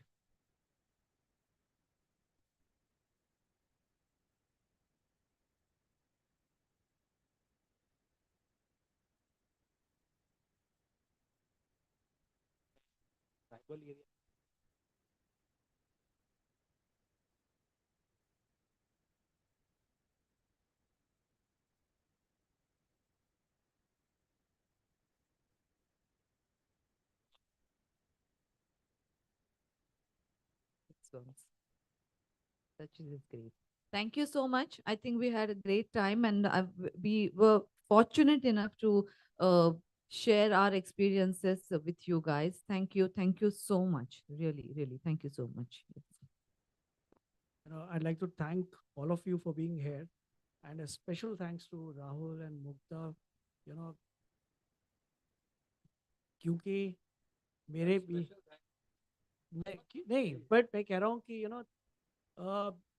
मैं time ज़्यादा लिया, लेकिन जिस शिद्दत से, जिस पैशन से राहुल ने बात करी, this only demonstrates that the amount of love, नहीं कि कितना प्यार करते हैं ये उनसे, एंड कितना प्यार करते हैं उनसे is an outcome of the love that is receiving from that and. So I think fortunately all of us, like Mugdha said, it's we open-heartedly should receive that love through us. ठीक है ना, तो ये जरिया है. And all I can say is gratitude to Rahul and Mugdha for taking our time to share the pearls of wisdom through their own experiences. ये बहुत बड़ी बात है, and through them, and in fact through us, I think Gurudev has been here present among us today. Okay, na? With that, I'd like to call this an evening. Thank you so much for being here, and thank you so much for staying back. It means a lot to us. Yeah, thank you. Yeah, and Sanjana's.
2, 3 mic testing. Is my voice loud and clear?